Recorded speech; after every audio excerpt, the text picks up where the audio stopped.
was it Matt Moore, who later became a Giant, drilled him in the head. Oh, Matt And then Moore. later, I think he hit a home run, and later in the game, he picked up a sacrifice fly.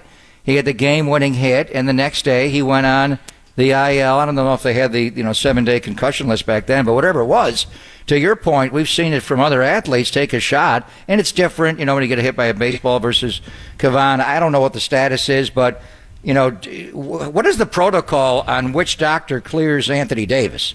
It can't just be the Laker doctors that make this call, right? It's got to be somebody from the Exactly. league, independent neurologist. Who's going to make the call? Yeah, that's a great question. I don't know. That's a good question. You would think that would, because we're so versed in knowing what the NFL protocol is that every time somebody gets one of those, we're pretty versed in. I don't know how the NBA works. I don't. Well, there is a protocol, and we'll get into it more. Right now, he's not in the protocol, but if he is placed in the protocol, the processes of getting out of the protocol are very similar to what you would have to do in the NFL, and I don't know if he would have time. So we're jumping ahead. Right now, the word is that he's not in the protocol, but that could change. How did he wake up today? How did he handle the flight? Haynes did tweet out at 8:47 a.m. Is he even come in the building today? The Warriors aren't flying till 1 o'clock, and they're going to do their film session after and meet the media when they land in L.A. So usually after a game like this, when you fly home, you let the guy sleep in. Now maybe the Laker doctors went right over to AD's home to check him out. I'm sure it's a pressing matter on their game planning for today. But exactly what do we know after he flew home last night? Yeah, so that's the big story I wrote. We'll get into all of the game itself, obviously looking forward, whether Anthony Davis plays or not. We'll get into that, but a lot on what happened last night. Text line is wide open. Thoughts, questions, comments. What do you think of last night's game? What do you think in potentially moving ahead to a Game 7? We'll get into that. Plus, it's schedule release day. We are getting a bunch of stuff around the 49ers. Some we can confirm for you. Some are just rumors, so we'll get into that conversation as well. We do know some of the holiday games. We know the international games, so we'll get into all those things as well. Plus, of course, we can gush over Casey Schmidt if you want. We don't have to, but if you missed out yesterday, so I was thinking maybe you wanted to talk. He about was Casey impressive. Schmidt. There's no doubt. He was impressive. A bomb in the second at bat. The base hit up the middle. Even yesterday, 108 miles per hour. I was listening to John and Dave yesterday for the double, then fought one off the other way. And there was a play where he came in defensively at short yesterday, and the game got ugly. Manaea really struggled, obviously, and they lost 2 out of 3 to Washington, but he came in, charged the ball, and then threw a whippy sidearm to first base right in the pocket. So J.D. Davis did make a costly error yesterday. I'm not going to overreact yet, but you have to be ready. When Craw comes back, what's your best infield defense?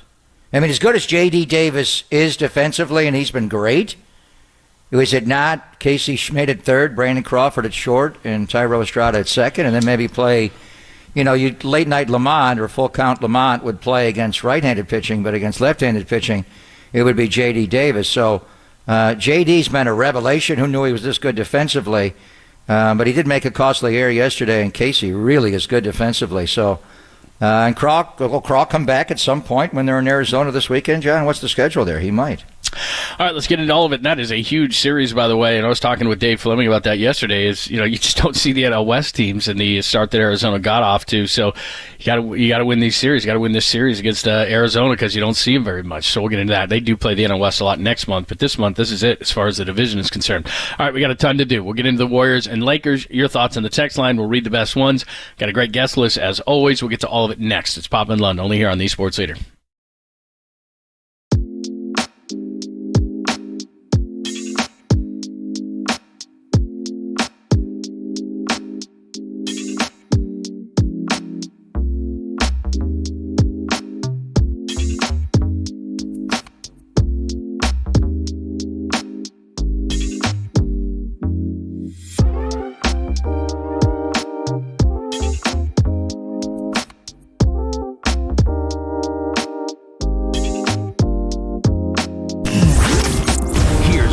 Trending now on KNBR.com. ESPN's Tim Legler joined Murphy Mack this morning to discuss the Warriors fighting off elimination and his frustration with Draymond Green and why he doesn't play like he did in Game 5 all the time. That podcast and more turning right now on the all-new KNBR app.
Hey, it's Greg Papa here, and we all want to reach our full potential. Getting quality sleep every night is a key to reaching the next level, so we need next level sleep.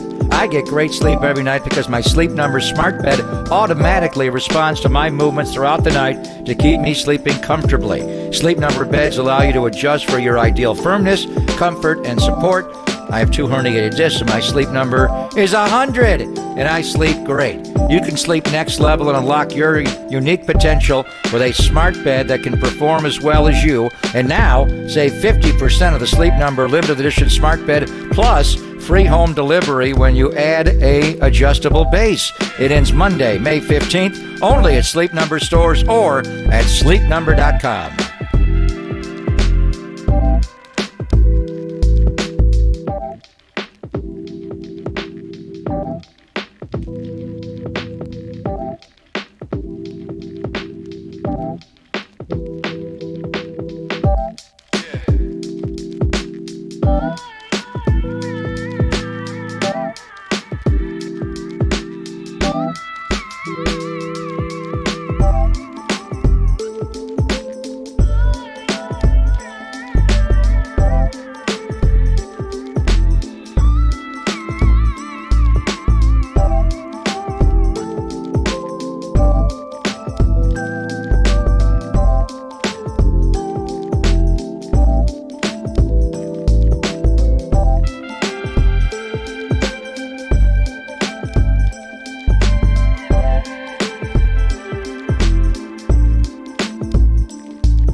Dub Nation, filter out the noise and kick it with KNBR on the gram for everything blue and gold. Follow the sports leader on Instagram at KNBR. Obviously, elbow AD, I was told, in the temple area.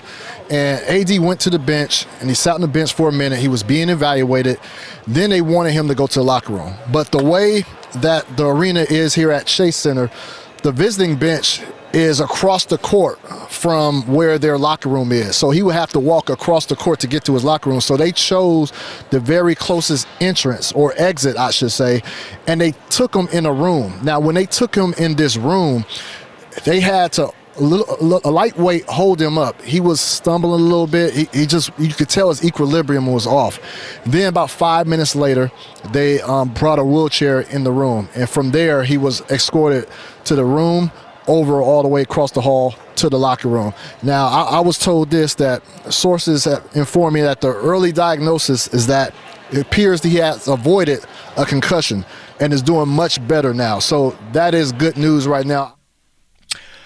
That's Chris Haynes on TNT. Of course, BA, our friend Brian Anderson, had the call along with Stan Van Gundy, and the Warriors stave off elimination, at least for another night, and now set up Friday night in LA. And if they can win that, go back to Game 7. But let's go back to last night, whether it's Draymond Green pushing the pace and scoring 20.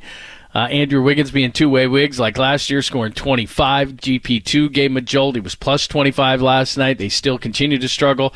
Got a little bit out of Jordan Poole, got a little bit out of Klay Thompson, so hopefully that can continue. But what general thoughts? What did you think? What were you impressed by? Rip and run, Draymond Green. Yep. When he rips a defensive rebound and runs, and not even, John, does it have to be after a defensive rebound. The Warriors were pushing after the Lakers scored. Several times they took the ball out of the basket and pushed it up the floor where the Lakers cannot lock you down in the half court. And they did. We kept saying, how are they going to overcome the free throwing discrepancy. They shot more free throws than the Lakers did. That was the same amount, but they made 2 more. They were 14 of 15 from the line. L.A. was just 12 of 15 from the line. The Warriors stopped fouling. They had 1 more foul from the Lakers, and they weren't, like Draymond said, the game stopped. The other night on Saturday night, it didn't stop. It flowed.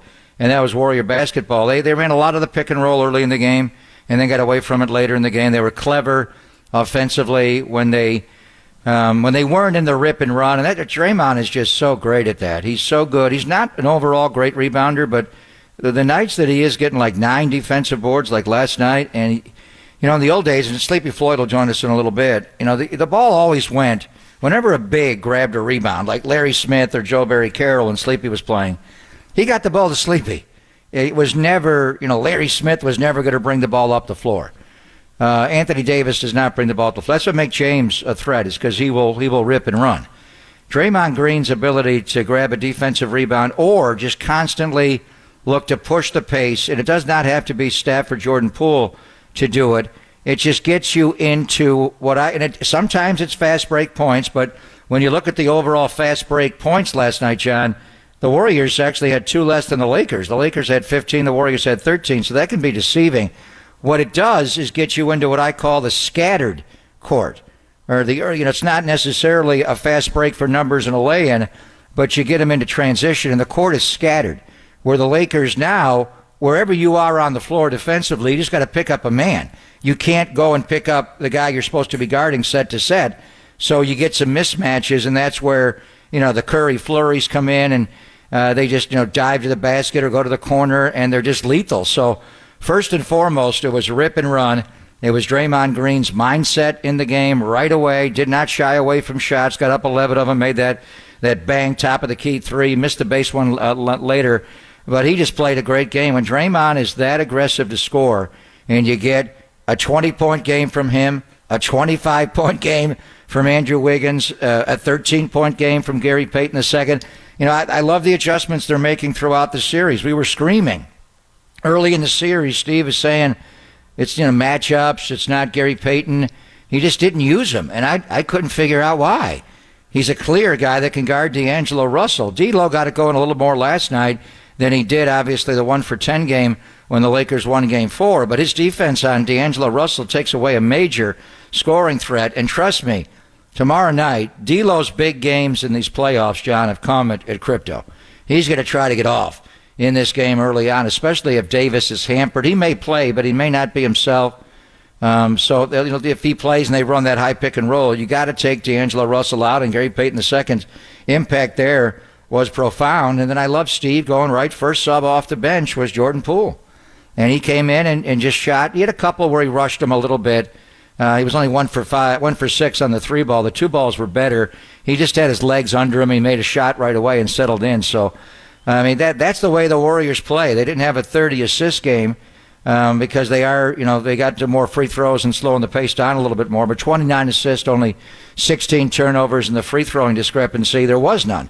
The Warriors shot the same amount as the Lakers and made 2 more. They were 14 of 15 to 12 out of 15. But it all started with Draymond Green. That was the rip and run and attack Draymond Green you need.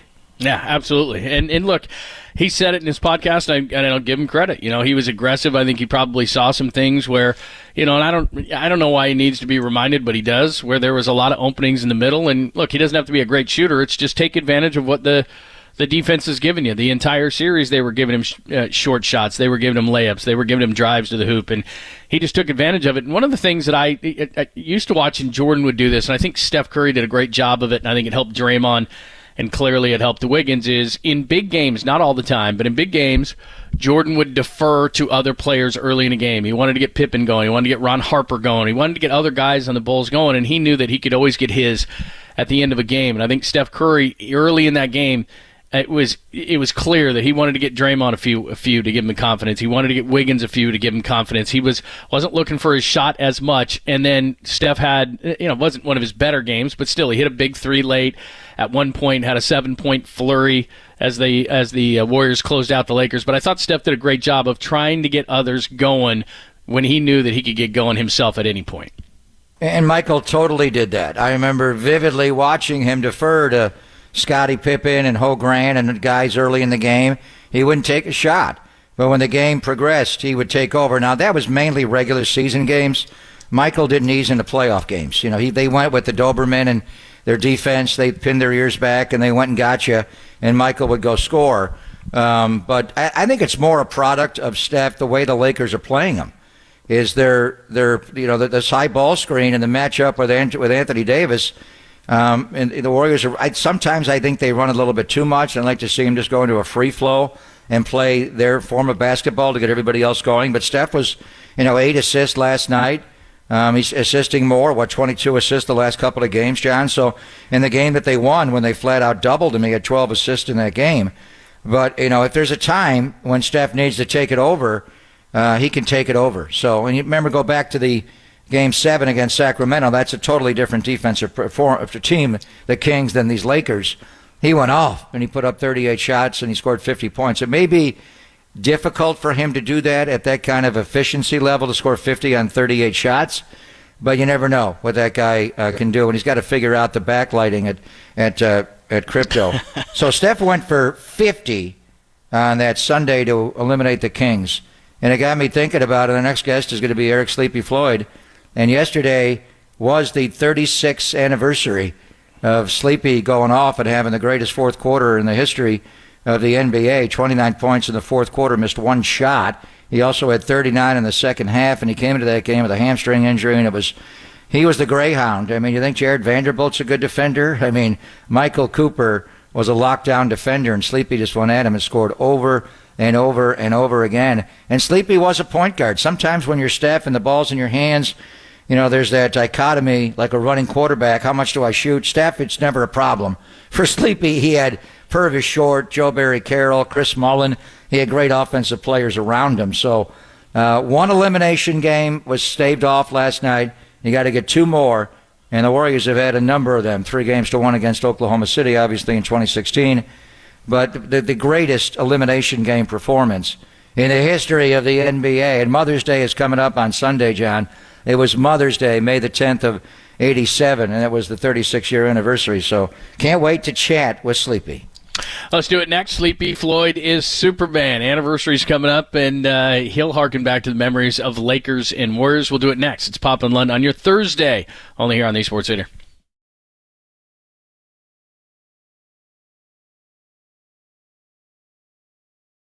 Be caller 10 to 415-896-KNBR for your chance to win a pair of tickets to see your Giants take on the Phillies Tuesday, May 16th. First pitch, 6:45. Presented by Toyota, the MVP of MPG, with class-leading MPG and more hybrids than any other brand. Toyota, let's go places.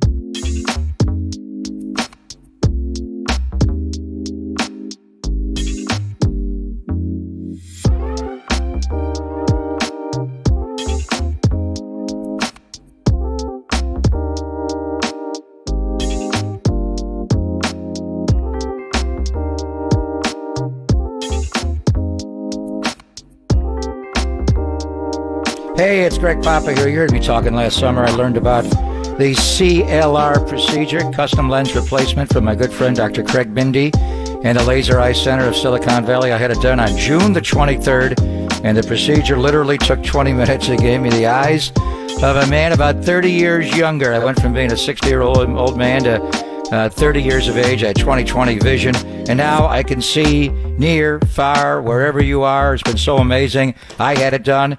John Lund heard me talking about it all summer long and bragging about Dr. Craig Bindi and the Laser Eye Center of Silicon Valley. So he had it done as well in the fall.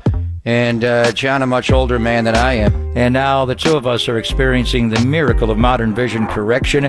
So if you're like us and you're sick and tired of needing glasses or contacts to get through your day, call right now and schedule your free consultation with the team at the Laser Eye Center of Silicon Valley.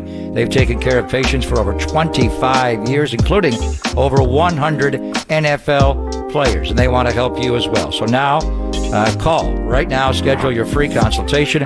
That is 877-GET-2020, or you can visit them online at bayarea2020.com.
This is KNBR, and they are Papa and Lund. Listen to us here and follow us on Twitter, Instagram, and Facebook. We are KNBR 104.5 and 680, the sports leader. Ballard takes the pass. Here comes Floyd. Floyd, left side. Floyd backs away. Floyd drives, jumps off the glass. Floyd for the Warriors has 33. Here comes Floyd, driving layup good. They can't stop Sleepy Floyd. Ballard, Whitehead, Larry Smith. Floyd drives, jumps, layup good. He's walking around the Lakers now. Floyd, right side, drives, jumps over Cooper. Good! He's got it again! What a quarter. 105, 103. Bad pass. Right to Larry. On the pass by Cooper. Floyd right side. Drives over Green. Up and good. Sleepy Floyd scores again. Sleepy Floyd is Superman. That is still such an awesome call, man.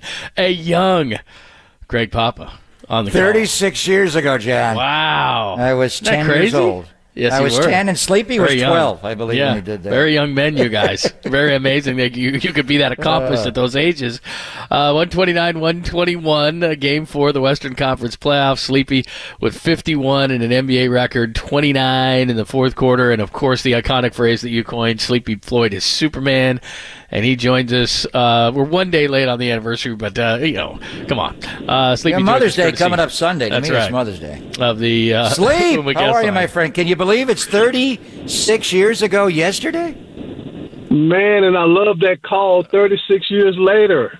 Because it's That's still the most awesome. famous call ever. Yeah, I love No, it that. was you. It was you. All the years I've been doing this, so that's one of the greatest athletic achievements I've ever seen. So take us through it. The Warriors staved off one elimination game last night. They need one tomorrow night and then one Sunday. But back on May the 10th of 87, it was Mother's Day, and the game before against the Lakers on national TV did not go well. You go to the fourth quarter down, and then you put on the most surreal individual performance the league has ever known. Still an NBA record. So go back in time and what you were able to do against Michael Cooper, Sleep, the best defender in the NBA at the time. Well, as we know, during that time, the Lakers was them and the Boston Celtics were the standards of the league. The Lakers with Magic Johnson and Kareem and all these amazing players. And as you know well, and Bay Area fans, that we were just a team trying to get respect at that time. Although we had some great individual players, we hadn't put it together, consistently as a team. And the Lakers was everyone's barometer at that time. And, obviously they were a very cocky team and talked a lot of trash, and the guys on the bench who never played talked trash, and for, they deserved to. That's how good they were.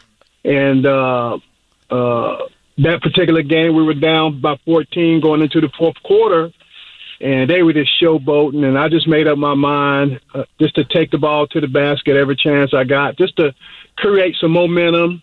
I couldn't foresee what would happen each play down the court, but, when I had JB and Purvis telling me to keep going, I knew I was doing something right, especially with JB. So he didn't want to straight post up while you had a heater on, Sleep. Right, he got out of the post for me, and I knew I was doing something right. So, but the fans were amazing as they are now. I mean, those fans hadn't changed, even when we weren't as good as this version of the Warriors. The fans were. They've always been 110% behind the team, and it has continued with the great play of all the great players that the Warriors have now. Sleepy Floyd is joining us, 36 years. Sleepy Floyd is Superman. And take us through that, because you just mentioned, and it's different than it is now. I mean, the Warriors and the Lakers, the Warriors are the team. But back in the day, I mean, you're talking about, Kareem and Magic and, that and James Worthy and that type of group. I mean, it was you're coming in there and you're facing this team that was iconic. Yeah, we were, but we had some great shooters. We had Greg Ballard and Chris Mullin and Terry Teagle and Purvis Short, and so the Lakers style of play, that Showtime at that time, really worked in our favor. Obviously, we wasn't as potent as the Lakers at that time because of Magic and the stuff and the mismatches he could create. But we played a very up-tempo style as well, and that's the style that I played best, and I grew up at Georgetown, and that's how we played up-tempo at Georgetown. So we had a lot of great games against the Lakers throughout that year. We've always played them tough. JB was one of the most talented centers in the league at that time, and sometimes he could go toe-to-toe with Kareem. I mean, he was that good. And Purvis, as you know, and Chris and these guys were amazing shooter. So my job was easy. All I had to do was penetrate and create mismatches, kind of the way Steph does now. Not as elite as Steph, but as effective, creating a mismatch and finding open shooters. Like they have Clay. I had Chris Mullin. Chris Mullin was just as good a shooter as Clay, or close to him anyway. So we have some great perimeter shooters as they do now, and obviously they had a whole different level than we were. But that matchup played in our hands, I think. Even though we lost, obviously 4-1, the styles were very common the way both of us played at that time. Yeah, the major difference, you made 2 threes in that game. You scored 18 baskets in total, had 13 free throws, 2 threes out of 3 attempts. The geometry of the game today, Sleep, is different because Steph, he's live across midcourt with a logo shot. Certainly out to quarter court and 30 feet out, he's live. Back then, they would pack the paint in. So that was what was amazing about what you did. Yeah, you had good shooters around you, but there got to be a point there. You weren't passing the ball, and you were going to drive right at the heart of their defense, and you had Michael Cooper, the first line of defense, who at that time was the Scottie Pippen of the NBA. He was a great defender. You went right around him, and you had to finish inside over Kareem and Worthy and Clay's daddy, Michael Thompson. So talk about that matchup with Michael Cooper, Sleep. Yeah, that was the motivating factor, really, because he was talking so much trash, and obviously he had a reputation as a great defensive player, but quickness sometimes was his kryptonite. A lot of times you would see him guard Larry Bird and some of those slower players, but quicker guards like myself and Isaiah Thomas at the time could get the best of them sometime. Not all the time, but sometime. But obviously, like you mentioned, they had Kareem in the front line and Michael Thompson and James Worthy. So the first challenge was to elude Michael Thompson, get by him, whether you had a half step or a full step, and then be able to be creative enough to finish at the basket as we see Steph do night in and night out. So similar talents. I mean, I wish we could have shot threes like they do now, Greg. I mean, oh my gosh. I could come across half court and shoot as many threes as I want. Oh man, I dream about that. But yeah, their style of play. Back then, you guys never even called a play for a three-point shot. If you got one, it was in transition or something. Nelly never called a play for a three-point shot, correct? Oh, never. Only time we shot a three, like you said, I had a couple on a fast break pulling up. But normally, if you shot a three, that was a bad shot, especially early in the shot clock, or if you weren't down and you were shooting threes. Like during that game, particularly, we were down at that time, so we needed those threes I hit. And it was only two of three. Right. But if we were playing in the same era as they are now, with Purvis Short and Chris Mullin being allowed to shoot threes unconscious, can you imagine that? Can you imagine Purvis shooting a three in the short corner three at 22 feet with that high arcer? How many points would Purvis score a game?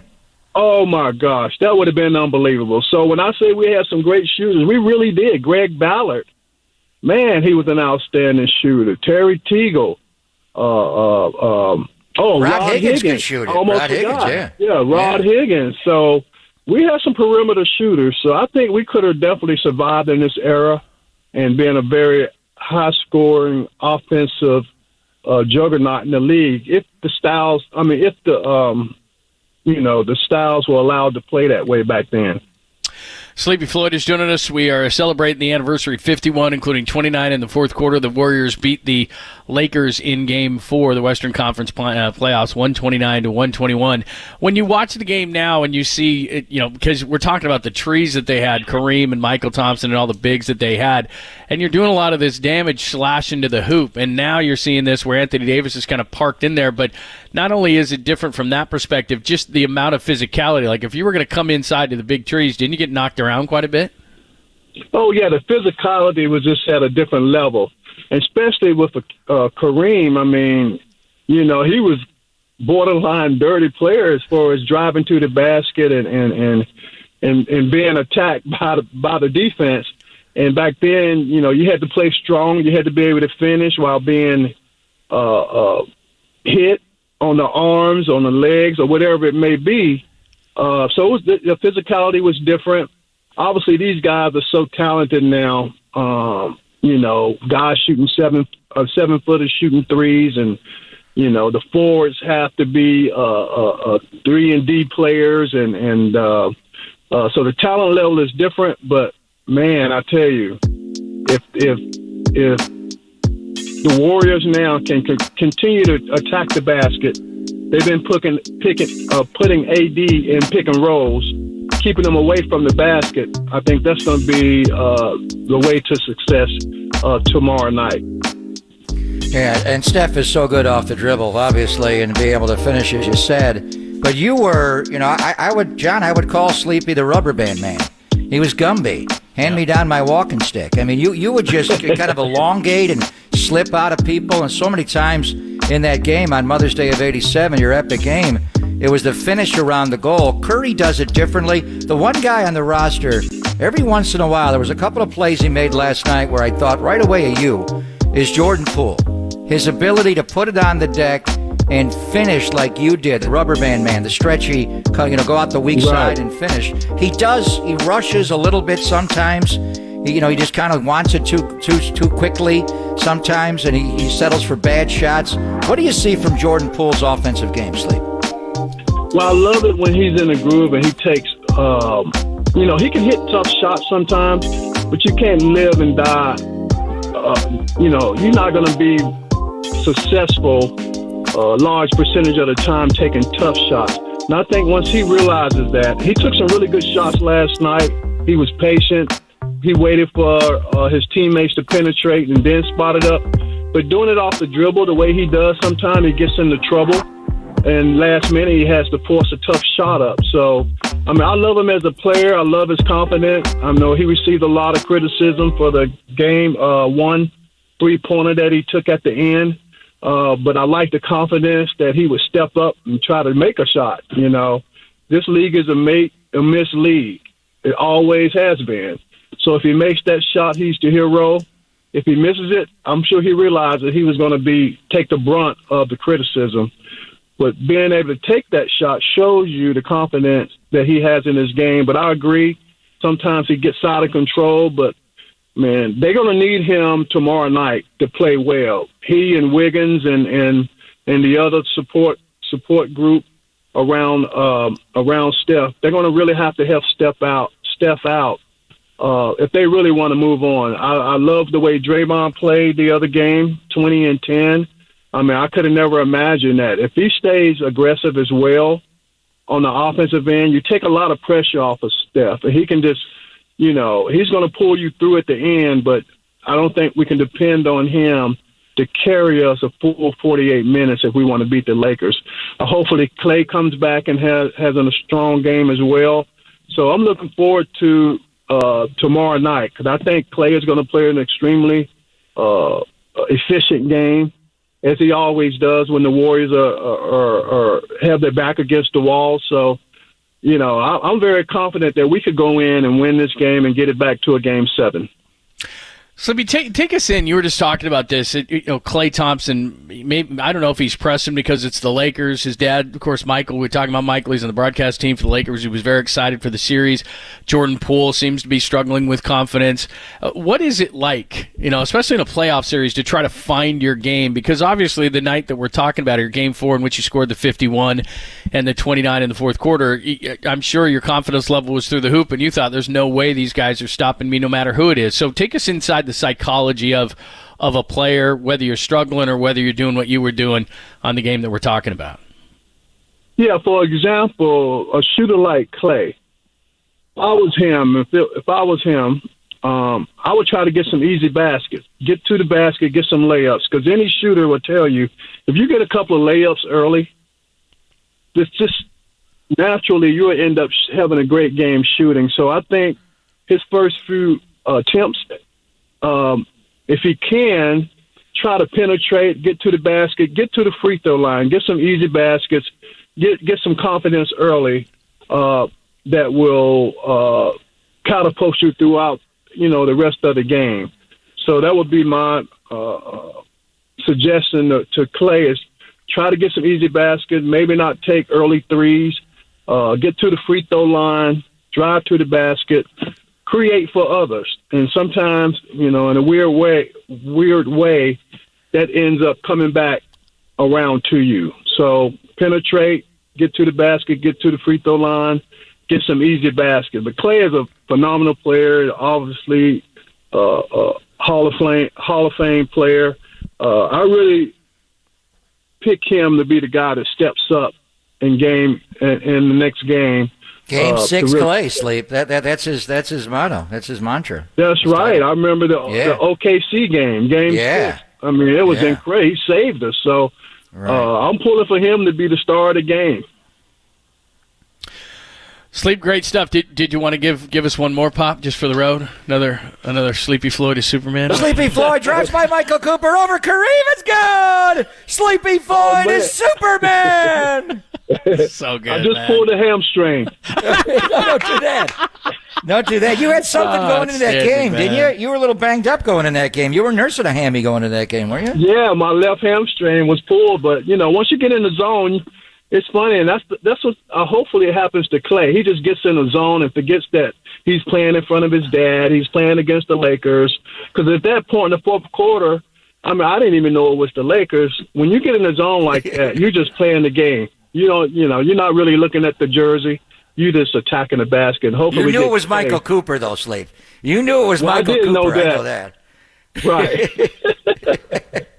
Good hearing That's your voice, incredible. my friend. Thanks, you guys. Thanks for reaching out. I appreciate it. Happy Mother's man. Day. There you go. I think of May two 10. people every Mother's Day. My I know mom who. and Eric Sleepy Floyd. Every single incredible. Mother's Day. That is incredible, man. Sleepy Floyd, again, May 10, 1987, 51 points, 29 in the fourth quarter. Warriors beat the Lakers, the star-studded Lakers, 129-121, and that's, of course, what they're going to try to continue to do. We'll get into that conversation, continue it. We got to take a quick detour. We are hearing some things on the schedule. We know nationally some games. They leak it out a little bit at a time. You know, it's like I feel like Dave Chappelle, you know. You got any more of those NFL games? I mean, it's He just looked like, good there man, last night, He didn't he? did look good, man. Him and Matthew McConaughey was star-studded last night. So we'll get into that. Few leaks, few of the things that we know about the 49ers schedule. We'll discuss that as well. Any thoughts on the game last night? Questions, comments, or looking ahead to Game 6? Hit us up on the text line. We'll answer the best ones. It's Pop and London your Thursday on the Sports Leader.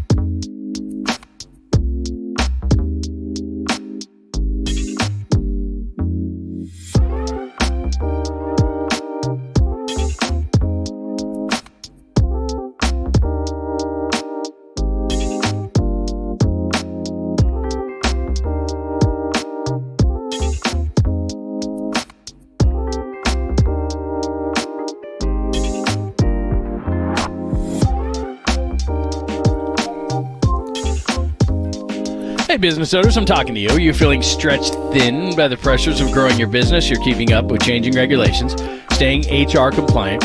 You're hiring and retaining top talent. You're handling payroll. The list goes on and on. You're wearing a ton of different hats. And it's tough to maintain momentum and still keep your employees engaged. So what do you do? What do you do? What do you do? Well, fortunately, there's...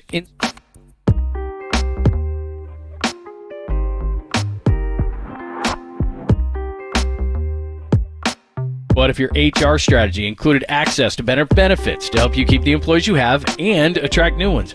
What if it offered training for your employees to help increase their skills so they become more productive? You know this as a business owner. There's always going to be challenges to face in business, and no matter where they come from, Insperity is ready to help you move past them by providing the HR solutions you need.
Listen to the sports leader anywhere, anytime. Download the all-new KNBR app. Now back to Papa and Lund live from the KNBR Casino Matrix Studio. Casino Matrix Progressive Jackpots are here. Where are you? Just drop in. Please play responsibly. 1-800-GAMBLER.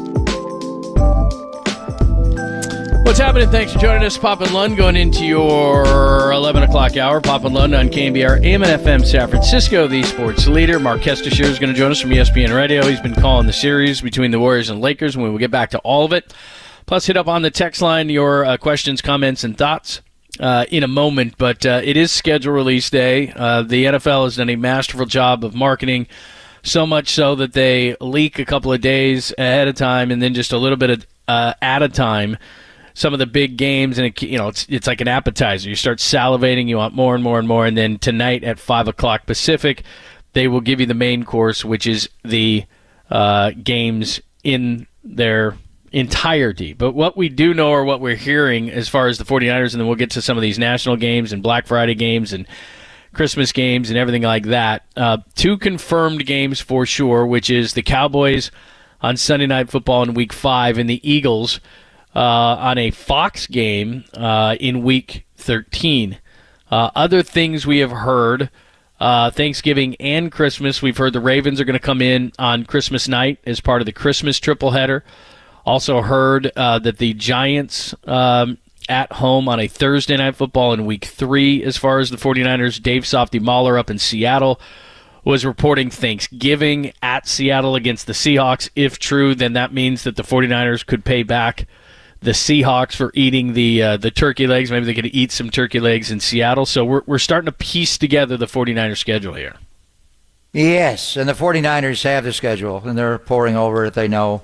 And they have a handle on the preseason schedule as well. So, as you say, some of these games have been leaked out. The NFL does a great job of giving you a little, and they gave you the international games to start. Jacksonville's playing in London back-to-back games, a home game October 1st against Atlanta, and then at Buffalo the next week. So that gives them a major advantage. They're kind of the London Jaguars anyway. They play there annually. They got to play 2 games there this year. So the second game to already be there and have played a game there, major advantage against Buffalo. And Jacksonville's a good team. And then you got the other London game is Baltimore at Tennessee. You got the Germany game. 2 of them, they had a great success last year going there with Seattle and Tampa Bay. Tyreek, the streak, we thought he'd go back to Arrowhead this year with the Miami Dolphins. He's not. He's going to Germany to play his old team, the Chiefs, and the Colts and Patriots will play the week after. So right away, when we knew, when Tennessee kind of fumbled their last few games of the year last year and Jacksonville was able to win their division, the AFC South, that the 49ers, being the champion of the NFC West, would play them. We didn't know where that game would be. Would it be in Jacksonville? Would it be in London? And right away I heard it was not going to be in London. But then there was a point there where the London trip came back into play. But definitively the 49ers are not going to play the Jags in London. In fact, they're not going back to Mexico City. They're not going to play any international games. And the league does a great job of just revealing based on their networks, ABC and Fox and CBS, just leaking it out on their morning shows on NFL Network. So as far as what I'm going to be looking for right away is how many times are they going to be on primetime? You are allowed to be on primetime 5 times max when the initial schedule comes out. You can be flexed into a 6th primetime, which includes you could be on Monday Night Football multiple times. You can be on Sunday Night Football, obviously, multiple times, and now Thursday Night Football. They've approved that where you can be on that multiple times. So the main thing is, outside of the teams you always play in the NFC West, and you're not going to Mexico City to play Arizona this year. That'll be in Glendale. The 49ers are playing the NFC East and the AFC North. So how many times are you on primetime? And then how many 10 a.m. kickoffs do you have? Now, you noted the Cowboy game is going to be a Sunday Night Football game in October at home, and then the Philadelphia game will be in December. That'll be a late game. I wonder if NBC has the ability to flex that game out of the NFC and put it on Sunday Night Football. I'm not sure about that, but it's not going to be an early kickoff. And then you got to go to Washington, to Landover, Maryland to play. You got to play the AFC North. and the two teams you're playing on the road are Cleveland and Pittsburgh. And then, Minnesota is also a road game. Jacksonville will be a road game. So, do you have a part of the schedule, John, where you can play back-to-back East Coast games so they can stay over on the East Coast, whether it's the Greenbrier or somewhere else? Later in the year it could be IMG Academy. So you're always looking for that. Where could you bunch? Because they do have a number of East Coast games. The 49ers total travel miles this year, second in the NFL behind only Seattle, who typically is number one every year because they're tucked away in the Pacific Northwest. And then, when's the bye going to be this year? Where does that come in the schedule? And as you noted, last year the 49ers played on Christmas Eve against Washington, New Year's Day in Vegas against the Raiders, did not play on Thanksgiving. I mean, is it possible, based on some of these leaks, the 49ers could play on Thanksgiving night, Christmas, and New Year's Eve as well? Yeah, that would be a problem for me, but I guess it's going to happen. But Thanksgiving, we do know. I'm pretty confident we do know. Dave Softy Mahler's a good source up in Seattle, so I'd be pretty confident in that. It does absolutely sound like they're playing the Ravens as part of the Christmas tripleheader. So those sound Christmas confirmed. is on a Monday this year, right? So now you're looking at a tripleheader on Monday night, and then, like you said, something around New Year's as well. Which my liver will thank me for all of those things because Thanksgiving, Christmas, New Year's, and so forth. But it would be New Year's Eve, not New Year's Day.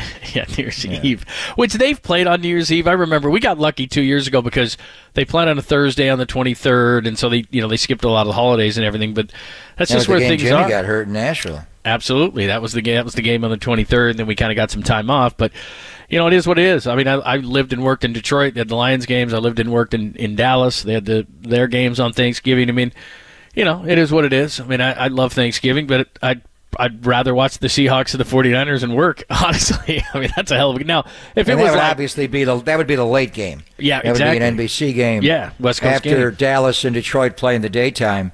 That's the third added game. That's why they added the Black Friday game, and that'll be an Aaron Rodgers game as well. I think against Miami the next day on Amazon Prime. So, I mean, just for the holidays, the TV viewership is huge anyway, but when you get into those kind of games... They're huge numbers, but you look at it more from the logistics of the football team. And Thanksgiving would be a short week. Obviously, you're playing on a Thursday. So do you have another Thursday game as well with Amazon Prime? Because the game, if it is a Thanksgiving night game in Seattle, that's on NBC. So I'm sure Amazon Prime wants the 49ers on one time this year. So would you have two Thursday games? You may have a Sunday night game, obviously, maybe multiple of those. You got Monday Night Football, and then ABC takes over later. So I think based on the 49ers' success of last year, that you're going to have 5 primetime matchups this year. And then you could flex into a 6th one. I'm a little surprised, John, but there is a battle going on, and Fox and CBS and NBC and ABC and ESPN battle over games, and I kind of thought the Philadelphia game, which is going to be December the 3rd in the late Fox window at Philadelphia, I mean, that could be, we'll see later in the year. When they put a matchup like that later in the year, they're pretty confident both of those teams are going to be good. Mm-hmm. Otherwise, you do that early in the year and you build off the repeat of the NFC Championship game.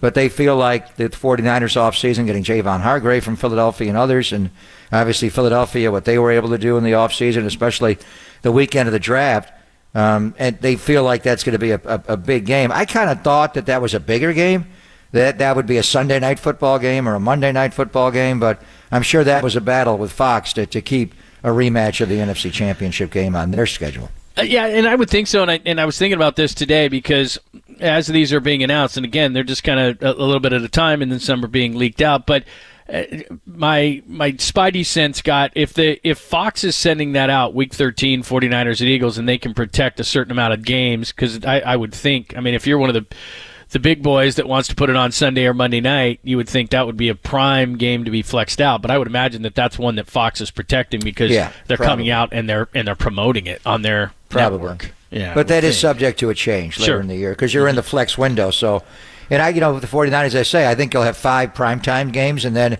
you have the ability to be flexed into a 6th primetime game. So I think when we look at it, how many primetime games, when's your bye week, and then all these early East Coast time zones, John. Washington, Cleveland, Pittsburgh, Jacksonville, Minnesota. How many times are the 49ers going to be forced to kick off at 10 a.m. our time Yeah, this that's year? huge. Absolutely huge. So those two are confirmed. Looks like Christmas night, Thanksgiving. You're not going to be making any plans on those. As far as the opener, and we always talk about that, the Super Bowl champs.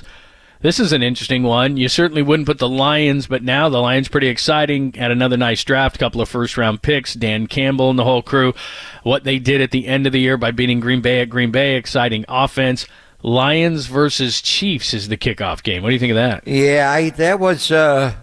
There are other choices they could have turned to. Sure. And we know the Lions and the way they played last year,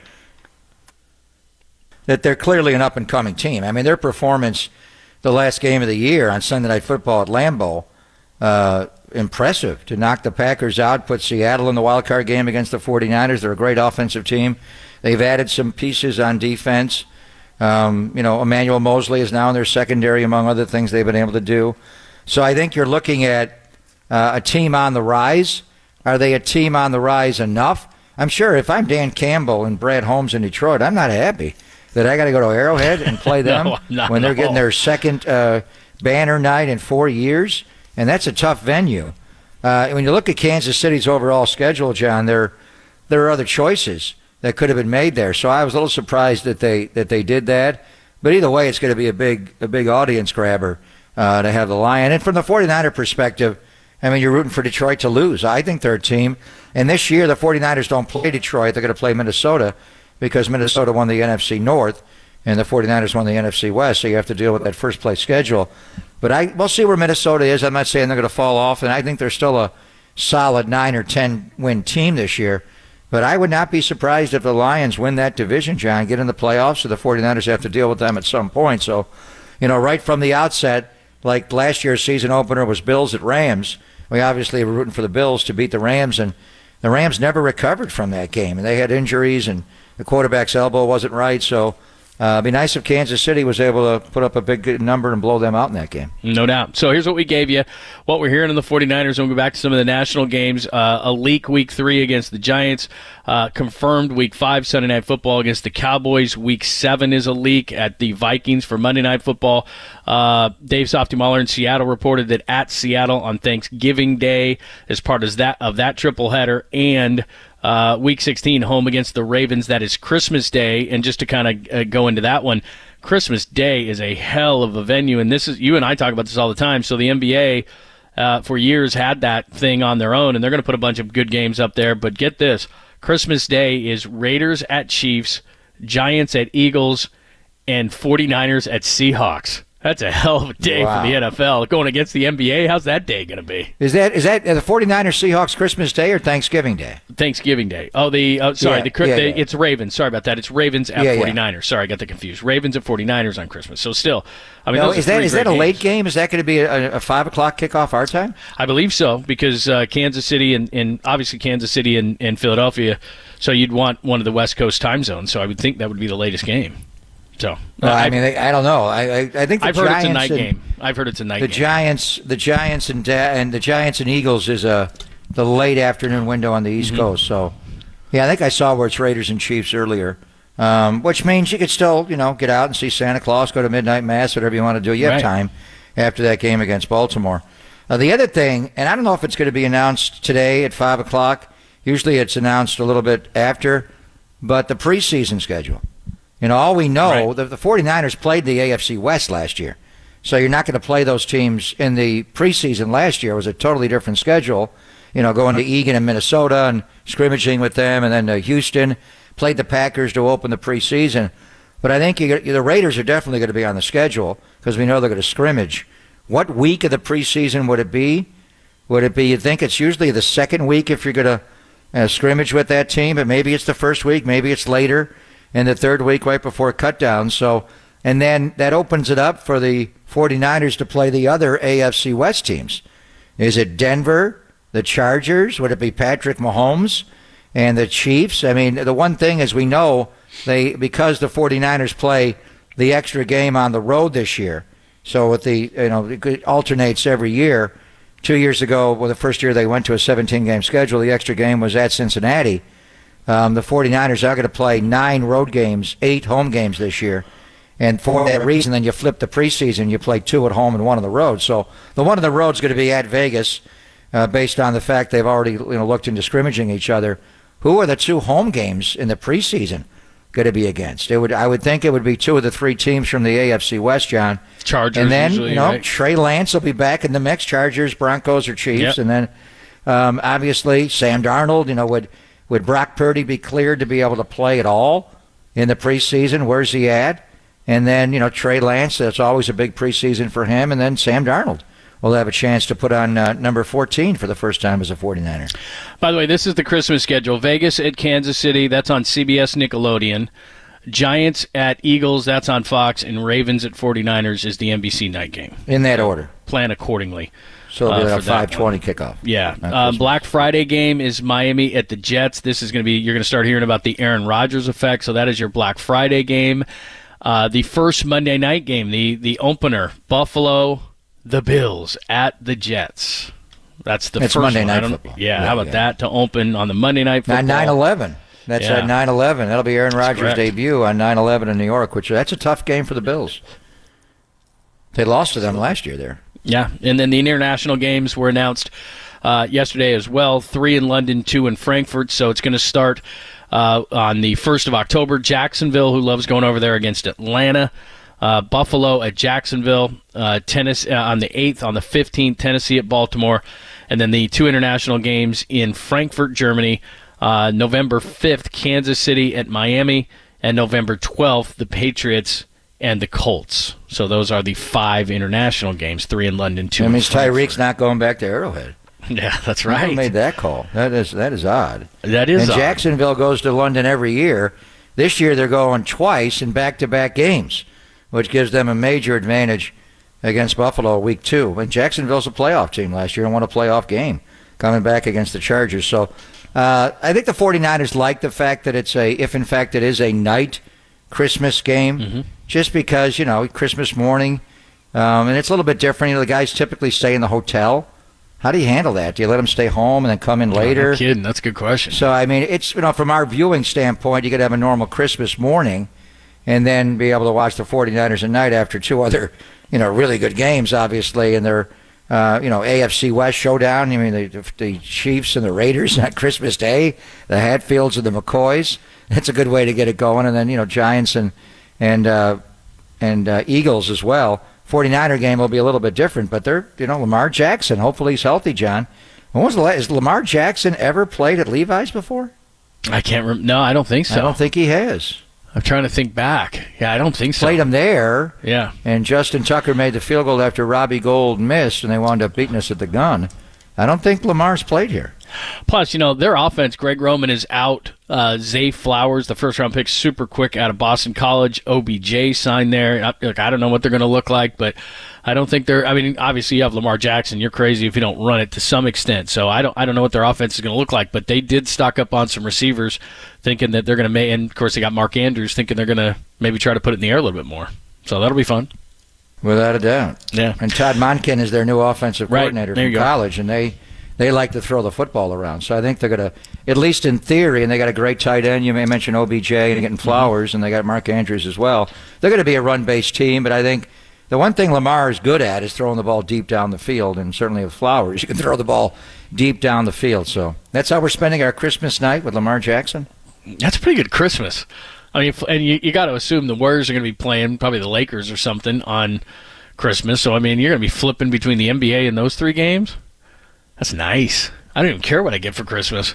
Just want to get it over with. NBA used to own Christmas Day. Not anymore. Forever and ever. Yeah, the Warriors will probably be on Christmas Day. For sure. Yeah. How are they going to handle that? They're going to have the Warriors and the 49ers up against each other on Christmas night?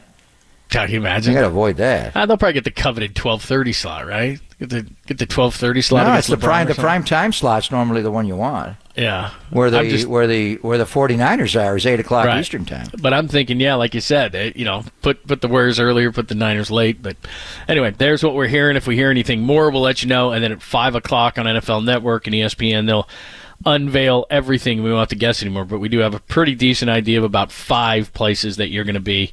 Well, a lot of those ones that have been leaked have actually been home games, but a few that we're in places you're going to be, so we can get these things put together. All right, we haven't talked Warriors in a little bit. Let's get to it. Warriors beat the Lakers. Anthony Davis, the latest on that situation. What's going on? Will he play in Game 6? And the Warriors putting it on the line. 28 consecutive series in the playoffs. They have run a road game. If they make it 29, then there's going to be a Game 7 Sunday on Mother's Day. We'll get into it. It's Pop and Lund on the Sports Leader.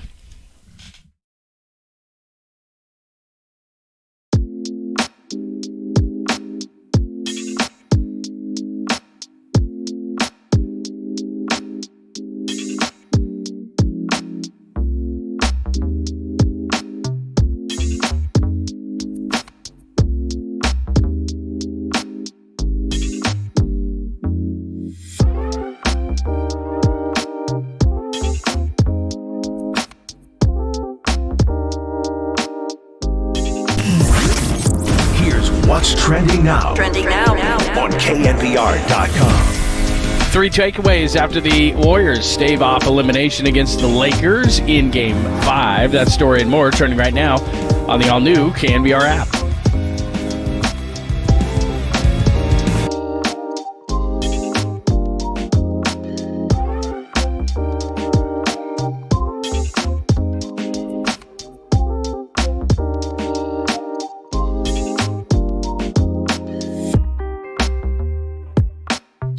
Hey, John Lund here from my good friends at the Dolan Law Firm. You know, it was a rough winter for many of us with the heavy rains and dangerous driving conditions. And unfortunately, our friends at the Dolan Law Firm, they saw a sharp increase in accident and injury cases as a result.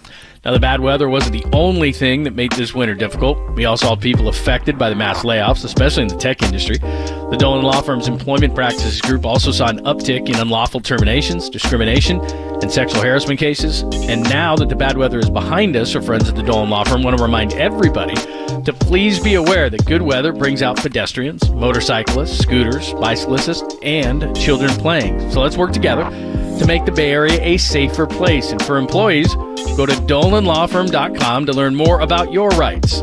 The award-winning firm has secured, get this, over $1 billion in verdicts and settlements on behalf of their clients. Headquartered right here in the Bay Area, they live here, they work here, and they win here. dolanlawfirm.com.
Wherever you are around the globe, stream Gold-Blooded Radio 24/7, 365 on KNBR.com. This is the sports leader.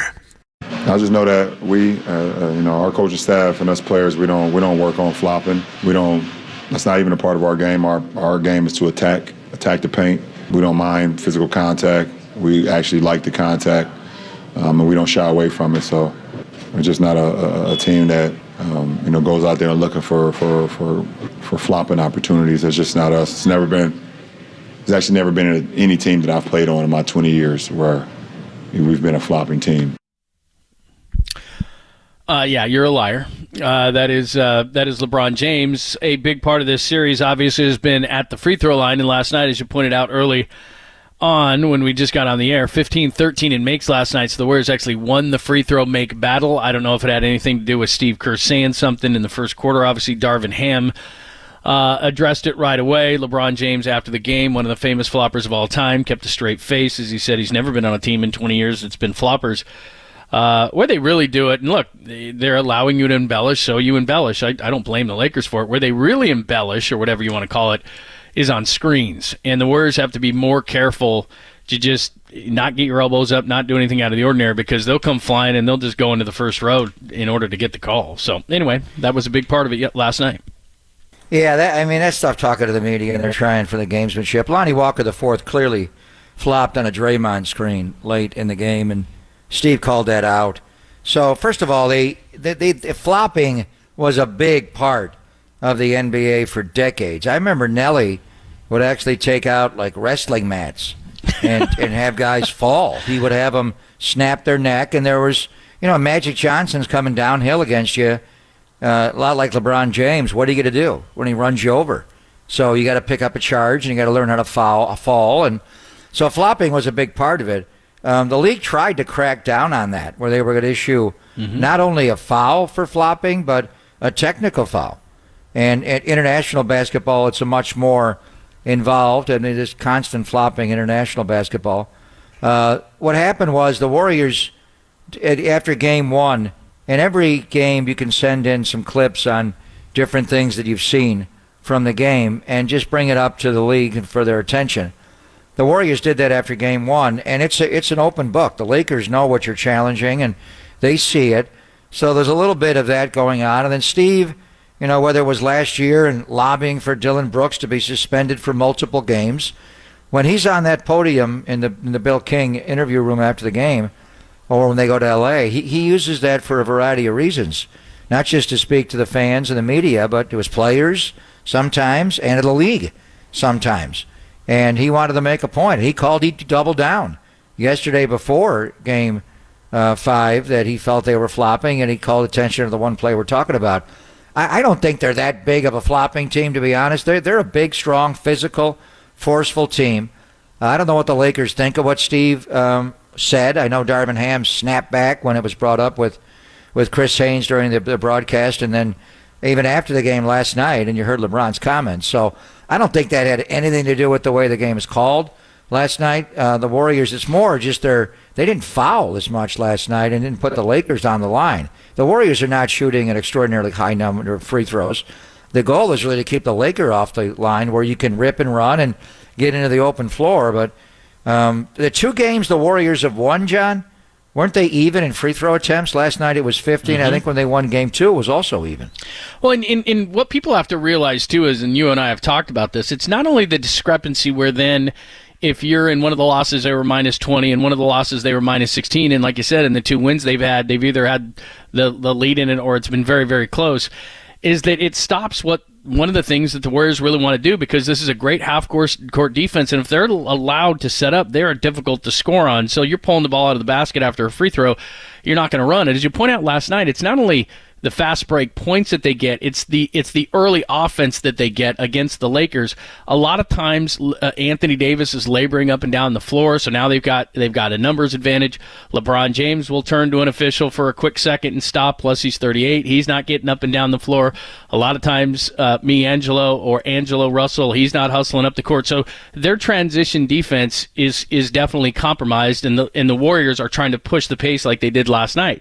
But if they're shooting tons of free throws, then you're doing a station to station, plus you're a rhythm shooting team. You move the ball, you get into a rhythm. There's no rhythm to a game that is stopping and starting with free throws. So it's not just the free throws themselves that are affecting it. It's the rhythm of the game and the speed of the game that the Warriors want to play. Even when the Lakers scored a basket last night, the Warriors still quickly inbounded the ball out of the net and were able to get up the floor. I mean, ideally you want to rip and run where you get a missed shot, a defensive rebound, and then you're up the floor. And Draymond's so good at that. And he was great last night. But you can't run after a free throw. Right. Everybody's set. stopped. They're already back Exactly. on They're defense. stopped. There's nowhere to go. So, I mean, the game last night, the Warriors made 2 more free throws. They shot the same amount, 15. The other game the Warriors won in this series, game 2, the Lakers shot 17 free throws. The Warriors shot 16, and they both made 10. So as long as you're neutral in the free throwing and don't allow them to, the other night they were 20 for 20 from the line. It wasn't that much of a problem in game 4 until later in the game. They made all 20 of their free throws, but it's their ability to set their half court. The Warriors are faster. They're obviously playing smaller now since they brought GP2 into the starting lineup. Although I thought Kavon's energy last night, John, was better. Yeah, he was good. He's starting to come out of it a little bit, whatever the illness and the neuropathy. And, he didn't look like himself for a couple of games, and then he did a little bit better last night. But still, you're playing predominantly a one big lineup and you're running. And if Anthony Davis, for some reason, cannot play, and I think he will, the reports we're getting from Chris Haynes and others, he's not gone in the concussion protocol, but what would the Lakers do if he can't play? Hachimura starts? Do they go to some of the other guys deep on their bench that hardly play at all? Gabriel played a little bit against Memphis, hardly at all in this series. I mean, if they don't have Anthony Davis, John, what the hell do they do? Who starts for them? Do they go small too? I mean, put Schroeder in? Right now, I'd put Schroeder in and bench Vanderbilt. Yeah, I would. Vanderbilt's becoming a non-factor in this series, which I don't. I think it's just the way they're playing their coverage. Mm-hmm. To me, he locked and trailed Steph beautifully in game 1. I don't know why they ever got away from that. Well, and again, we talked about this at the beginning of the series, is that he just is such a zero offensively, and even the opportunities that he's given that could be makeable shots, I think his confidence is so eroded that he can't even make those shots. So it's kind of like Jordan Poole's situation. If Vanderbilt is not dominating on the defensive end, then his offense is a liability. Jordan, if he's not producing offensively, his defense is such a liability that I don't know how much more they can play him. But like you just pointed out, if they don't have Anthony Davis, I don't know in what direction they go. Maybe I think they probably would go Schroeder, but who knows? I think LeBron goes to 5. Right. Yeah, exactly. Hachimura could come in and start at 4, but I think they go small. Yeah. And as far as Vanderbilt, when the series started, the questions we had, could the Warriors force Vanderbilt off the floor by just Tony Allening him? I would think the coaching point from their staff, they're giving you a wide open short corner 3. If you can't make that shot, they're backing off of you completely. Just drive it. Just take it hard to the goal and go in and think dunk, think get fouled, think I'm going to drive it and make someone come to me. That's what Draymond starts doing. Well, Draymond will shoot that shot. Right, Draymond likes the baseline he's getting shot. aggressive going to the rim too, and well, he's doing it more from the middle. I mean, he did make the top of the key. Whenever he takes a baseline shot, I don't like that. He doesn't usually make the baseline 3, but he'll take it. He'll take an open shot when it's there. Where he'll drive is more from the middle. But Vanderbilt, if you're not going to make that shot, they're playing off of you so far, you've got to attack them and do something. But I thought he would be, going into the Sacramento series, we thought, who can guard Steph? It turned out to be Davion Mitchell at times. And then they dropped 50 on him in Game 7. He hardly played. I thought they had a bunch of guys that could guard Steph. Now, he's hard to guard. And sometimes even if you're a really good defender like Vanderbilt or Schroeder, you're still not going to guard him. But Vanderbilt is giving you nothing on offense, and they're not even matching him up with Steph anymore. They're playing this, pick and roll game constantly. I don't know why they just don't put Vanderbilt back onto Steph and stop switching and just lock and trail and let him play the way he played him in Game 1. Otherwise, don't play the guy. Yeah, no doubt about it. All right, let's continue the conversation. Mark Kestersher is going to join us from ESPN. He's had the call on the series. We'll get his viewpoint and a national lens from this whole thing. We'll start looking ahead to Game 6 as well. A lot of good things to like about last night's game, but there's one concern, at least one concern, when it comes to the Warriors in Game 6 in L.A. We'll explain what that is. Then after that, we'll talk to Mark Kestersher only here on the Sports Leader.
Listen to the sports leader anywhere, anytime. Download the all-new KNBR app. Now back to Papa and Lund live from the KNBR Casino Matrix Studio. Casino Matrix Progressive Jackpots are here. Where are you? Just drop in. Please play responsibly. 1-800-GAMBLER. Let's talk about the elephant in the room, okay? The biggest difference in the game last night. And I actually watched the game, and I got frustrated by a guy that was playing great last night. Does that make any sense? And I'm talking about Draymond Green. I knew it. Okay? I knew it. Yeah. So you're going to have somebody, and somebody's going to have to explain to me why Draymond Green doesn't play like that all the time. Because I understand he's not going to put up a 20-point scoring game. I get that. But that's not what I'm talking about. And we're not talking about some guy that went off for 35 last night as an anomaly game. I know who Draymond Green is. But the urgency as a dual threat offensively. That's all I'm talking about. That was Tim Legler this morning. In fact, it was in the 9 o'clock hour right before we came on. It's Pop and Lund here on the Sports Leader. Marquez to share in a minute. Tim Legler upset that Draymond can't play like that all the time. Before I say something, what do you think of those comments? Well, Tom Izzo came out and he gave Draymond an earful, and Draymond was aggressive to score. I mean, the old line is, you're open for a reason, son. Exactly. So the Lakers are not guarding him. And Mike Brown flat out said, we're not going to guard him. And that's Draymond Green is someone, when you have the other offensive weaponry on the floor, they're just going to play it differently. But there are openings where he doesn't always have to shoot to score. He can fake the DHO game. He can just dribble by. I mean, go back to his Game 5 performance at Golden One Center in Sacramento. You know, Draymond Nowitzki with the one-legger. He had 21 points in that game. He was aggressive. Mike Brown really never changed up, and there were times he wasn't as good in Game 6. So there was a time Draymond was a serviceable offensive player. The 73-9 Warriors, Draymond Green scored 14 points a game. 14 points a game. And he shot damn near 39% of the three ball. Then Kevin Durant arrived, and his role changed. You're going to defer to Kevin Durant. We don't want you shooting it. We want KD, especially when we have Steph and Clay on the floor together. So, you're open for a reason. But over the last few years, and I remember having so many conversations with Mully, it wasn't even if he scored, it's not looking at the basket to score is a problem. You know, Nelly had the line, a shot created must be taken. If you don't take that shot, that's why Jared Vanderbilt, he's just completely naked in the corner. He can't make a shot. Well, then do something else to impact the defense, to make the defense move. Watch how Draymond plays a little bit. Although Draymond will shoot that baseline shot, he banged one from up top. When he's up top and he has the full array of getting to the rim. But last night he was aggressive on the rip and run. You know, he's so good at that. He should get a couple of those a game where he gets a defensive rebound and scores going end to end, 94 feet or 84 feet before the defense even sets up. They're playing him. They play him for the pass all the time. You know, what are the Warriors' main offensive actions? The high drag with Steph, where if they double Steph, he gets the ball, he passes out of that, playing 4 on 3, and then the split cut action. And they put a lot of guys in that post, but they post Draymond in there to pass the ball. Hardly ever does he turn to shoot. There are times you think, just drop step or just go across the middle. You got a wide open shot, and sometimes he sees it, but he's always looking to catch in the post, to pass out of the post, not to score. So, but if you're the Lakers, do you think you're going to change your coverage at all? Are you going to tip your coverage at all and play Draymond straight up and give any kind of an opening to Steph and or Clay or Jordan Poole? You're not going to do that. You're not doing that. So he's open for a reason, but now, certain games he is decisive and he's not hesitant. And, he had a couple of games against Sacramento where he didn't know how to attack them. His Game 5 game in Sac was huge, 21 points in that game. And again, he had 20 points again last night, John. He hadn't scored 20 or more in a game going back to Christmas Day of 2019. It was the first year they opened Chase Center, and they pulled a big upset against James Harden in Houston. So he used to be a decent offensive player and a guy who could shoot it decently and score 14 a game.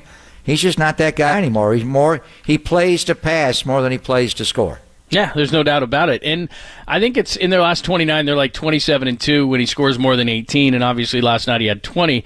But it's kind of what you just talked about. Teams are going to – there's certain things that the Warriors and Lakers and every team in the NBA is going to change during the playoffs. But one of the core things is if Draymond Green's going to beat us, then we might get beat. I mean, teams try to dictate in every sport how they're going to get beat. And like I said, they're not going to all of a sudden change on Draymond Green because he has a 20-point game. He had a 21-point game against the Kings. They weren't going to change what they're going to do. They're going to bet numbers, bet odds, and say most nights Draymond Green is not going to be that guy. And so we'll dictate how they get beat. As far as the other guys, the one thing, and I know we've talked about Clay a lot during this series, but the one thing that concerns me, and it was a little bit better last night, but they were putting him in spots. I think there were certain plays, especially early, called for Clay, and he missed in the first quarter. He missed his first few shots. It's one thing if you're missing that. If you go back to Game 4 and the time that Steve put his hands over his head and was like, "No, that's not the shot we want." Those are high difficulty shots, and Clay was missing those shots. But they were trying to get him shots in his spots and in rhythm last night, and Clay was still missing those shots, and that's what makes me nervous about Clay. Now, look, we can say Game 6 Clay, and maybe Clay just snaps out of this because Clay's a shooter, and at some point he will. But last night he was getting shots that he would normally easily make, and he wasn't even hitting those. Well, he's a human being. He's not a machine. He's going to miss shots.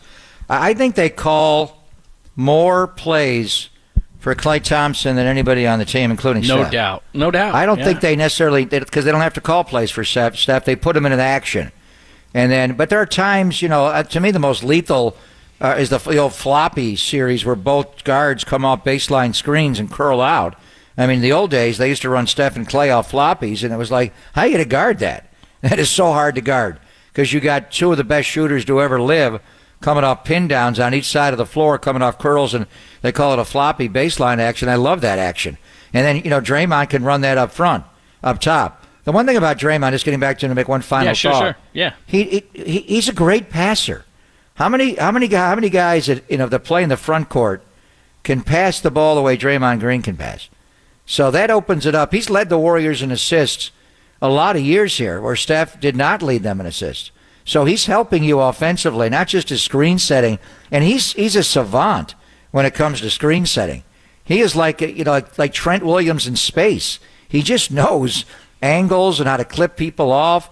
I mean, Bogut was so good at it with more of a brawny splatter you type of screen, where Draymond just a subtle movement to set the screen and then a clever bounce. He and Steph just vibe so well. But Clay's the kind of guy where if you call set plays for him, and they could do it, a pin down. They call more, pin downs and curls for him that I think anybody I've seen they call it, Mully had a lot of those too because he's a great shooter. If you don't call plays like that for Clay, then he goes hunting shots, and that's when he gets into trouble. Like, the one at the end of Game 4 when he took the big one, the quick one left above the break. But if you call a play for him, now everybody's involved. The passer's involved, the screen setter's involved, the guys on the weak side. That's basketball. That's a 5-team mechanism to get him the shot. He's not going to make every shot, but he's the kind of guy that when he gets rolling, and I think at times you want to see him put the ball in the basket. He's still defending fine, but last night he did not shoot the ball well, but they won. Now we're moving into the Game 6 Clay kind of mode that we dropped on Sleepy, and the last time they had a Game 6 against Sacramento, he was not very good in that game. He looked tired. They all did. But you go back to the elimination games on the road, John, starting with the Oklahoma City game when he dropped 11 threes, the original comeback from 3-1 down, scored 41. The one against Houston, that home game in 2018 when he dropped 9 threes and scored 35. And, even in the elimination game against Toronto in the NBA Finals before he got hurt, we forget, I thought, hell, they're going to win this game and have to go back to Toronto on Father's Day, Sunday, and then Clay gets hurt. But he went for 30. So it's been a little different. The Game 6 Clay, when you're on the road in elimination games, is where he's come up big. The one against Houston in 2018 was at Oracle. But I don't know. Are you vibing that Clay needs that breakout? He shot the ball well.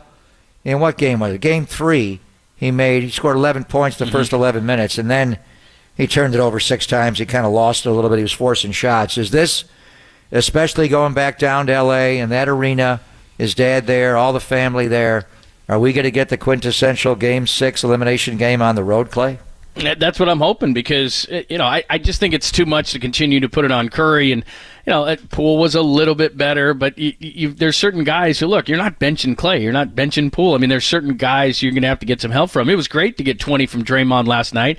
It was great to get 25 from Wiggins. In fact, the front court of the Warriors, they usually led in scoring by their backcourt. They scored 58 points, their starting front court. And the starting front court for the Lakers scored 48. That includes Davis and LeBron. So you're not going to get that every time. So if you just use logic, Clay's got to get it going there. And look, I'm not concerned about Curry, but Curry in games 4 and 5 behind the three-point line was 6 of 25, 24%. He hit the one in the fourth quarter that was a big one. In fact, they had 11 in the first half last night. They had 2. One was a Kuminga, one late when the game was already over, and then one was Curry in the fourth quarter late. So, look, Steph will get going, but the fact is he's 6 for 25 in the last 2 games from 3. He needs some help, and the most obvious choice, as you just pointed out, is Game 6 Clay, so he's got to get it going. Gary Payton, what do you call him? Is he a guard or is he a center? I don't know what the hell that guy is.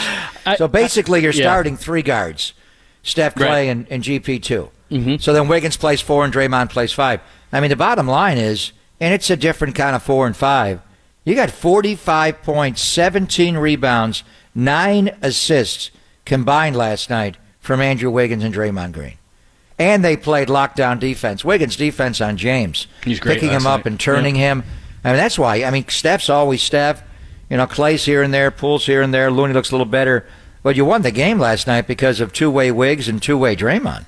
Yeah, I mean, they were great. To have Wiggins do the defense, like you said, that was the guy that when you and I were talking about when's he coming back, that's the guy that we were waiting to come back, and he was great last night. And obviously, we've talked about Draymond. Let's get a national perspective on this whole thing. Mark Hestershire is going to join us coming up next from ESPN. He's had the call in this series. What does he see? What did he see last night? And what does he see for Game 6 in L.A.? Can the Warriors bring it back to a Game 7? We'll ask Mark Hestershire from ESPN Radio next, only here on the Sports Leader.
We're streaming 24/7 at KNBR.com. This is Papa and Lund on KNBR 104.5 and 680, the sports leader. Our 2 games there, we had leads, good leads, and we just got away from ourselves and, let them get going, let them get comfortable. But, one thing we got to do is just keep our foot on the gas, wherever we are, and I feel like, we'll be okay. Andrew, terrific performance tonight. Oh, we got some Mark Kestisher in there at the end. Mark Kestisher, of course, ESPN Radio. He's been doing Lakers-Warriors, did the game last night. He's been doing Celtics-Sixers as well. So we got a lot of NBA to talk to with Mark Kestisher. Make sure you're following him on Twitter. And great stuff on ESPN Radio as he had the call with our good friend PJ Carlissimo last night. Mark joins us courtesy of the Uma guest line. What's up, Kesty? How are you? Hey, John. How's it going? Greg, already down in Los Angeles. Caught the early flight this morning. You're getting ready for Game 6, but let's go back to last night, and you guys talked to Andrew Wiggins, and it was two-way Wiggs last night, Mark, guarding LeBron and then scoring 25 points. He was much more aggressive. What did you see from him when you were calling the game and then talking with him afterwards, Mark?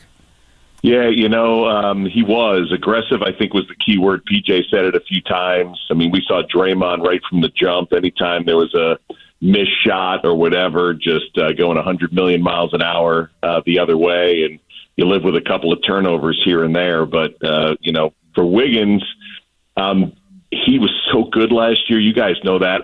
If Steve Kerr said that's as, good a performance as he's had since then, I believe it.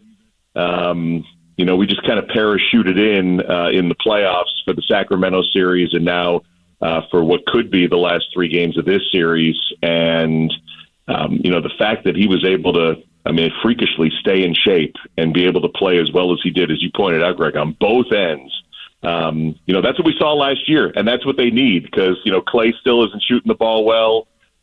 Curry's got numbers, but, there wasn't, classic Curry and, the three-pointers weren't really shooting them in the second half, and Jordan Poole, even though he got into double figures, was still way off shooting-wise. So they needed Wiggins and Draymond last night. That was impressive performance by both.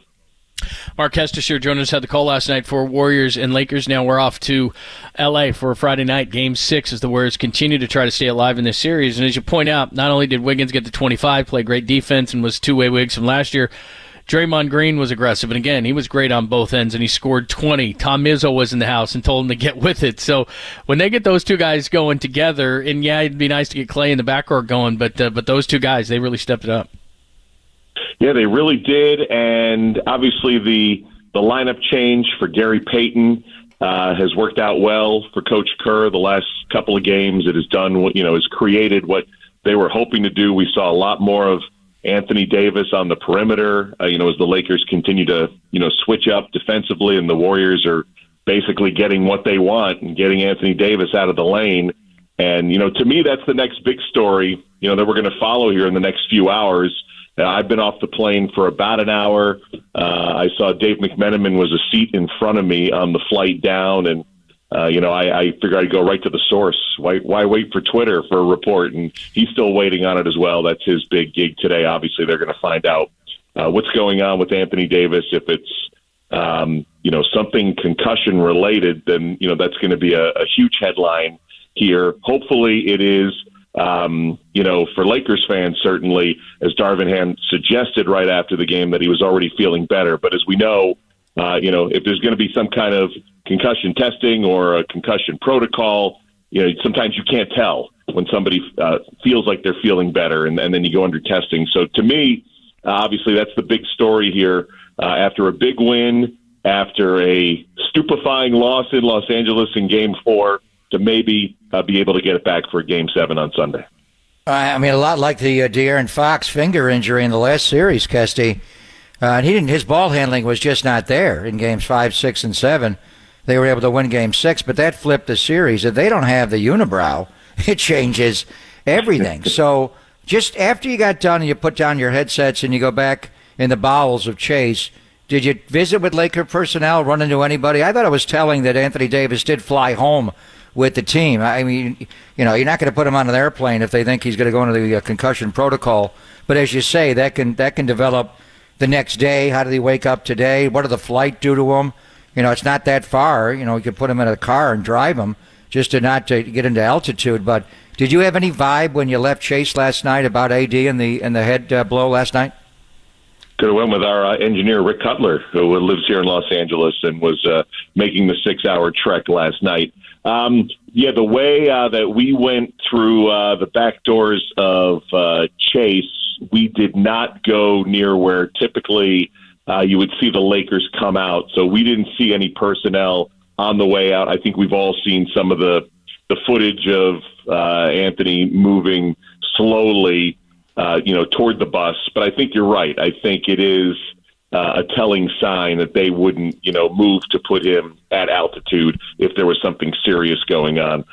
For me, and I guess I'll throw it out to you guys, is, for LeBron James, who for 20 years, hasn't shown decline, and maybe for the first time, you kind of see that he doesn't have that, grade 1 burst that we've seen, where if AD is not able to answer the bell tomorrow night, I think that's the secondary big question is he still capable of taking over and having like that 51-point game he had in the Game 1 loss in the 18 finals, or so many other times we've seen, even earlier this year, even the day he broke the scoring record when he went for 36. He doesn't seem to be playing at 100% to me. I don't know if whatever happened with his foot, a couple of months ago is still affecting him. And, how it is, Greg. We're sitting upstairs, I don't know what it is, 50 rows up off the floor at Chase. And when he came down and kind of hopped a little bit and winced a little bit and he stayed in the game, I still don't know exactly, where he is on the 100% meter. And that would concern me, on top of if they can't play Anthony Davis. Well, the injury last night was the left foot. It's the other foot that he had that injury you're speaking of that took him out of the lineup, and people thought he may not come back at all. There was also a defensive rebound he had late in the game, and he threw a two-hand outlet over his head up the floor to Anthony Davis before Davis got whacked by Kavan. Davis scored, but right after he threw it, he was wincing in pain, and it looked like it was either the neck or the upper back area. So he's got a couple of things to keep an eye on. So, obviously, right now they're saying Davis is not in concussion protocol. That can change. But since we're on that line of thinking, what would the Lakers do if they don't have Anthony Davis tomorrow night, Kesty? Who even starts for them? Yeah, that's a good question. It's not like they have a traditional, big that they're going to go to, a backup big that they would go to. They might have to go small. That seems to be what the answer would be, right? You'd go more 3-guard, perhaps. Rui Hachimura would start. Or Schroeder starts. What do they do? Yeah, I think maybe Schroeder. I would think one of those two are the first two to come to mind. I don't think even as good as, Lonnie Walker was in the fourth quarter in an isolated incident in Game 4. I don't know if you're going in that direction. And to be honest with you, D'Angelo Russell hasn't looked anything like, some of the games that he played down the stretch of the season. So it's a mess. It's a big mess because, you know what AD gives you on offense. We know how important he is as a rim protector, even though we didn't see as much of it in yesterday's ball game. That's a huge, huge problem for them. Wherever Darvin Ham wants to go, it's not a pleasant thought right now if you're a Laker fan. Mark Hester's joining us, ESPN Radio. He had the call with PJ Carlesimo last night. He's also doing the East. He's got Philly and Boston as well that he's been doing. In terms of just all the back and forth as far as the flopping and the fouls and how big these free throws are, and Greg and I were talking about it, it's not only the free throw discrepancy, but the Warriors want to push pace like they did last night. And you can't do that if you're pulling the ball out of the basket. Look, this is old. Phil Jackson used to always do it, and Pop did it, and on down the line. This has been going on in years and trying to curry favor with the officials, and then Darvin Ham came out right away and said, we don't flop, and LeBron said it after the game, but the bottom line is the Warriors were +2 in free throw makes last night. So what do you make of all this back and forth, and how important is this specific stat to this series? Yeah, I think the two names you pulled out are right from where Steve Kerr went to school, right? Exactly That's exactly the guys that he learned after. So it's time-honored, it's time-tested, and clearly it works. I mean, look, the officials are humans, right? Just like the rest of us, even though you feel that should not have an effect. And even as we've bounced around, from site to site and everybody else who's been, watching the games, the whistle is so different sometimes from night to night, where you can get away with a ton of contact, and even within the game. Next thing you know, first quarter to second quarter, you'll have a bunch of touch fouls, and you know how frustrating that can be for coaches and for fans alike, to the players and broadcasters to follow along. So it's time-honored, it works, it swings. And then last night it was, as you said, in free throw attempts, it was right there. I thought they let a lot of contact go yesterday. I don't know if it has anything to do with the complaining, but certainly you're gonna have that back and forth, and for Kerr to come out and to say that maybe it worked, and they'll see it again if they don't have the discrepancy that they like. Mark, the Warriors lost games 3 and 4 down at Staples/Crypto, and just historically, since this building has been built and open, and they moved away from the fabulous Forum, the lighting in that building is just different. It reminds me a lot of Madison Square Garden, where you get the theater stage lighting on the court, but then the people and all the stars, you think you'd want them well lit during the game, but they're more in darkness and shadows. And some players complain that it's difficult as far as the backdrop and the sight line. Some guys like the stage setting. We were talking to John Ireland, the voice of the Lakers, the other day, and he thinks guys like to show out because you have that Broadway theater stage lighting. The Warriors, Steph doesn't shoot well there historically. Clay, even though it's going back there and where Kobe played, and his dad's a broadcaster, gets amped up for it. He doesn't shoot well there. Just from being there and seeing it, is it a difficult lighting and backdrop for the shooters to shoot? Yeah, you know what it reminds me of, Greg? It's when you play a game like at the Carrier Dome, like in a big dome, or at the Final Four. It's so different than what you normally see. I mean, the Dome is a horrible experience, I think. I've gone to a couple Final Fours, and I'd just rather watch it on TV because it's just, as a fan, it's hard to watch. I can't imagine, trying to get your bearings straight there. I don't think to the same degree with the theater lighting, but you're right. I mean, you knocked it out of the park. It's the Garden. It's the same type of thing. And I could see that being an issue. I mean, those guys are so good. Those two guys in particular, you think that, you could make that adjustment. But, I mean, the stats are there. I was actually, right before we began speaking, I was trying to figure out when the last time they actually won a game here. And I think it was opening night the season before last, so October of 21, and they had a big fourth quarter. But outside of that, there's not a lot of success here, and I think there could be a lot of validity to the fact that it's just not the normal setting. The Lakers have been great over the years, but I think in this time period, they haven't been awesome, so I don't think you lay it there. But maybe it is the lighting. And you're right, Clay should be better at this lighting because this is his hometown, and I'm not sure exactly why they have not shot particularly well here, but I think you could certainly chalk it up in some small portion to that. You've been doing the East, obviously. The Celtics and the Sixers are interesting. The Heat and the Knicks. And the Knicks stayed alive right before the same kind of a situation with the Warriors, and now they're 3-2. But how do you see the East at this point, and specifically between the Celtics and the Sixers? And the Celtics lost a big one the other night at home. I'm shocked. I'm shocked at Boston, how poorly they've played. Philly's a really good team, better than I realized. We did, I think we did 2 of the first 4 games. We did the Sunday overtime game in Philadelphia, where, Boston kind of melted down there at the end.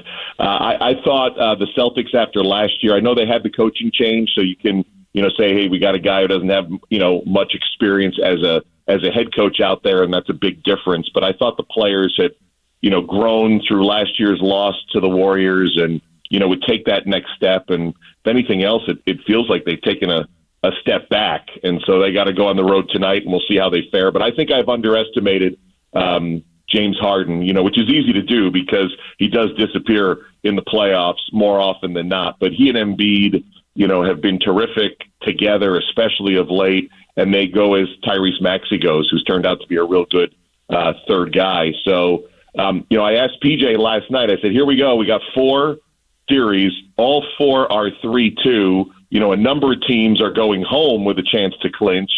And do you have any idea who's going to be in this Final 4? And I think he's as dumbfounded as I am. I figure Denver's got the leg up on Phoenix, and yet would I bet against the Suns forcing a Game 7? I wouldn't. The Knicks surprised me last night. Jalen Brunson had, an all-world performance going the full 48, and I still haven't figured out Miami. And they could go to the NBA Finals. I mean, it's really, really hard to figure it out this year, which is kind of fun, having a best-of-7 where you figure you drill down to the best teams, the best 4, and eventually the best 2, and eventually the champ. But it still feels like it's really anybody's game. And we got 2 Game 6 tonight. As you mentioned, Philadelphia at home can close out Boston, and then Phoenix back at home. So this has been... And the Denver Nuggets, in their long history, and they were part of the merger in 76-77 from the ABA, they have never been the number 1 seed in their conference. And just having the altitude advantage, we're talking about a shooting advantage and at crypto with the lighting, the ball just flies more. I mean, the one thing to me is Durant's shot is just back rim every time when he's playing at Ball Arena in Denver. When he's home, he's dead center. So the winner of the Warrior-Lakers series obviously faces the winner of the Nuggets and Suns in the Western Conference Finals. Kesty, how do you see Game 6 tonight? And is Phoenix, can they win a Game 7 if they win tonight in Denver and shoot the ball better at altitude?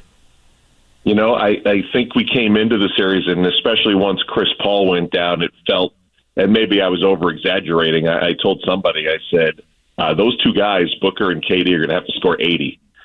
For them to win. And they came close if they didn't score 80, in, I think it was Game 4. I just think Denver, again, has been so underrated, much like, I don't want to put Philadelphia in the same class because I underrated Philly for most of the year. I think most of us did because we figured Milwaukee and Boston were, of those 3, just a little bit notch above Philadelphia. But I don't think I've given Denver enough credit. We know about Jokic. We know about Murray, who's come back clean this year, and then Michael Porter steps up the other night. They've got, a good amount of role players who have a lot of experience. Bruce Brown, thinking of him with Brooklyn. So, this is a much better team than people think. I can see Booker having one of those games tonight and forcing this back to Denver for 7. But that is such a great home court advantage. You know it better than I. You've probably done more games than I have up there. But it is, to me, it as much as we feel Phoenix had all that promise when they made the deal, I think some of the smaller role parts that disappeared in that trade, in those series of trades, ultimately will undo them. Unless those 2 guys just go off and have 80-plus points, and that's a lot to ask for 2 guys to come up with 40-point performances. I think it's the only way they beat Denver. I really have a lot of belief in the Nuggets. I think they're going to the Western Finals. Kesty, great stuff, man. We appreciate it. Great work, and we'll talk to you soon. Thank you so much. No problem. More importantly, if Denver does make the conference finals, will I finally be able to drive a golf ball 300 yards? That's what I need. Yes. So we'll find out. Yes. Yeah, PJ won't be able to, but you will be. Tell PJ I say hi, brother. Downhill at altitude, I'm saying 301. You got it. Oh, I like that. Total downhill. Perfect. With wind behind me. Perfect. Oh, easy. Yes, Easy. yes. Thank you, my friend. All right, guys. Talk Have to you a later. good one. Care, Mark. See you, man. He's a Mark good guy. Estisher. He is a great guy, and he's got the games with PJ going east and west. So we gave you a little bit, but a lot on the words. All right, we'll respond to a couple of things Kesty said. Hit us up on the text line as well. Questions, comments, thoughts, not only from what you saw last night, but also looking ahead to Game 6. What is your confidence level now that the Warriors basically are playing 1 and then potentially come back here for 7 if they can extend their streak to 29 with a road win in a playoff series? We'll get more into it next. It's Pop and London, your Thursday on the Esports Leader.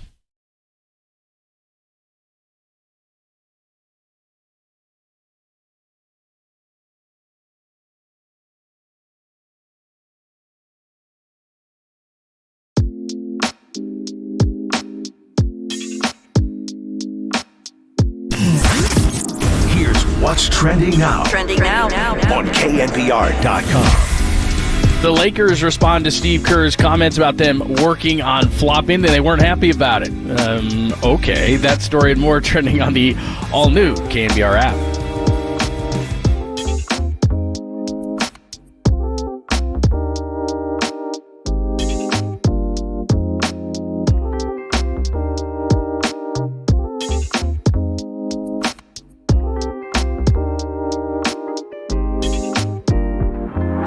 Oh, it's always great to talk to our good friend Steve Moskowitz, of course, from Moskowitz LLP. And this topic scares me, Steve. What happens if I get a letter from the IRS? After you're finished with the expletives, call us and don't panic. Now, it could be something simple, like a simple question about your tax return. Or it could be something, and I know radio is very regulated, but can I use a bad word on air? Sure. Why not? Audit. Ugh. It might be an audit letter, in which case we'll go there for you. Very commonly, it's for people that owe money, and the government says, hey, you owe X number of dollars, pay up. Whatever it is, just give us the letter. Let us take care of it for you. In almost all cases, we can do everything for you. You don't have to talk to the government, deal with them, have anything to do with them. And this way you can have a normal life, and you don't have to worry about anything. If you get a letter from the IRS, you've got to call Steve Moskowitz and Moskowitz LLP. It's 1-888-TAX-DEAL. That's 888-TAX-DEAL, or online at moskowitzllp.com.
Now, time for the Protect Your Assets with David Hollander Business and Technology Report.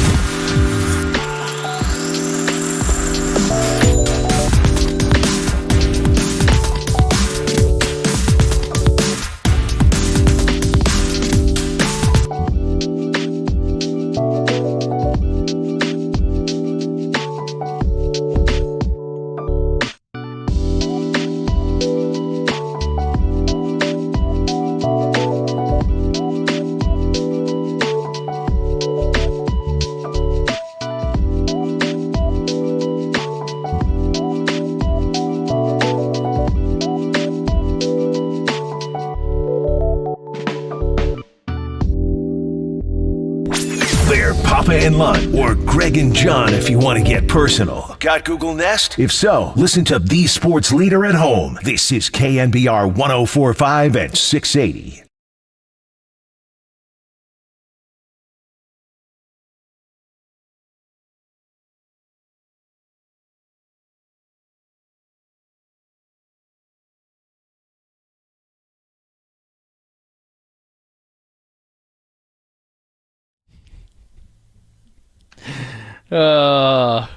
Was he there last night? Yeah, he sure was. He gave Draymond a hug. He was taking pictures with some kids.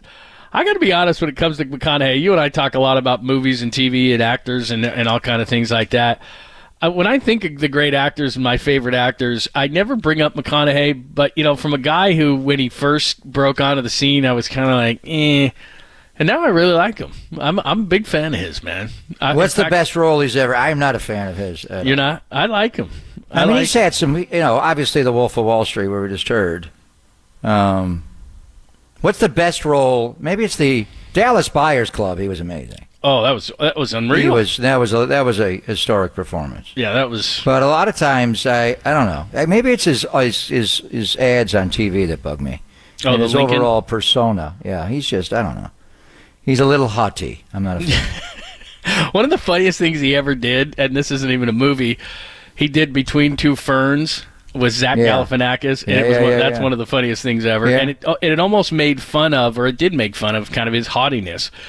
And so, yeah, I totally get that. He does, he can definitely do that. He comes across a little like Nicolas Cage, where I am a thespian. Oh, there's Really? no doubt. There's no doubt. But he was in, what was it, True Detective? They did True Detective. I thought he was great in that. Like you said, Dallas Buyers Club. He was really great. That was a legendary performance. I mean, that was unbelievable. Magic Mike. Don't forget about him in Magic Mike. White Boy Rick was one that I recently saw. He was in Detroit. And I think it was a true story. And his kid was a young drug dealer and all that. I thought he was really good in that. Wolf of Wall Street, like you said. I'm trying to think. There's tons more. But I don't know. I guess he's just kind of grown on me. That early on in his movie career, he would do stupid movies. I'm looking at some of them now, like The Wedding Planner, which was one of the worst movies of all time. Like he would do roles like that, and I would just say, How to Lose a Guy in 10 Days. Yeah, stuff like that. It was like, oh, this is terrible. And so he was kind of on the path, and for some weird reason, I don't mind like the John Wick movies, but he was kind of on the path of Keanu Well, he had the Reeves. same genre. He Ghost really did. of Girlfriend's Past. Yeah, he It's did. like, some, can we get? And then Dallas Buyers Club was transcended role. He was incredible, and like I said, he was really, really, really good, and a True Detective and stuff like that. So look, he can do a lot of good things, and he probably is that, certainly. But I will say this: if I was at the game last night and he was like in the vicinity, I would break rules and be like, "What's up?" Like I'd have to say hi to him. All right. I'd have to, man. I'd have to say hi to him. I'm not a fan. He's grown Now, on me over the years. Kim was there with Chloe. Yeah. Chloe was there last night? Yeah, I did not see her. How close was she to, did Tristan Thompson drop by that side of the floor at all last night? That's a great point. I forgot about that. Oh, Yeah, what's that thing like? I think of. Tristan What's that Thompson, relationship nice work like? there. Yeah, no kidding. So why is Kimmy coming to all these Warrior games? She's been at games 3, 4, and 5. See, I'm with you. I read an article the other day because I feel like it's my duty to know what's going on, of course, on the peripheral of all these kind of things. And some people were speculating that she was dating a Laker because she was courtside, but then, like you said, she's there last night. Like, people like her don't just show up. The Lakers games. were there last night. She right. could have been. Well, that's what I'm saying. Laker? There's got to be something. Maybe that's why Clay's gone into a shooting function. Do they look over there? You could lose your legs. Do you think that's part of it? Do they start looking at the crowd going, oh, I don't know. There's pressure, man. Kim Kardashian. Because part of the reason I played sports as a youngin' was girls. I wasn't very good at it, but I was in the uniform, and I'd be like, hey, what's going on? They're like, you never in the old days, the hardest game, and Mark Kestisher was talking about everybody getting moved upstairs. Yeah. We used to do games from the floor. It used to be awesome, yeah. Well, but then when in the forum, and Chick moved upstairs, and we were like anymore. 2 rows above Chick Hearn, and it was his catbird seat, whatever he called it. But honestly, if you ever had to do a game from the floor at the forum, there's no way you'd pay attention to the game. Right. It's just a runway show. And back then, it was insane. And, Magic had a scout in each corner of the arena to get the eye, and they come right off the floor and go right into a room outside of the Laker locker room. It was amazing. So, I mean, and now around the floor, it's distracting. I mean, Kim and Chloe, Dave Chappelle looked good last night, all buffed.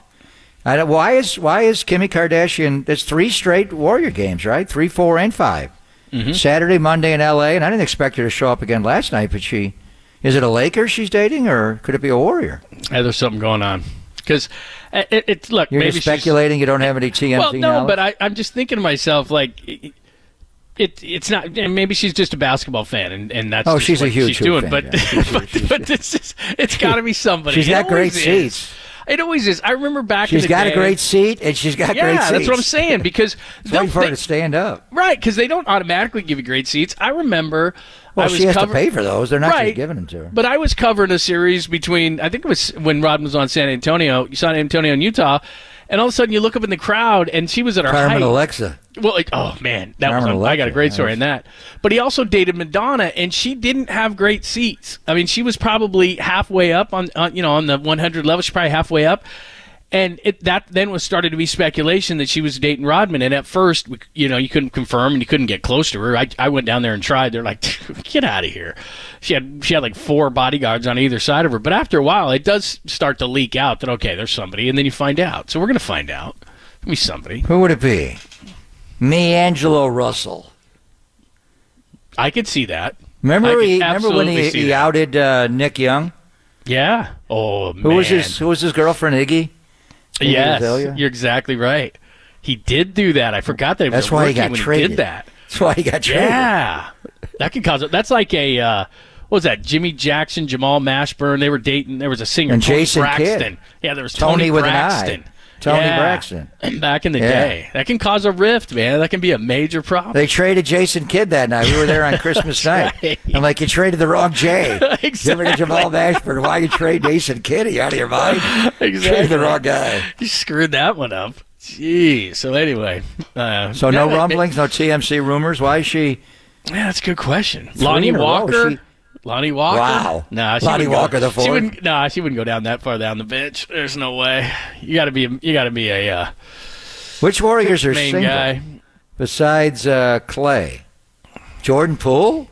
Ooh, maybe that's why. Maybe that's why his shot's so erratic. Shot selection. He's spraying the ball all over the place. All of a sudden, is that keep it center, Jordan?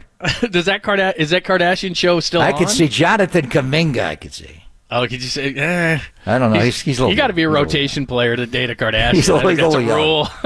He's got some hops, John. He takes it hard to the hole. He does. I don't know. And he did it. So what are the rumors? Why? Maybe she just likes basketball. Maybe. But she brought Chloe up last night, huh? Yeah, there's something going on. Because you only bring your sister up. Yeah, I'm going to have you meet him. Maybe it's back to Tristan Thompson. Maybe they're patching it up. Chloe and Tristan. I guess so. I guess anything is possible. Although, again, I'm not a great person to use as a rule here, but going backwards, I've tried it. It's generally that's why going back to where you came. Yeah, it's usually not. It's not a good idea. Once you're done, you're done. Cut the rope. Depends who it is and how much money it costs you. DeAndre Ayton has been ruled out of tonight's game. Yeah, this ain't good. Due to a rib contusion. Yeah. That is better for them. Trust me. You think they so? will play better. Yes, the kid And from no Chris St. Paul Mary's. either. Yeah, I know it's going to be hard. They'll win tonight at home, but the kid from St. Mary's, Jock Landale. yeah, he matches up better with the Joker, Jock Landale. He at least fights him. DeAndre Ayton he's played so poorly. He's going to get It's traded. not even a shot, which he actually made some shots the other night. Don't you feel like Durant? People don't talk. We got a report that Brock Purdy's going to be ready for training camp. Well, that's what last night on when the Mioka Did he say event that he does barring is a amazing. setback? Well, that's what he said. Kyle Shanahan talked a lot about quarterbacks last night. In fact, I think we have the sound back in the studio. We can play it coming up. But remember the last time that we got a report on Brock Purdy, it was John Lynch being optimistic and Kyle Shanahan saying, well, we'll see, probably a few weeks into the season. And now he's changed his tune a bit. And, obviously we have a little bit more information. Brock is still rehabbing, has not thrown, although I guess he's motioning with towels, I guess. Yeah, well, that's standard. I mean, so he's just not throwing a football. Right, but he sounded much more optimistic and said if there are no setbacks, he expects him to play week 1, which, by the way, now we're hearing... Not only week 1, he'll be ready for training camp. But what we're hearing is you better get your when I live, they call them yinzers. That's Pittsburghers. That's slang for people in Pittsburgh. It sounds opening like at Heinz Field, John. Have you heard that rumor? Opening at Heinz Field is what we might be hearing on that. So we can add another rumor to the rumor mill. As we've given you a bunch of them, and a few confirmed. But yeah, so your Permani brothers, you might want to bone up on your Permani brothers. That may be where you start. I'll be boning up now. But getting back to, and we'll have more about Brock. Yeah. That's great news. And but he was optimistic about because they're in the building now going through OTAs and they're out in the field and he's just not throwing a football. He's doing the towel work. The shadow, remember shadow pitching in baseball, and they do that a lot. So they don't want him throwing the ball, but he can go through all the movements. But I think Phoenix. Now you'd like to have Ayton's just minutes on the floor, but Jock Landale from St. Mary's clearly is matching up better with Kevin Durant. Don't you see Durant's shot? At altitude, he misses long every single time. It's like, what's going on? I don't know why they don't, they have the humidor at Coors Field. They didn't use one when the Giants and Padres went to Mexico City 1.5 miles above sea level. You wouldn't put a humidor into a basketball. But I've often thought about just taking just a little bit of PSI out of a basket. If a baseball flies 11% further at altitude, doesn't a basketball as well? And Durant's every shot he misses long. It's like back rim, back rim, back rim. What's wrong with him? That's a good question. All right, our good friend Logan Murdoch's going to join us coming up next. We'll talk more about the Warriors and the Lakers, not only last night, but how likely is it now? They're not all the way back, obviously, but this one could be the one. You get this one and extend the streak out to 29 and win the road game in a series, and all of a sudden it's Game 7 back here at Chase. Let's talk to Logan about it next, only here on the Sports Leader.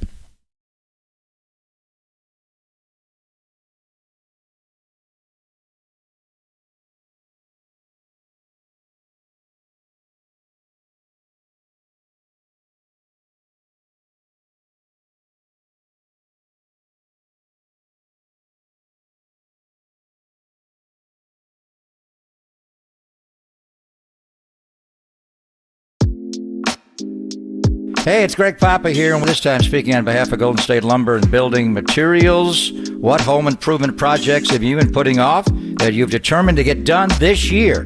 If you're looking to add something like a back porch or another room to your home, consider partnering with Golden State. They can help you pick up the pace on your next project, supported by the largest inventory of in-stock materials ready to be delivered to you anywhere you are in Northern California. When it comes to building codes, the Golden State app helps keep professionals up to date with ongoing changes to the numerous codes. So talk with your preferred contractor or professional builder and start navigating plans to finish your desired project before fall suddenly arrives. So just start at goldenstatelumber.com. Building a better Bay Area since 1954.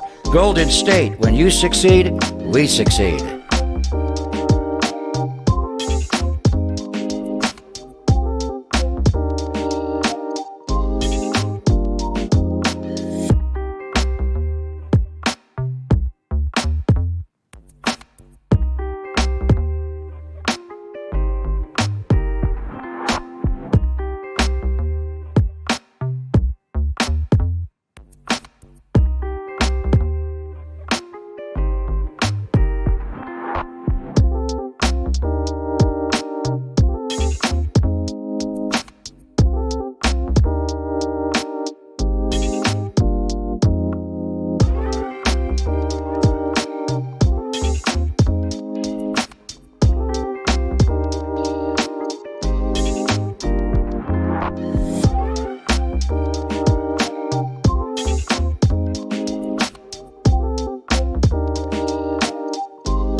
Dub Nation, filter out the noise and kick it with KNBR on the gram for everything blue and gold. Follow the sports leader on Instagram at KNBR.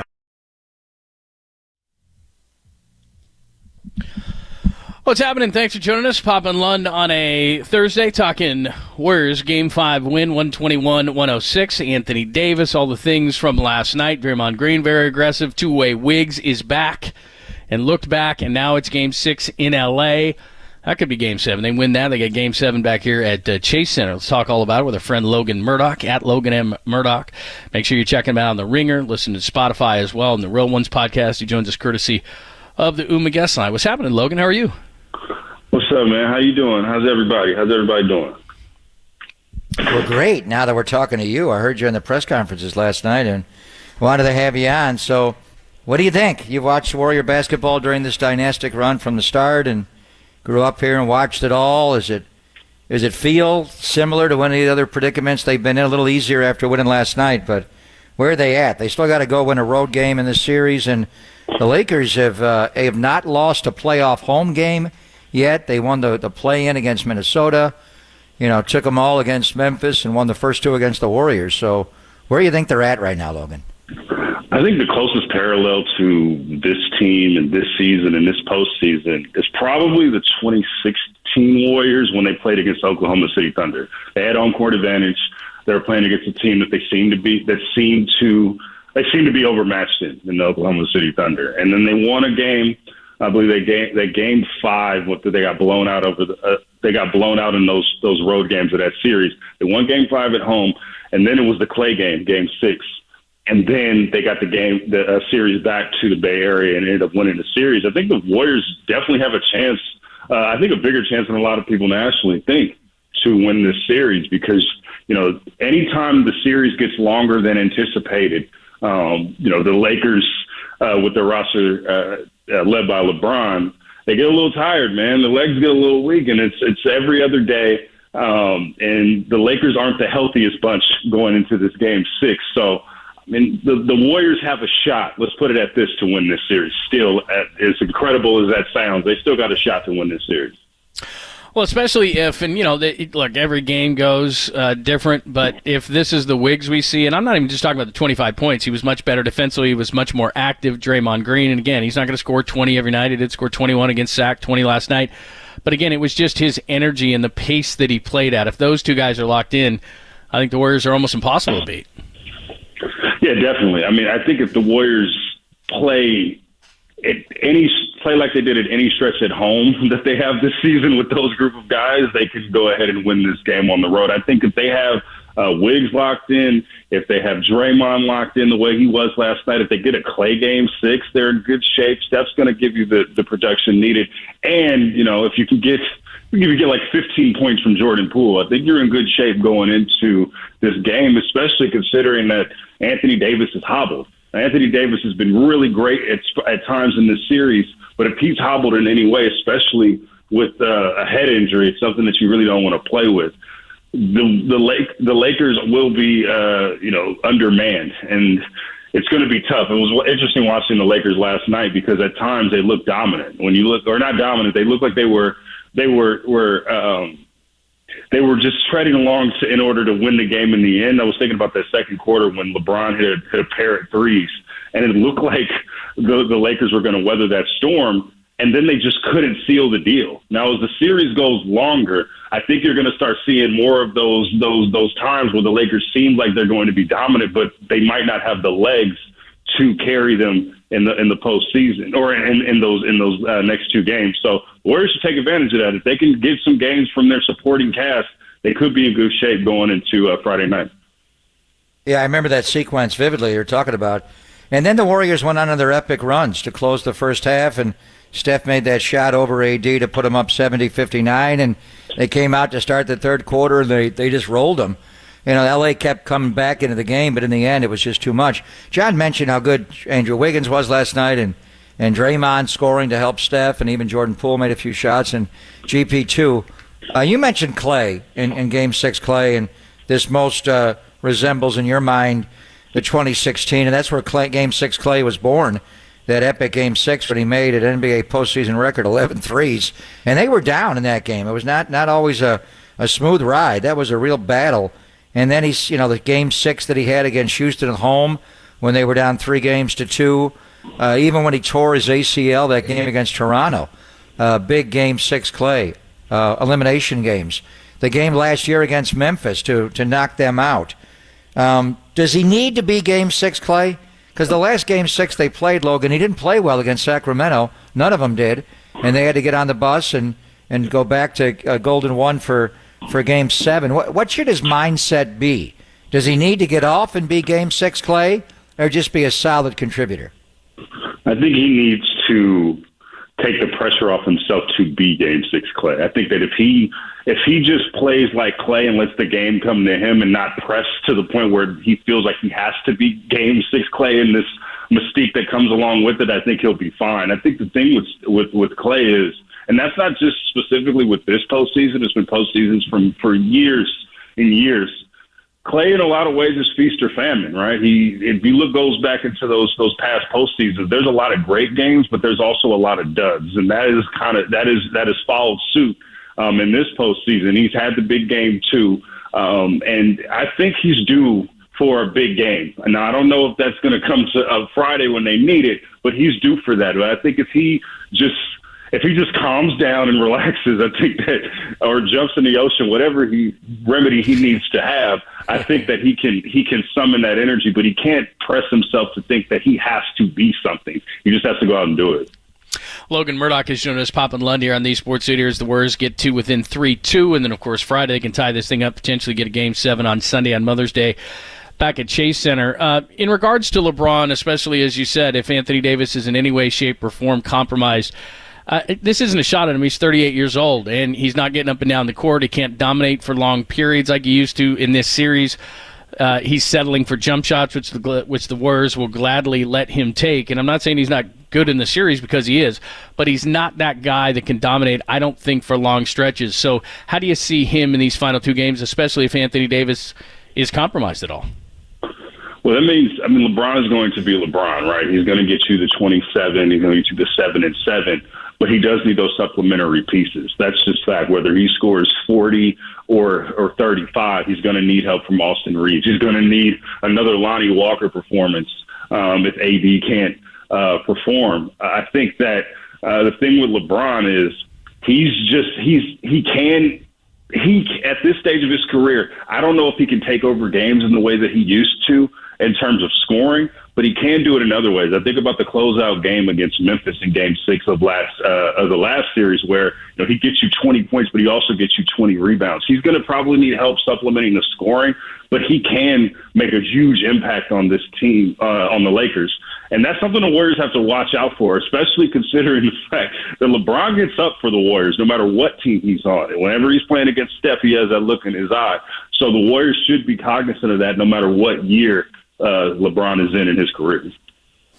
So it's kind of a silly question, but is this the biggest game the Warriors have played since when?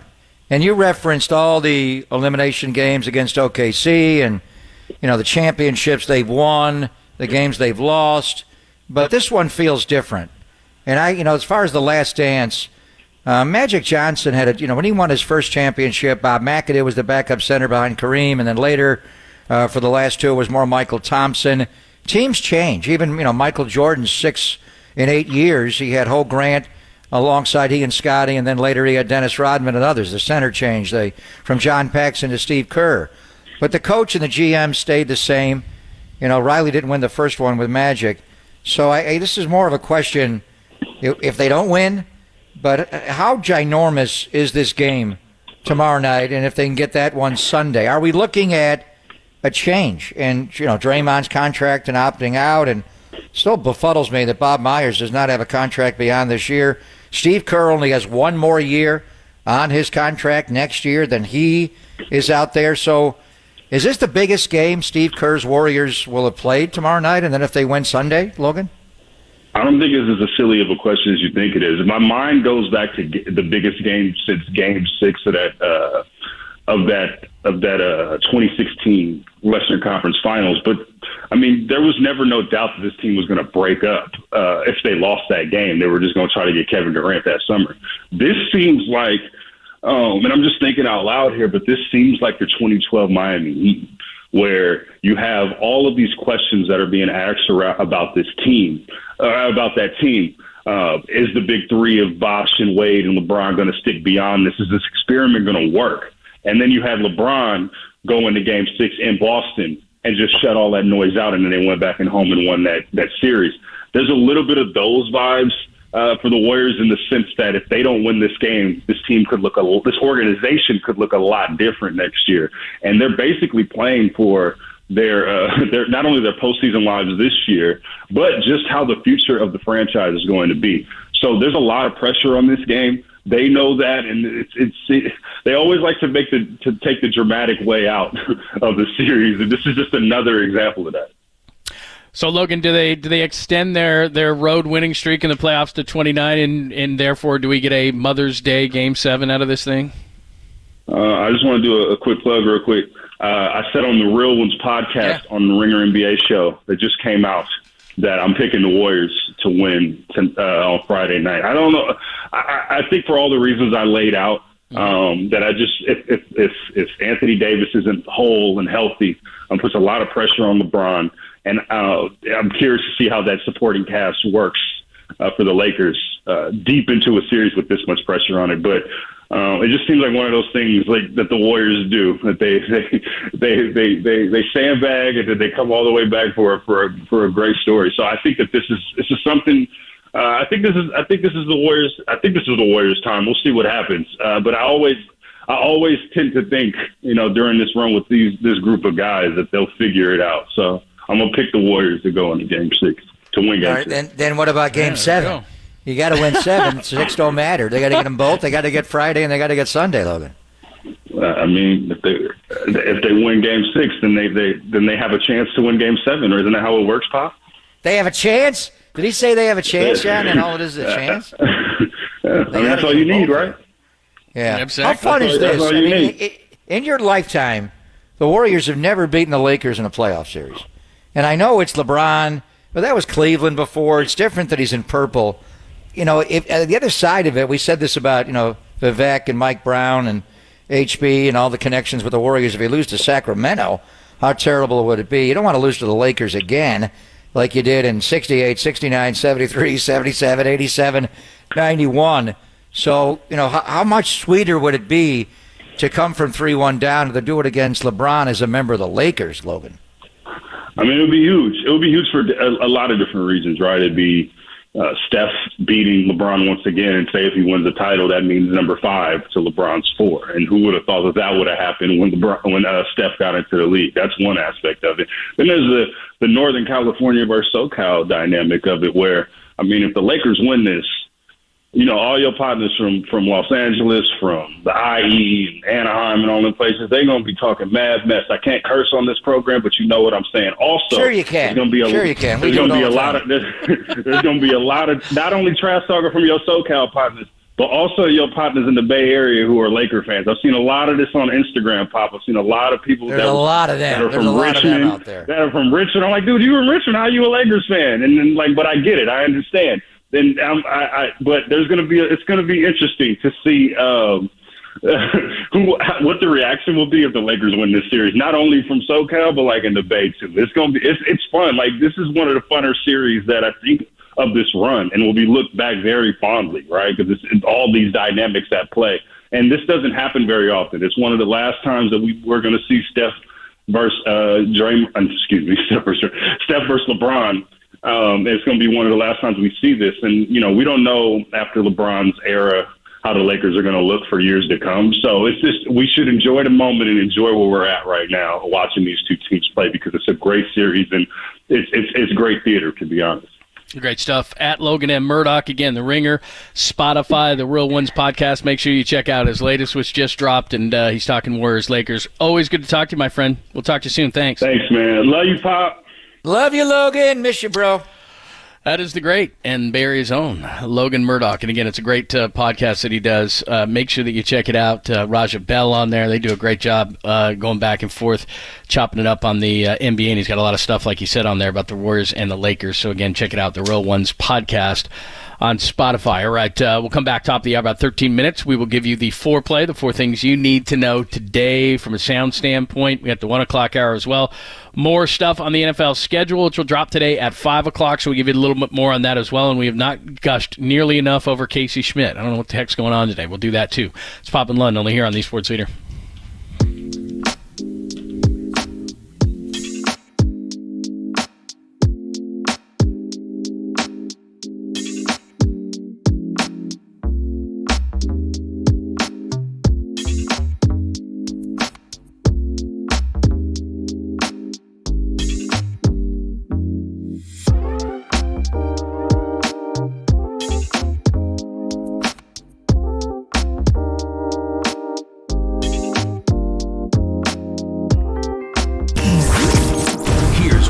Trending now on KNBR.com.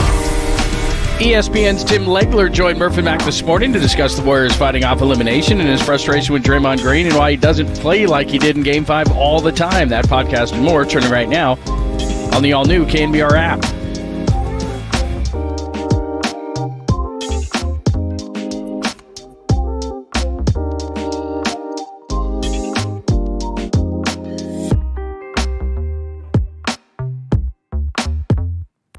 Beat LA. One area the Warriors are certainly in the Bay Area is beating LA, the pizzeria department. Do they even have pizza in LA? What's the best pizzeria in Southern California? In Northern California, the entire state, the entire world, the answer for the best pizza is Tony's Pizza Napolitana by the one and only Tony Gemignani in the North Beach. Whether you're a fan of New York style, New Jersey, Detroit, New Haven, California, or St. Louis. See, I did not say LA pizza. Tony Gemignani has every style of mouth-watering, award-winning pizza.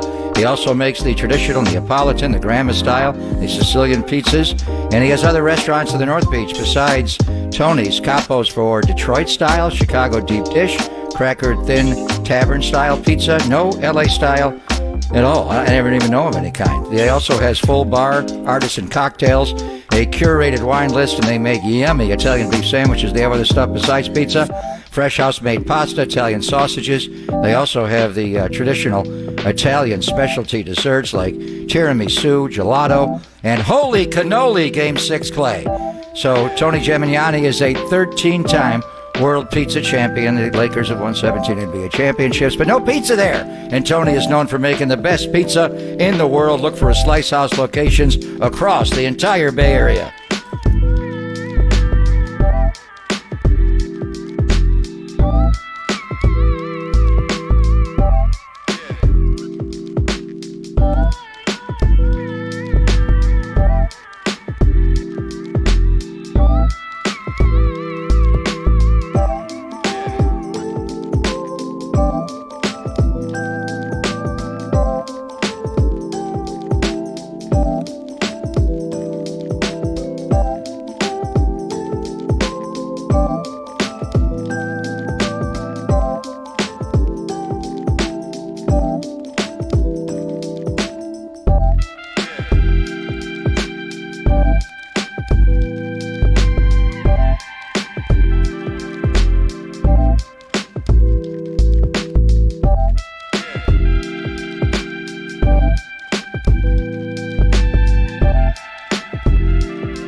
Listen to the sports leader anywhere, anytime. Download the all-new KNBR app. Now back to Papa and Lund live from the KNBR Casino Matrix studio. Casino Matrix progressive jackpots are here. Where are you? Just drop in. Please play responsibly. 1-800-GAMBLER.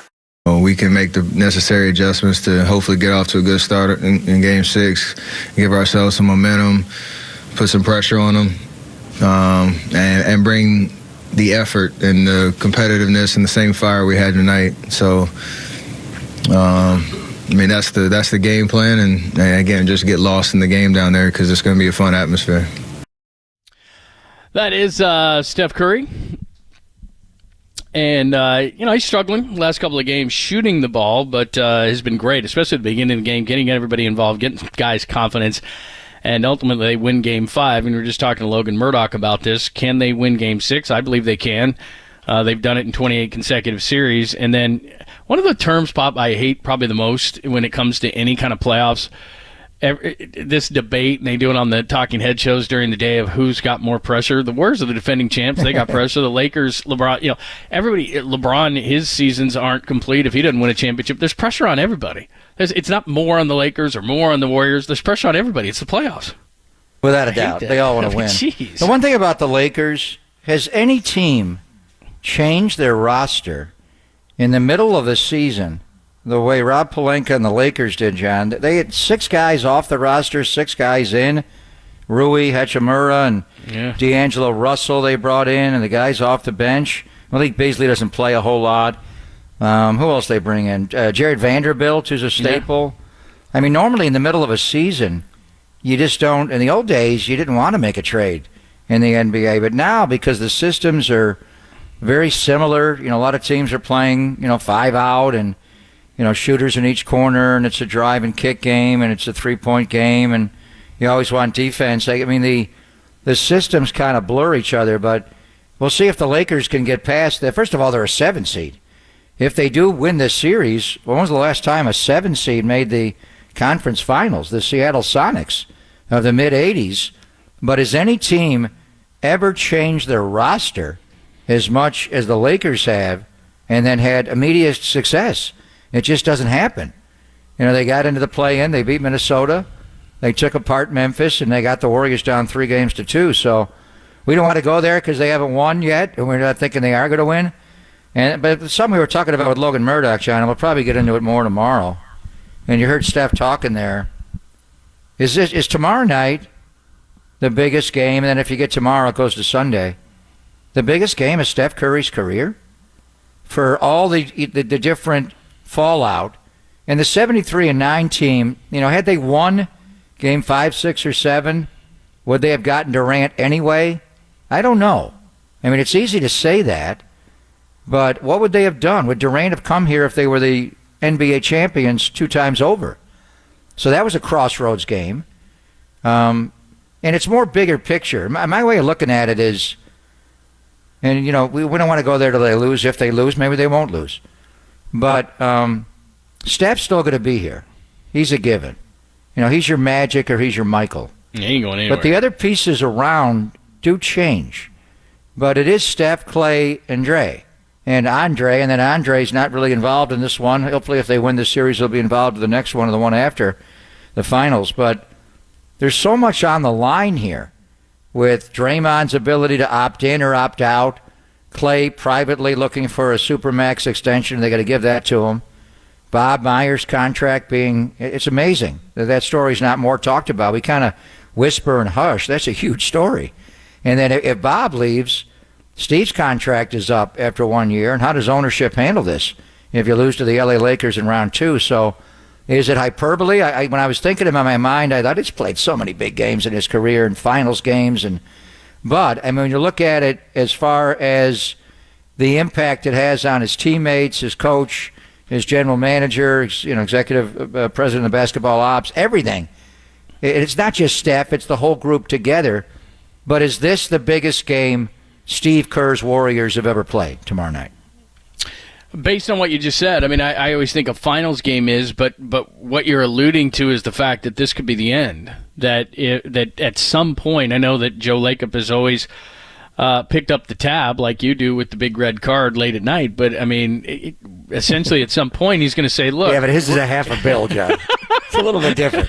That's a little Buying different you than, a round of drinks can be costly, but it's not $400 million going to $500 million. Exactly. But that's the point is, if I think, and look, Joe's never said this, but I just think this, because this is where most owners draw the line, that if you lose in the NBA Finals, you're still right there. If you lose in the second round to the Lakers, I think that Joe Lacob may say, geez, I'm paying for a team that lost in the second round. And logic will tell you, and Draymond hasn't said anything, and I give him a ton of credit, because when Durant's contract was in limbo, that's all we talked about during that season. Draymond has avoided that.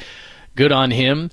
But logic tells you that obviously Draymond can still play, and we talked about this, I think it was with Sam Amick a few weeks ago, where, the Kings love to pilfer from the Warriors, and they'd love to have his leadership, and Detroit is home, and they need some leadership, and obviously the Lakers have been talked about. I don't know how any of these things would work, but the point is that Draymond's not going to have a shortage of suitors, and if you look at him making $27.5 million next year, that's fine, but somebody's going to probably offer him maybe not as much AAV, but, $75, $100 million. It wouldn't shock me with any of those teams if they did that. So all of a sudden, he's looking at a big bill. He's looking at Klay Thompson, who earlier in the playoffs said he wanted a max deal, said he didn't want to talk about it. He's not playing like Max Klay, so he's going to have a massive decision to make on this team. And if they lose early in the playoffs, I would think, just because this is what other owners have done, that Joe Lacup's going to say, I'm not paying that kind of a tax bill for a team that loses in the second round of the playoffs. Yeah, I hear you. And he has said that to Kawakami. Mm-hmm. But here's the other side. Have you heard Draymond Green, some of these post-game press conferences? Last night he was so lavish of his praise of Steve Kerr. I don't think I've ever heard him speak that way about Steve Kerr. What a great technician he is, tactician. Whatever game plan he wants to come up with, whether we're going to run our motion offense and move them and shake them, or we're going to run a high ball screen, whatever we're going to do, we believe in him. They talk about his calmness. He's been talking about Bob that way. Draymond is just, he just sounds like a guy who doesn't want to leave. So I hear about the opt-in, opt-out. He could opt out and still opt in, where they just don't pay him the contract, and they could stretch that contract over a longer period of time. Now, Poole's money kicks in big time. What do you do with Clay? The bigger thing to me is Bob and then Steve and the impact on that.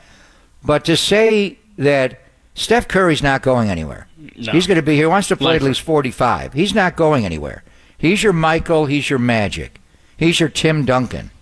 So and all those championship teams, and they won 5. They all won 5. They reinvented themselves. Magic's Lakers, as I say, Paul Westhead was the head coach for the first one, and then they brought in Riley after that. Bob McAdoo. Think about Bob McAdoo was the backup to Kareem Abdul-Jabbar as the backup center in the first one. The first two, Worthy wasn't there. He was drafted by the reigning NBA champions from the Stepien rule and the Cavalier pick. So those teams, it's easy to say Magic's and Kareem won 5. Well, they changed pieces along the way. They were different. Michael changed completely. Going from John Paxson and Ho Grant and Weddington and those guys, and it was different later when you brought in Dennis Rodman, obviously, and Steve Kerr, and the human coat rack was there, Phil Jackson and Crumbs, and then Tim Duncan. They went from the Twin Towers and David Robinson to more of an open floor game with Tim and with Manu and Tony Parker, and then Kawhi dominated. So even though some of the guys may retire, and certainly Andre will, you may lose a GM, you may lose a coach, but as long as Steph Curry is here, John, the way I look at it is it's never going to be the last dance, at least for the next 8-10 years. The pieces around him may be forced to change because of age, ineffectiveness, injury, salary, whatever it is. But as long as Steph Curry, like Magic and Michael and Tim Duncan, this dynasty can live on. It's just going to be different. All right, let's get to it. It is Poppin' London on KNBR AM and FM San Francisco, the sports leader, a Cumulus media station. We'll give you more NFL schedule. Both, some are confirmed, some are just rumors in terms of the 49ers and some of the big games, especially Black Friday, Christmas games, Thanksgiving games, and the 49ers are part of a lot of it. So we'll do that for you at 1:15. But in the meantime, here is your foreplay. Time for some foreplay with Papa and Lund. I'm Dirk Diggler. 4 chunks of audio that really get you going. I have a gift, and I am trying to not be selfish about it, but to use it. On KNBR 104.5 and 680, the sports leader. All right, a couple of guys stepped up last night as the Warriors stave off elimination against the Lakers and force a Game 6. And Game 7 obviously would be Mother's Day back here if they can get that win.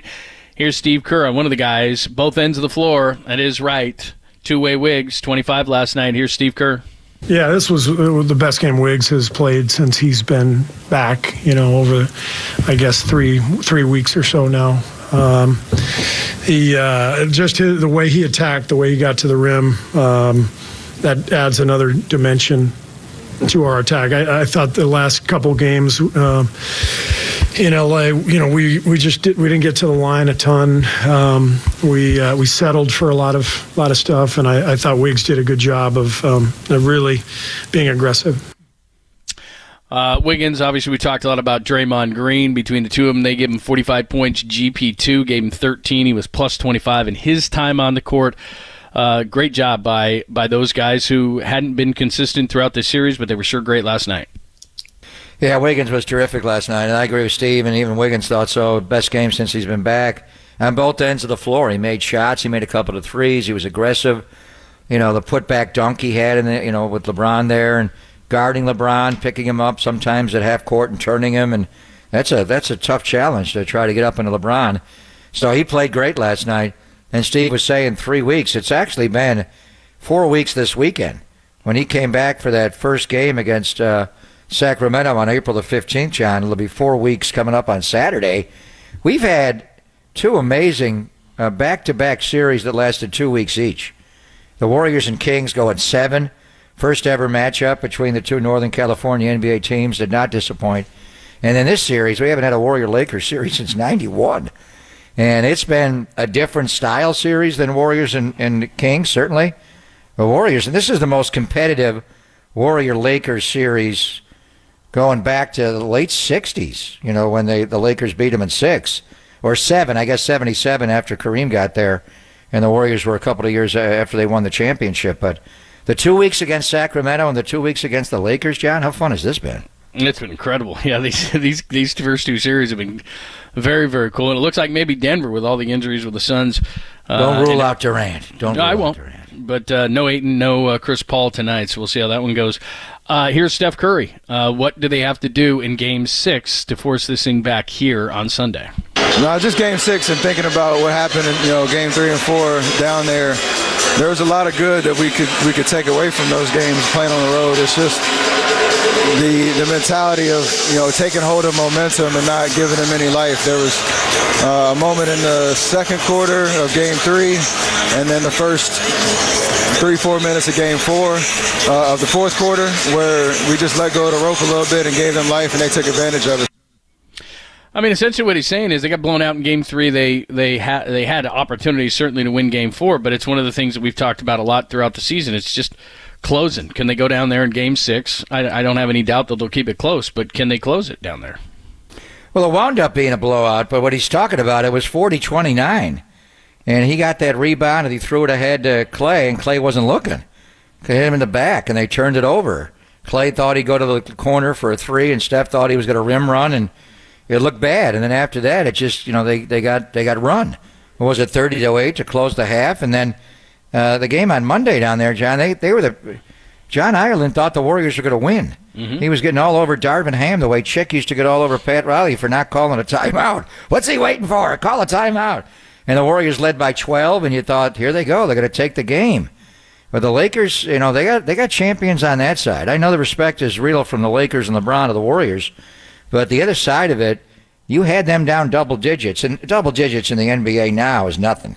You can make that up in a couple of minutes. But this is going to be a battle. This is going to be, haymakers and on the ropes and wobbly and maybe a standing 8 count, and you think a team is down and they come back. The one thing is the Lakers do, they played much better at home this year in the playoffs, John, than they have on the road. The one guy you cannot let get going is D'Angelo Russell. Do not let him get into his mid-range game, and that's on Gary Payton II and all of them, because when he's had big games at home, go back and look at his closeout game at Game 6 against Memphis. What did he go for, 31 in that game? You gotta keep D'Angelo Russell down tomorrow night.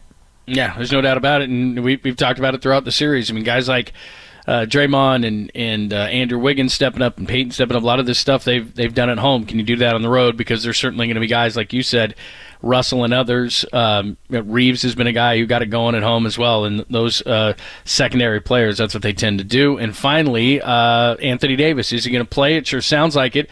Here was Darvin Ham right after the game, kind of scary moments as he left the court, had to go into a wheelchair, but Darvin Ham said that at least initially last night that things were looking better for AD. Hey, Darvin, what do you know about Anthony Davis at this point? Yeah, obviously everyone saw he took a shot to the head, but he got just checked in on him.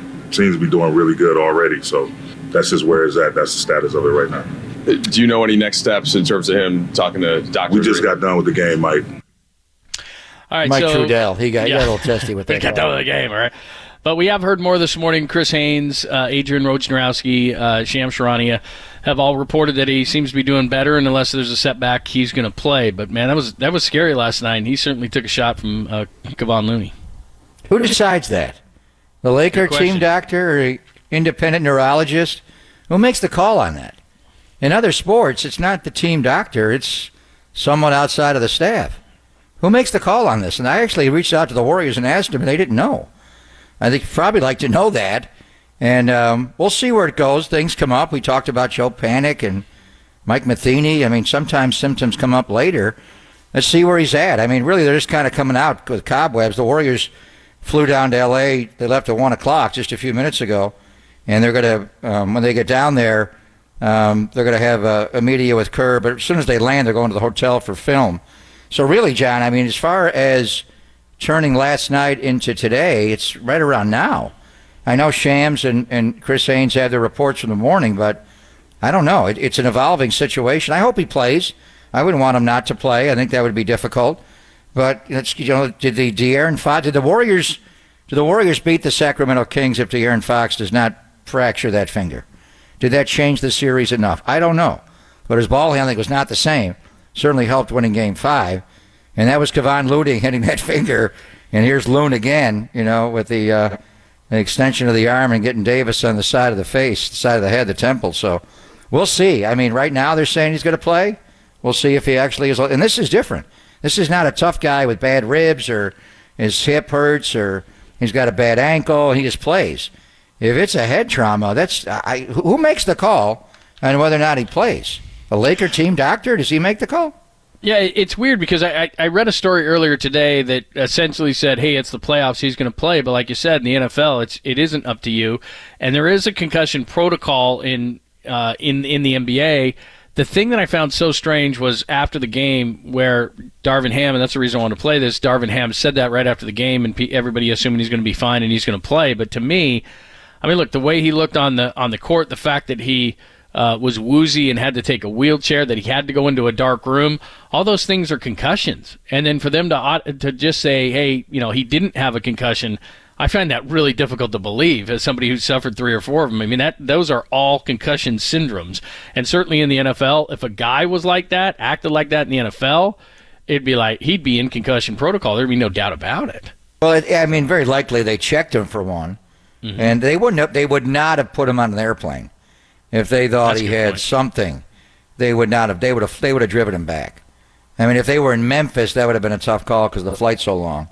But driving from when you're on a charter, you're not dealing with checking in and all that. But, a lot of times commercial flights, it's the same amount of time if you fly or drive to L.A. It's almost exactly the same. For the Lakers, it wouldn't be as long.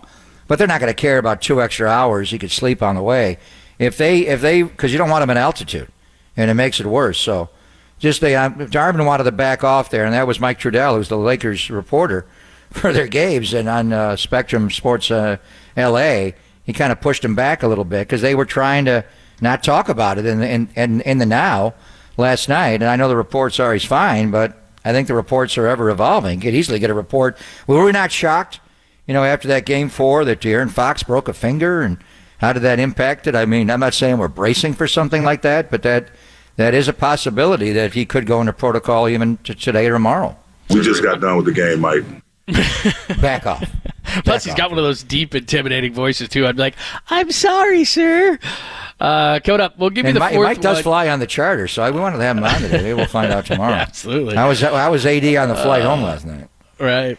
All right. We will play the fourth one for the foreplay coming up because it's Javon Hargrave, and we know some things about the schedule, so we'll use that cut for Javon, who's going to be going up. We'll give you one, Week 13 against the Eagles. What else have we found out, not only about where the 49ers will play and when, but also you're going to have fun on Thanksgiving and Christmas, it looks like. We'll get into that next, only here on the Sports Hitter.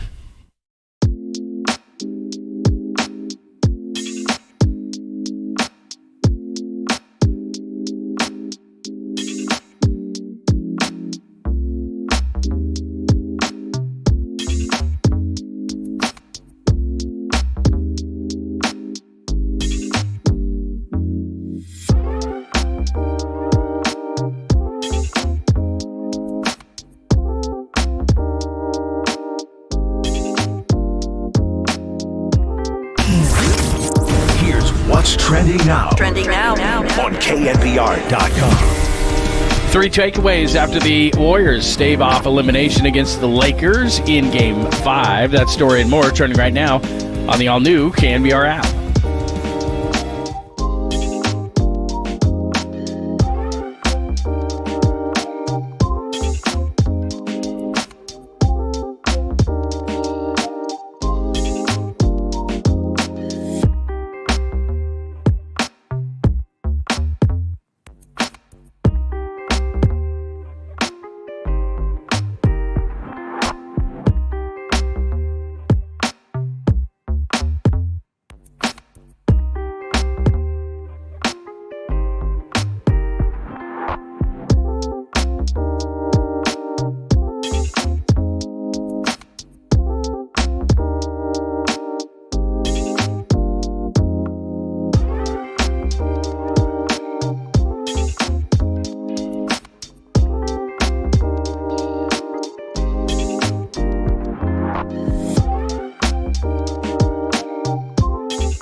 And now, time for the Protect Your Assets with David Hollander Business and Technology Report.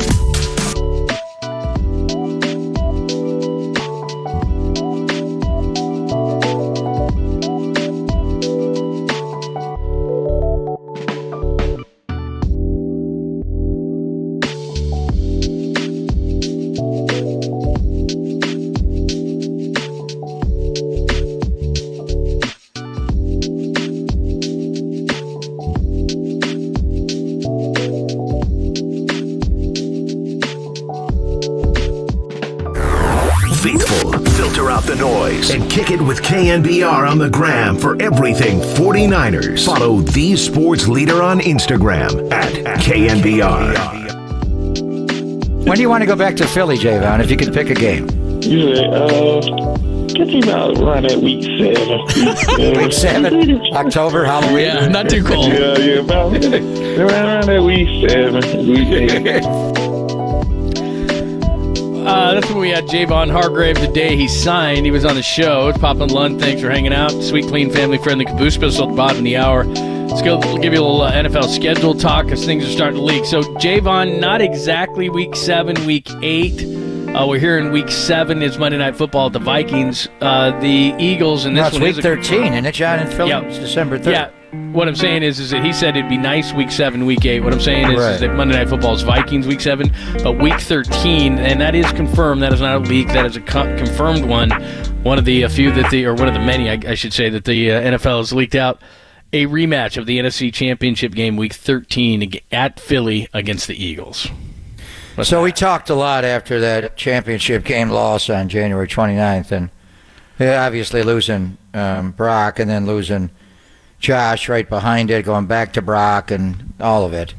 My thought was then, the winner of the Super Bowl would play the first game of the year on September the 7th. So at that time, we were hoping it was going to be Philadelphia, if you recall, because I thought it would have been a great motivator for the 49ers. And I think they would have been the choice.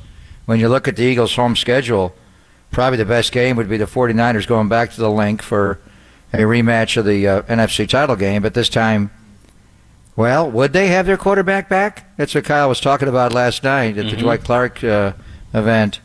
He's glad they're playing him later in the year because there's reports now that they're hopeful that Brock's going to be able to make training camp on time. Still, I think they're more comfortable with it being not week 1, and it wouldn't have been week 1. Well, it could have been Sunday Night Football, or even week 1 at Philadelphia. Could have been, but they decided to make it week 13, December the 3rd.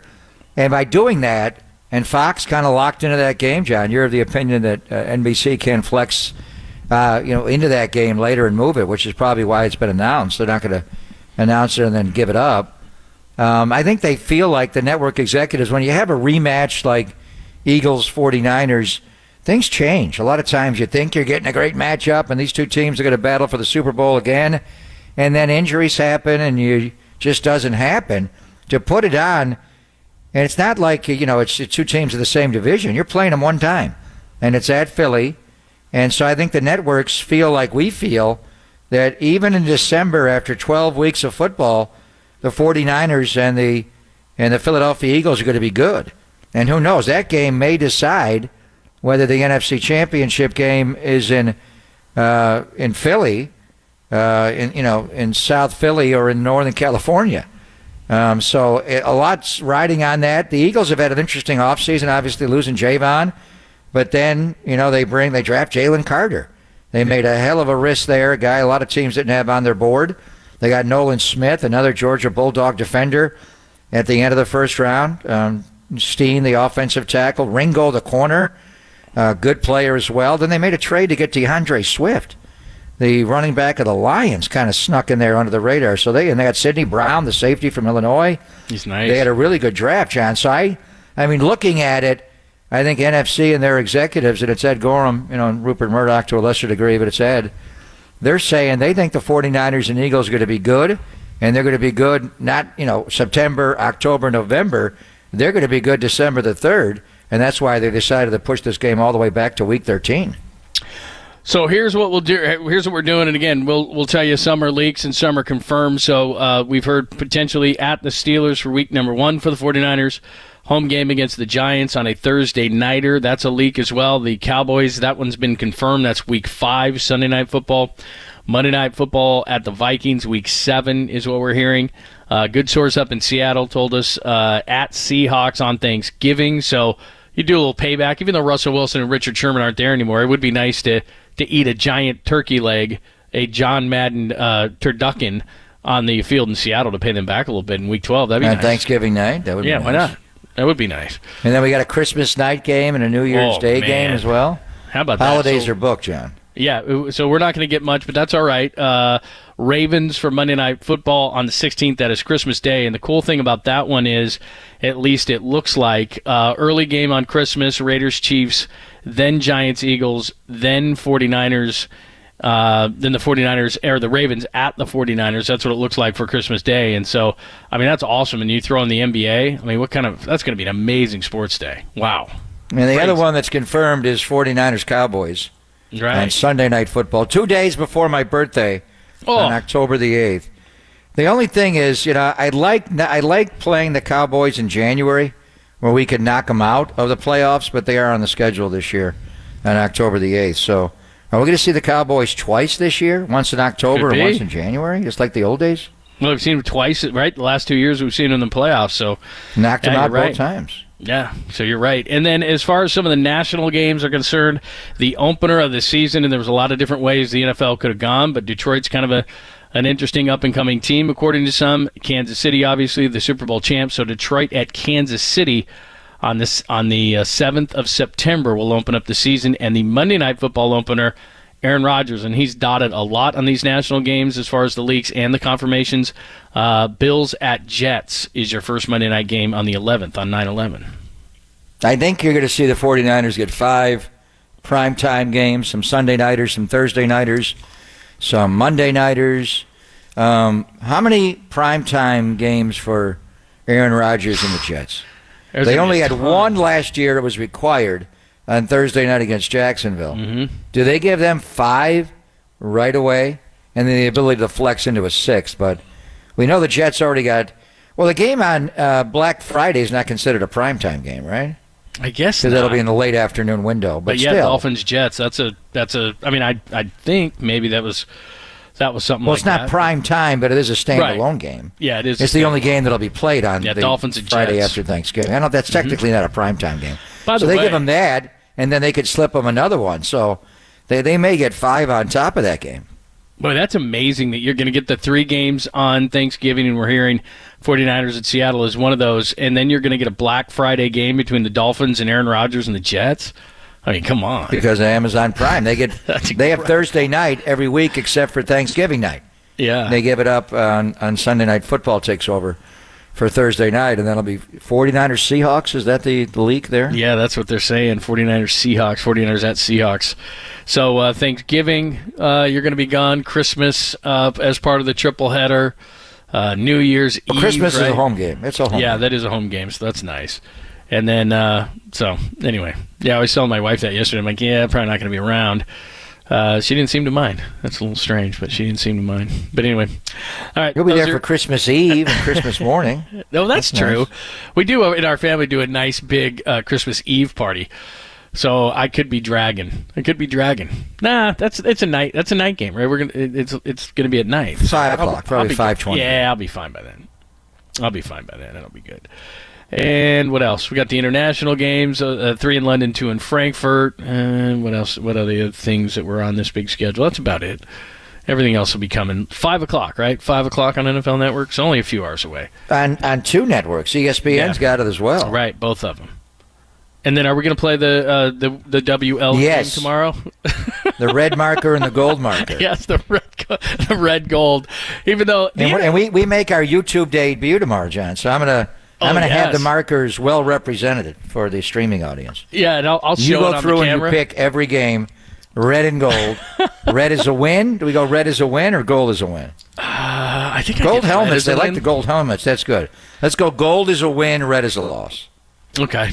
I'll have to go back a year ago. In fact, I'll find this before tomorrow's show because I have this saved, I'm sure, in my photos somewhere in the thousands in my phone. I did save this WL thing from last year. From last year? I'll have to see how accurate. I do believe I was fairly accurate last year. How many games they win last year? Did you say 11? they're going to be 3-4 at one point and then win 10 in a row? Yeah. Led by Mr. Irrelevant. Did you call that a year ago? I don't think I said that. Yeah, that wasn't part of it. Did you go 13-4 though? Did you get there? I think I was close. I think I might have said 12-5. So I'm not sure exactly how wrong I had it or exactly where I was. I'm trying to spin through this thing right now. It doesn't look like I'm gonna find it. Oh, I found it. Wow, I did find it. What did I call this thing? 1, 2, 3, 4, 5, 6, 7, 8, 9, 10. I did go 13. I do have 13 wins. You did? I do have 13 wins here. Boy, that You didn't have them 1, 2, losing 3, to 4. Chicago. You didn't have them losing to Denver. Mm-hmm. You didn't have them losing to Atlanta, right? No, I did not have those losses at all. No, I certainly did not have those. Yeah. So, anyway, all right. I will reveal that tomorrow. But, yeah, exactly. I didn't do it exactly as planned. But, anyway, we'll see how that goes. And then it's so funny because, like you said, what's funny from what Kyle said last night was he said, well, that's great because by that point we'll have Brock Purdy and all that kind of stuff. Yeah, but who's going to be hurt by that point? You know, you never know. He could come back and then get hurt again. So who knows? I mean, it's just... Why are you saying that? No, just the season's so weird. He's the you know? indestructible Brock Purdy. He never gets hurt. unless a tight end on the corner misses a block. That guy went to Miami, by the way. Good riddance. I saw Tyler that. Kroft. Mike Get out of McDaniel. here. Yeah. We don't want you anymore. Stop blaming him for that. Step up in the pocket, Brock. He would have hit on you. That's solid. That's a solid point. That is very much a solid point. All right, we'll do that tomorrow. We'll play the fun win-loss game. Everybody loves it. It's the game show that is sweeping the nation. Coming up next, as part of the Sweet Clean family-friendly caboose pistol, a class that you and I both would have aced. We'd have aced this class. We'll give you that and the rest. Health class? You're on the right track. You're definitely on the right track. It's very caboose-ish. We'd have done very well. We'll get into that next, only here on the Sports Leader.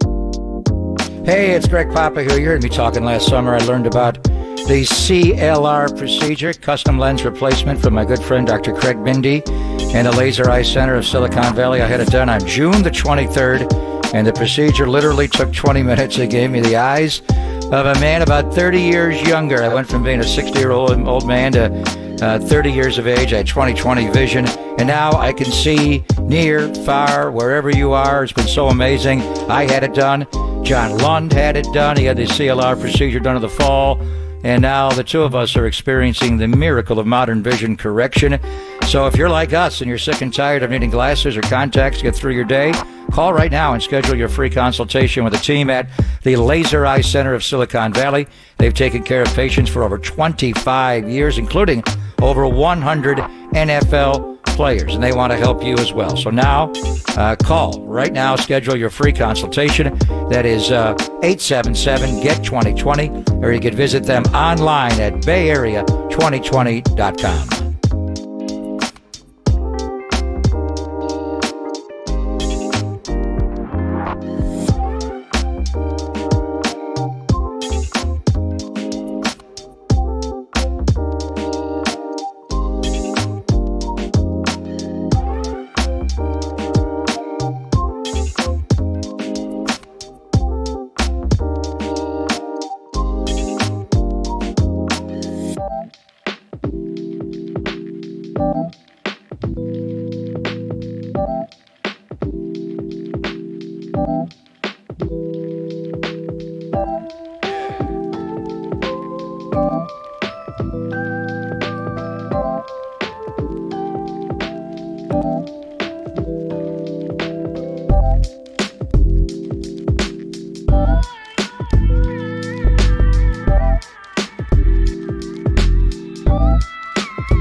was a 5-shot revolver. It was loaded, wedged in the crack of her buttocks. Papa and Lund presents the Caboose Pistol. The old caboose pistol, everybody has one. A few stories that slip through the cracks. Did you say caboose? I know some women who could hide a machine gun in there. Yeah. I'm sorry, we're getting off track. On KNBR 104.5 and 680, the sports leader. All right, let's start with this. I didn't ace many classes at the Harvard of the West, Utah State University, but I probably would have done okay with this one. I probably would have done okay with it wasn't offered to you then? It's a new curriculum? Yeah, especially at a place like that. Maybe at Syracuse they would have been progressive enough to offer this class, but I think that you and I would have done quite well. Temple University, of course, Philadelphia. Speaking of Philadelphia, we were talking Mixology. About playing. Okay, that one would have been good too, but it says right here, Temple University. Cannabis growers? Yes, that would have been good How too. far we've come as a society. You've been in prison for that before. It's true, and you could. All of these could be offered. Now you're becoming a billionaire. But Temple University, obviously Philadelphia, it says right here, Temple University students are eager to discuss porn. Jennifer Hewlett, the assistant director of gender, sexuality, and women's studies at the Philadelphia Institution, said the student cap for her new porn studies course shot up from 25 to 40, with many more on the wait list. Yes. There's actually a wait list. So they originally wanted 25 in the class. Now it's 40, and there's a wait list for this class. The course is called Social Perspectives and Digital Pornography, the Other Sex Ed. And they offer that at Temple University. So, there you go. Now you laugh at that and think, no, I'm really far too mature to do that. But how many, the things they taught me in college, like magazine writing. Right. Who the hell was the last time you picked up a magazine and you weren't in the waiting room of a doctor's office? Right. Did that ever happen? When was the last time you saw a magazine? God, that's a great question. Last time I read we were taught the wrong things. So if somebody, what do you want to study, young man, in college? Right. I want to study pornography. Yes, please. Well, in the old days, you'd be like, what? But people are getting rich on these different ways. So what is this? What is the class preparing them? Not just to watch it and get off on it during class. It's how to make the movie, how to distribute it on a website. What are they teaching them?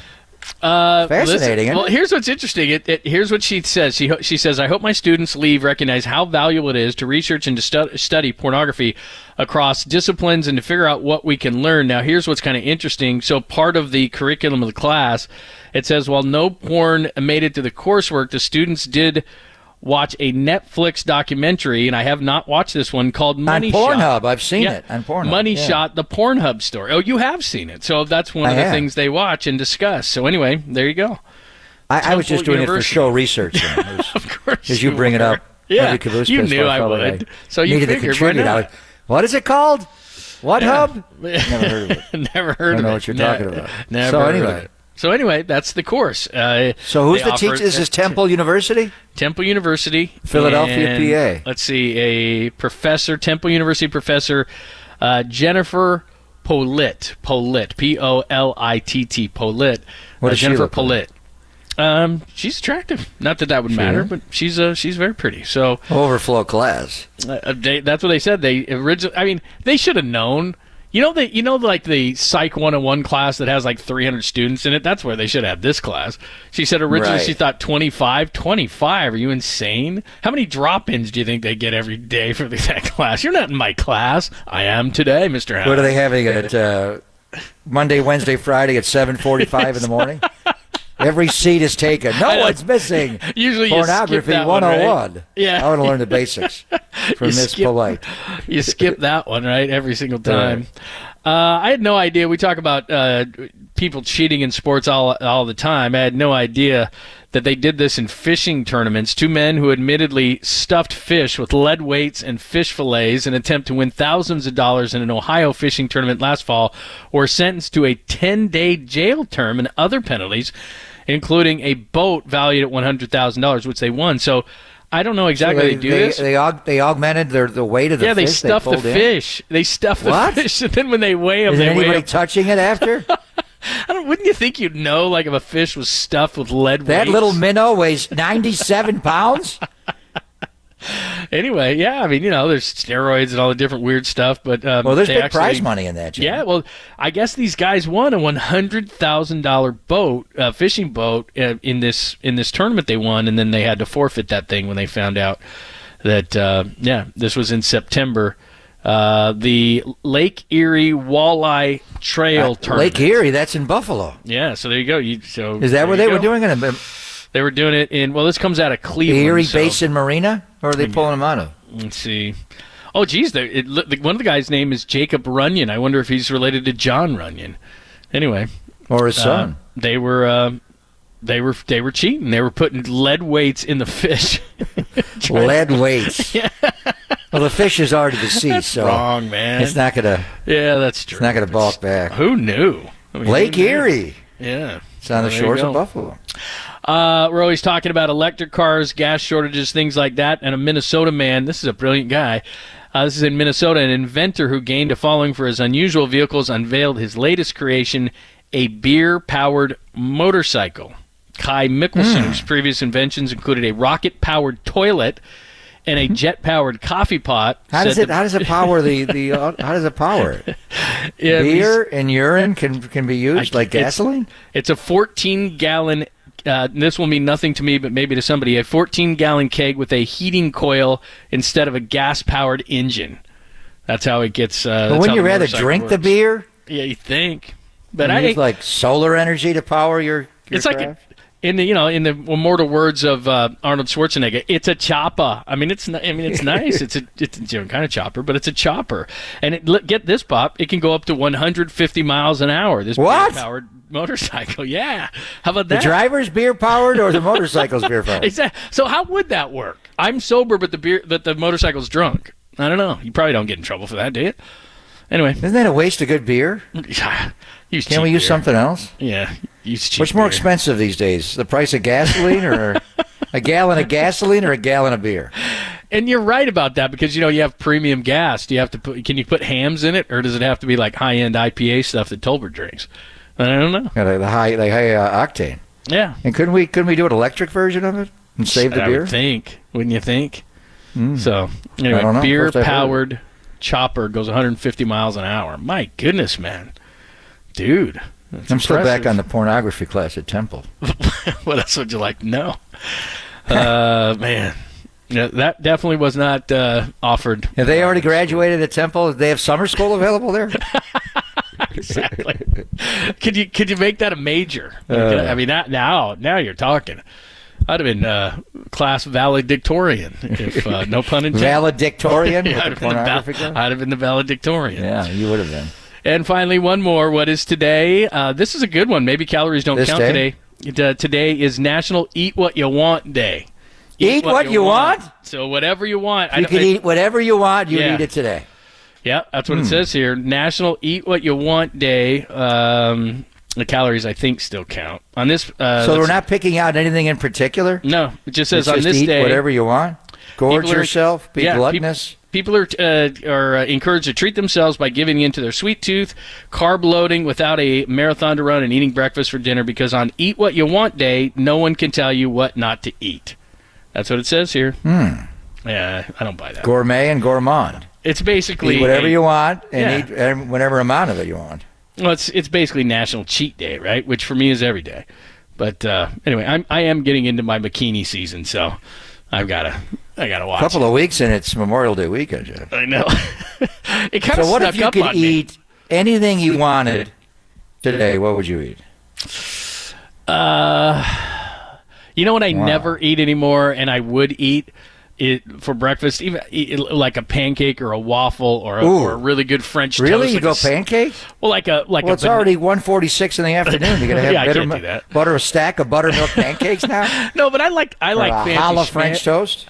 Yeah, there you go. I would do like a stuffed French toast. So you'd kind go of a breakfast. thing. What meal would you? Don't you love and maybe a side eggs of Benedict? bacon? Would you go eggs Benedict to make it breakfast? Oh man, do I love eggs Benedict? A croque madame? Oh, would you do that? I had this thing at Bricks on Sunday that was like this was National Eat What You Want Day. It was fried chicken, but it was for breakfast and it was boneless and had like eggs and all sorts of stuff all over it and some kind of weird gravy. I had to go on the treadmill for like an hour and a half, and I don't. Did it have the biscuits in the gravy? No, I opted out of that. That was stupid of me, but it was really good, and I did feel like that was National Eat Whatever You Want Day. Yeah. Wow. What would you eat? Is there anything that you don't eat? Only one thing, John. I'd go right to the North Beach and see my friend Tony Gemini. Oh, that was a great one. You are. What kind of pizza would I have, John? He's got them all. That is a good point. Maybe I would go because I'd never do deep dish because it's too much. But man, I might go a deep dish or something like that. That'd be good. Although you just can't eat very much Chicago of style. that. I'm not a big Chicago style. You can't eat very much of it though. You eat one and it's like it's very filling. Yeah, very rich. So I don't know. Anyway, so go at it. Croque Madame or a croque monsieur. What's the difference between croque and madame or croque and monsieur? One has egg in it, right? Yeah. It's both a ham base. Sure. Yeah. I think madame has eggs in it, sure. Right? Yeah, why not? There you go. So I think the calories probably still count, but why not? Just do it. National Cheat Day is basically what it is. All right, that is your sweet, clean, family-friendly caboose pistol. I'm sure there'll be a lot of people that are going to apply at Temple University now that we've brought it to your attention. We've got some remnants. Well, I'm thinking who are the two most famous alums at Temple? I don't even want to say. Well, John Chaney was the basketball coach. There you go. Didn't Bill Cosby go there? Oh, there you go. I knew you were going to do it. Stay away from the Jell-O pudding. Why is that old man eating Jell-O pudding in the front row of the pornography class? Exactly. Should be rotting behind a jail cell. Oh, man. He went there, didn't he? Yeah, he did. He used to always wear the sweatshirt everywhere, and I bet they were real happy with that now. Dr. Huxtable. We'll give you a couple of remnants before we get out of here. Tolbert and Cope's top of the hour on the Sports Leader.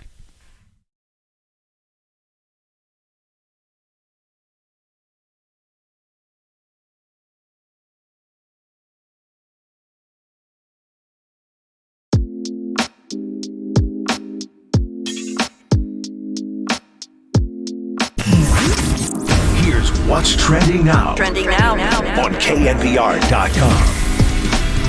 The Lakers respond to Steve Kerr's comments about them working on flopping, and they weren't happy about it. Okay, that story and more trending on the all-new KNBR app.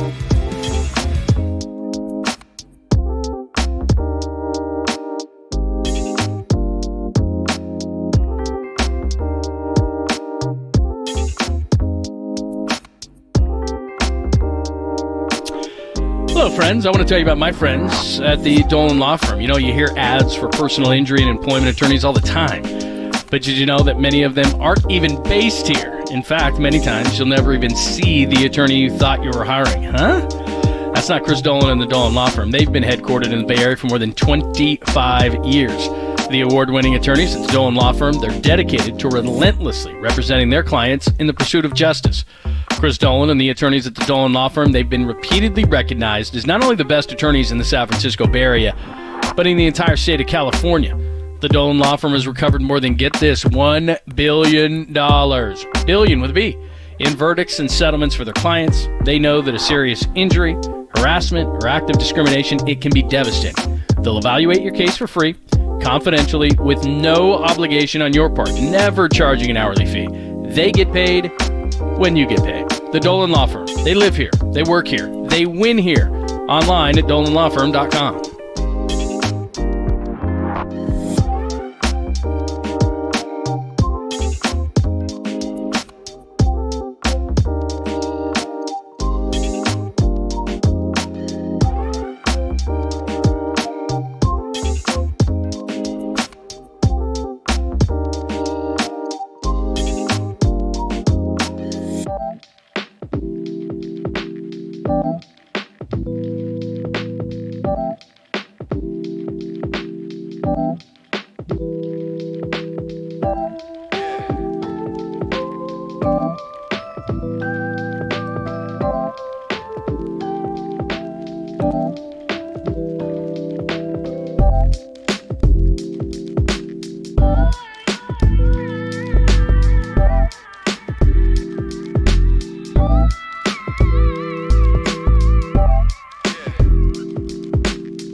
Listen to the sports leader anywhere, anytime. Download the all-new KNBR app. Now back to Papa and Lund live from the KNBR Casino Matrix Studio. Casino Matrix Progressive Jackpots are here. Where are you? Just drop in. Please play responsibly. 1-800-GAMBLER.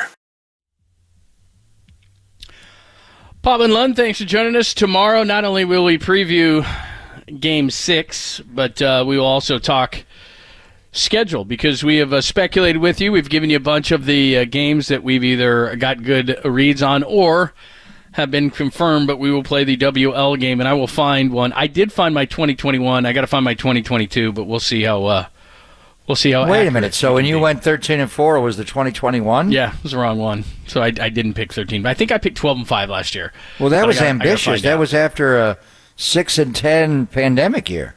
Yeah. So I don't know what I was thinking there. But anyway, we'll see. We'll see what I had. I got. Well, they go 10-7 that year. Yeah. So I was a little too ambitious on that one. But yeah. But what they do, they made the MC Championship game, right? Just like they did last year. 2 years in a row. Yeah. So, and there are some good stuff. We didn't get a chance to go over it, but there was a bunch of good stuff from Matty Miyoko's Golden Heart Foundation last night, benefiting Dwight Clark. And I've been to that thing before when it was in the East Bay, and it was amazing. They had it down in San Jose, and it was really cool. Our friend David Lombardi, who I think we're going to talk to tomorrow, did record all the quarterback talk, and we'll talk to him a little bit about it. We'll do the schedule release. We'll talk more Warriors. So there is a ton of stuff to do tomorrow. And, oh, by the way, have we talked enough about Casey Schmidt? Probably not. But, with him and his family, that was a cool moment. That was a really cool moment. Good buzz. So he went homer, single, double, single his first two games. Mm-hmm. So what is he, like 4 for 8? He looks good in the box. A little bit of a close stance. Obviously, great defender. So left-hander on the mound tonight. Henry, first time they're playing Arizona all year. Yeah, that's strange. He'll be in the lineup tonight. No thing. Will he move him up and move him up a little bit in the middle of the order? Or it's too soon for that. Plus, what's going to be interesting, too, is, and you pointed this out early in the show, J.D. Davis is playing some pretty good defense, and it's been a good bat so far at third base. Cros's going to come back. He's going to play a lot of the time. Tyro's there. Schmidt's there. I mean, what are they going to do? I mean, even if he gets off to a great start, do they go put him at third because he's so good defensively? Can J.D. Davis play some first? I mean, what exactly do you do? Well, he can play first, but I don't know what they'll do. Yeah. Cros's got to come off the IL, and it sounds like David Villar is going to go down when Crawl comes off. The big situation yesterday, Sean Manaea was not good. Ugh. And then back-to-back pitches, you're down a huge number. Blake Sable singles down the line. Peterson scores. And then Blake rounds the bag too much at first and gets picked off. Mm-hmm. What? John Miller was not happy. And the very next pitch, Austin Slater hits the chopper in the infield, stumbles coming out of the box, John. He's going to go back on the IL today, it sounds like. He had another hamstring injury, and he would certainly be leading off today against the lefty Henry. So we'll see where it all goes. So I checked with the Warriors. We'll talk a lot about Anthony Davis tomorrow. So my whole question was, who makes the call on Anthony Davis? The Laker doctors, some independent neurologists. So the team doctors look after the management, but they do so in constant communication with a doctor in Michigan named Dr. Kutcher. He's a neurologist and concussion specialist that works with the NBA and the NHL. Interesting. So Kutcher is the director of the NBA's concussion program and is a consultant to the NHL and the NFL. I don't know Dr. Kutcher, do you? No. But he's not there. So there's just, what information are they supplying him? From the baseline to where he's at now, what steps are they giving him today? I mean, we'll find out in the coming hours, John, if Anthony Davis does go into the concussion protocol. Yeah. And again, look, I understand, and these guys are doing a great job, whether it's, Chris Haynes, who did a good job last night, or Dave McMiniman, the guy who's covering the Lakers, or any of these guys. I mean, they're doing a great job, and it's what they're told. But as you and I have discussed a million times when it comes to NFL guys, it can change hour to hour, minute to minute. I mean, I remember Brandon Belt. I remember John Jaso, a number of different guys with the Niners. I remember talking to Joe Staley about concussions that he got. I mean, it's just, I've had one in that exact spot, getting hit in the temple. I mean, it's just from a dishwasher. Yeah, you're getting a dish out of a dishwasher. Yeah, hit a corner of a cabinet. You got to make up a better story. I know I do. It was literally right on the point of the cabinet, right into my temple. And, man, I saw stars, and it took about 90 days to get over it, man. It was wild, and I couldn't believe it. So, I'm not. Look, I don't know. I'm not trying to put myself in Anthony Davis' shoes by any means, but those things are tricky, so you don't know. I hope he plays. You don't want to hear that. Absolutely want him to play. So what do you think tonight? A pair of Game 6. Philadelphia on the home court. And could this be Jaylen Brown's last game as a Boston Celtic? He made an all-NBA team yesterday, so they got to pay him. Big time. He's got to get maxed out. What are they going to do with him? And then you got, can KD and Booker find a way to push back the Joker, minus Chris Paul, obviously, and now DeAndre Ayton is out, John. Yeah, both those guys are out, so couple of big games tonight. So that's what's going on. And then, again, the Warriors in Game 6. That should be good on Friday and then possibly on next Sunday. So got a lot going on. Pop and Lund today brought to us by our good friends at Pacific Coast Termite, the trusted company that is rated A+ by the Better Business Bureau. Call Pacific Coast Termite, 1-800-PACIFIC. That's 1-800-PACIFIC. Thanks, as always, to the guys. Great guest list, as always. Logan Murdoch was a lot of fun to talk to today. Enjoyed that conversation. If you missed any of the guests today, all you got to do is go to knbr.com to listen all of them again. Thanks to Walter. Thanks to Danny. Tomorrow's Friday. We got to come up with a poll, all that TGIF. Stuff. What's our poll? Yeah, we got to think about What's our poll? Biggest game of Steph Curry's career tomorrow. Interesting. Because what it could mean, right? I mean, they could tear this thing down, except for him. He ain't going anywhere. So no, but his partners might. Yeah, that's true. All right, Pop. We'll see you tomorrow at 10. Take care, John. 5 o'clock. 5 schedule o'clock. Release. Can't wait. Can't wait. Yes, you already know all the games. What do you need this for? Yeah, but Exactly. All right, let's do it. Tolbert and Cope's coming up right now. KNBR AM and FM San Francisco, the sports leader, a Cumulus media station. We don't work on flopping. On KNBR 104.5 and 680, the sports leader.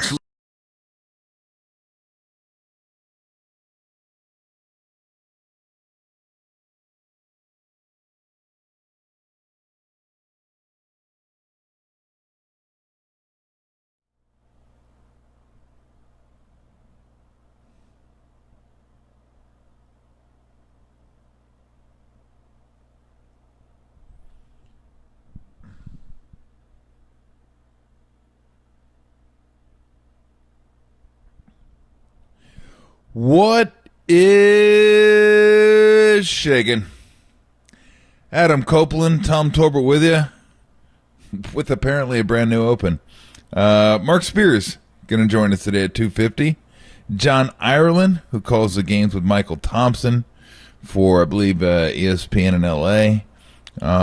Larry Bear, 4:50, and Ireland's at 4:30. And so there you go. Little hoops, maybe a little more hoops for you today. Although the schedule comes out at 5, I know everybody's very excited. The NFL schedule. About the schedule. Yeah. Well, I don't even need to say NFL schedule. The Everybody schedule. knows. Like everybody, when you say schedule, nobody thinks baseball, basketball, champions. It's NFL schedule.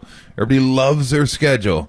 I'm never a huge schedule guy, although I do like searching for some of the biggest games of the year. And now that I'm going out and traveling a little bit during the football season, I do like look at games and go, what would be a good one to go see? And is it close to a college town? And is it close to a baseball stadium? Can we knock all three out in one trip? So yeah, it'll be interesting. We'll let you know. It'll probably all leaked before then, but we'll let you know what the Niners schedule is and maybe what some of the bigger games of the year are. Yeah, I think we did that last week where we went through week by week and picked which weeks had the best games. Like which week, like this week is one on paper where right now it looks pretty good. When you get far out, it's tough to tell. Week 13, 14, 15, and so on, because you don't know who the surprise teams are going to be. But at least early in the year, you can pick some of that. And there's already been everybody speculating that we're going to have a Niner game on Christmas and on Thanksgiving. Is the speculation this year. So, really? Yeah, there are a lot of people are thinking Niners at Seattle on Thanksgiving and then potentially home against the Ravens on Christmas, which I think sporting events on Christmas and Thanksgiving are a lot of fun. I mean, Tim loves it. I was going to watch football all day anyway on Thanksgiving, so maybe we'll be watching the Niners and the Seahawks. One that comes to mind is the Niners-Ravens game. The Har Bowl on Thanksgiving. That one, dude. That might have been one of the first years where we got a third game. That was like an NFL Network game, and it was that was just a brutal, hard hitting, loud, great defensive matchup. That game was a lot of fun on Thanksgiving. Brutal. Yeah, it was great. I was in Vegas watching it, and yeah, that was like they've messed up some of those games, but most of them are the best games. A lot of them are the best games because Detroit's always stuck in, and Detroit might actually be good this year. We might not have to worry about a crap game in the morning on Thanksgiving. Like 9 a.m. tilt? It's like an early one, right? That one's because I guess Detroit stinks. So, but Detroit didn't stink anymore. So it should be interesting. And then Dallas, and then we'll see who gets it. It'd be great. I mean, it wouldn't be great for you guys, but be great. I'll live. I'll be all right. Yeah. Doesn't bug me. Everybody here's like moping around thinking Niners have to play on holidays. And I'm like, dude, this is moping around. I was like, this is sick, dude. I was like, this is gonna be cool. It's gonna be a blast. It's gonna be great. Santa Claus out at the game. By the way, there was a dude yesterday at the Giants game. I was there yesterday afternoon. Actually, there's a couple things I should tell you. Funny crowd yesterday at the Giants game. There was a very large African American gentleman dressed as Santa Claus in full garb, like right behind home plate. He like got on the big screen at one time. He's like waving around, and I was like, "What the hell's going on?" This guy dressed like Santa Claus. About 15 rows behind him, trio of dudes. One guy is wearing a Giants jersey, and it's a custom one. The number is 1, and the name is Weapon. Weapon 1. Okay. The guy right to his left is wearing a custom Giants jersey, number 16, Montana. Okay. So we got Weapon 1. So he's like he's the number 1 weapon for Montana. Or the front of his just said Lethal, and it says Lethal Weapon 1, and he's just a big fan of that movie. That I don't know. He never turned around. Was it Murtaugh or Riggs? Yeah, who knows? Riggs. I'm too old for this. Too old for this, yes, Riggs. Then the guy to his left, so you got Weapon 1, you got Montana 16, then you have a dude in a Chico Bail Bonds t-shirt, pretty boldly written. I was like, my man is rocking this. We got Giants Nats today, throwing on my Chico Bail Bonds shirt, man. He was ready. Gotta get ready for the tilt. Gotta get ready for today's game, the rubber bag. You gotta wonder where his mindset is. Yeah, you don't know. A little dangerous. And then we got a nice text from Tim yesterday, leaving the station, where we got the Warriors. Who do we have? It was an Andres Biedrins like gamer. Dude was rocking a Biedrins gamer. Yes, on his way. That was awesome. And by the look of the guy, it might have been Andres Biedrins. You know what I mean? By the gangly look and the pasty shoulders, might have been Biedrins. Could have been him. May have been. I need him to sit on the hood of a car just so I could do a little compare and contrast. Love to see it. Yeah, we had a guy yesterday at the Warrior game. He was number 1, but it was Turtle. Hi. And I was like, I don't know any turtles except for Entourage. I was going to say, is that an Entourage reference? I don't know. I don't know. I couldn't figure it out. Turtle. What's Turtle? Why is Turtle number 1? Yeah. Shout out to this guy I played high school baseball with. He was also the quarterback of our football team. He's in my class. Shout out Brett Long. He was a good dude, Eagle Scout, like a great guy, really, really nice guy. But he had a little blue streak in him when it came to cracking jokes. And his football and baseball jersey, he used to wear number 1 so that his back said Long 1. I was going to kick out of it. We were like 14 when he dropped it. He's like, dude, my older brother used to do this. I think it's hilarious. I was like, yeah, it is pretty good. If I had a name where I could pull it off, I'd do it too, my man. So that's a good one. That is pretty funny. Long 1. Anyway, Warriors forced a game 6 last night, 121-106. Steph, 27 points. Wiggins had the game, man. That was the game we were talking about where we needed somebody to step up. He was efficient. He knocked down a couple of three-pointers. He rebounded his ass off with 7 boards, 5 assists, had a steal, played 36 minutes. He was efficient. And then Draymond was the other one. Draymond, when he had 20 points in the game as well, and he had had a crazy efficient night, had some assists as well, and pulled down 10 boards. So he was 7 of 11 from the field and knocked down a three-pointer, had a block too for Draymond. So good game for him. Just overall feelings or thoughts, like that was the performance I sort of anticipated. They went with the same starting lineup. They played a much cleaner game, I thought. They got the help that Steph needed. He played 39 minutes, and he still wasn't all that efficient, 12 of 24 for 27 points. But because other guys were helping out, it never, to me, felt like it was all on Steph at any point last night. No, I thought early on they mixed in pick and roll, the high pick and roll judiciously. The pace was great. The pace was awesome. They pushed it every opportunity they could. They got up shots. They didn't wait. There wasn't a slow pace where you come down and you feel like you got to run pick and roll all day long. I thought the offense was at its best in the first half. Second half kind of bogged down a little bit, but the first half was fantastic. And that's without Clay shooting it well. And Jordan was okay, but we've seen him better as far as shooting. But Draymond hitting that first 3 I thought was huge. I thought it kind of opened up his offensive game a little bit because he'll come out and he'll get aggressive early, but if he doesn't hit, one of his first two, 3 shots. Then he just kind of looks to do what he normally does, which is play make, be physical, run the show, just stuff like that. So hitting that shot opened things up for him. Then he was aggressive pretty much the whole game. Wiggins was aggressive, which was awesome to see. And it didn't feel like the Steph show at all. It felt like the Warriors. It felt like the Wiggins show almost. Like that was to me. It was the best game he's played all since he's come back. I think that's the best game he's played beginning to end. Yes. It just felt like the Warriors. Yeah, it felt like more player movement, more ball movement, more pace. Get it up and down, and the defense was really solid. And the Lakers didn't have that guy. Like Anthony Davis was fantastic in the first half. LeBron was really good in the first half, too. I want to say it was 17 and 15. Yep. But nobody else really came along for the ride. Reeves was okay, no doubt. Vanderbilt's and Schroeder was good. Right? Schroeder was good. Like, I'd rather see D'Angelo Russell out there than Schroeder. Schroeder plays really well against the Warriors, and he's locked in right now. And he's much better defensively. When I see him out there, get this, the Warriors won by 15 last night. Dennis Schroeder was a plus 14 in a 15-point loss. Whoa. That tells you how good he was. That's a 29-point swing between the time he's off the court and the time he's on the court. So he means a lot to that team right now and the way they're playing. And he played 29 minutes. That's crazy. He played a big. It's not like he only played 10 minutes. You know what I mean? If it were skewed like that, you'd think, okay.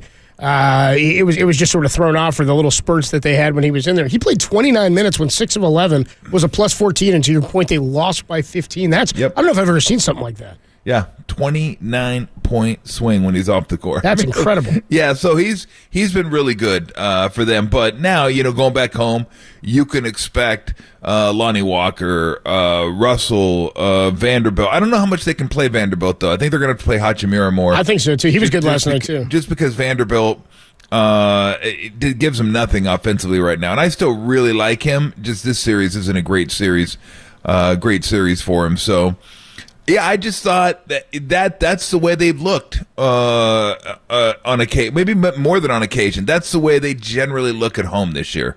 They've been good at home this year, and that's what we expect. The only problem is we haven't seen that much on the road. And Friday night, a couple of things will be at play. One, need to win to get to Game 7.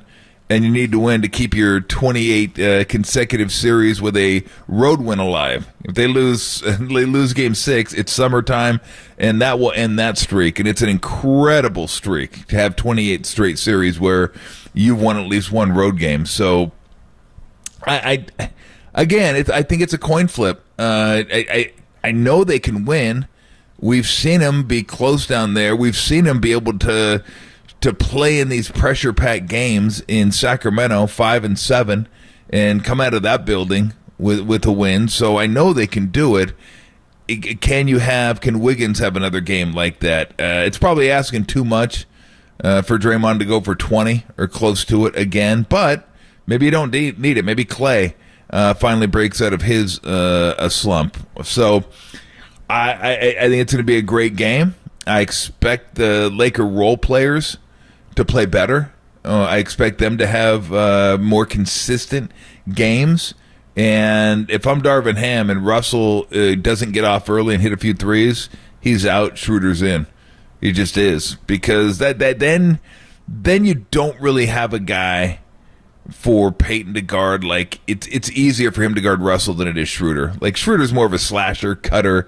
He's not slow. Like, D'Angelo Russell's really slow getting into his moves. Like, and usually that works with most guys. Like, he can still do his thing, but not with Peyton. Peyton's just too twitchy, and he's too persistent to let him get those moves off. So, yeah, I mean, just that's what you thought you'd see. That's what you thought you'd see at home, backs against the wall, championship pedigree. And we know Wiggins can do it. And I know people are saying, why can't he do it all the time? I don't know. Dude's been in the league like 8 years. This is who he is. So if you don't know that by now, then, I mean, I can't help you. I'm sure a lot of people ask, why can't he do it all the time? Why could he get double-digit rebounds in playoff games all last average 7 a game or whatever last and then can't do it when it comes regular season? You just, I don't know. Just who he is. Sometimes you just got to accept people for who they are.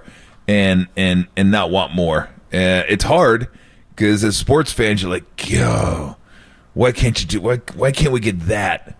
Why can't we get because you know he can do it. You're like, I see it right there. I know he can do it. Why can't he? He just doesn't. It's the embodiment of the Warriors all year. We know they can do it. We've seen it. It's right there. But it's not him. Yeah. It's just that's his mentality. He's not super forceful, super aggressive. He's not that guy. I always just say the same thing about Rasheed Wallace. Like, bro, why can't you could get 20 plus a night and get 12 rebounds. You're incredible. And then every once in a while he would do it, and he'd like get 37 and 18 and 4 blocks and just dominate a game. You're like, oh my gosh, why? And then, other games, 13, 7, 2. He just, that wasn't really his personality to be a dominant force to take over a game and be the focal point of what's going on. I don't think Wiggins, there's a reason everybody considers him a much better player now than Minnesota.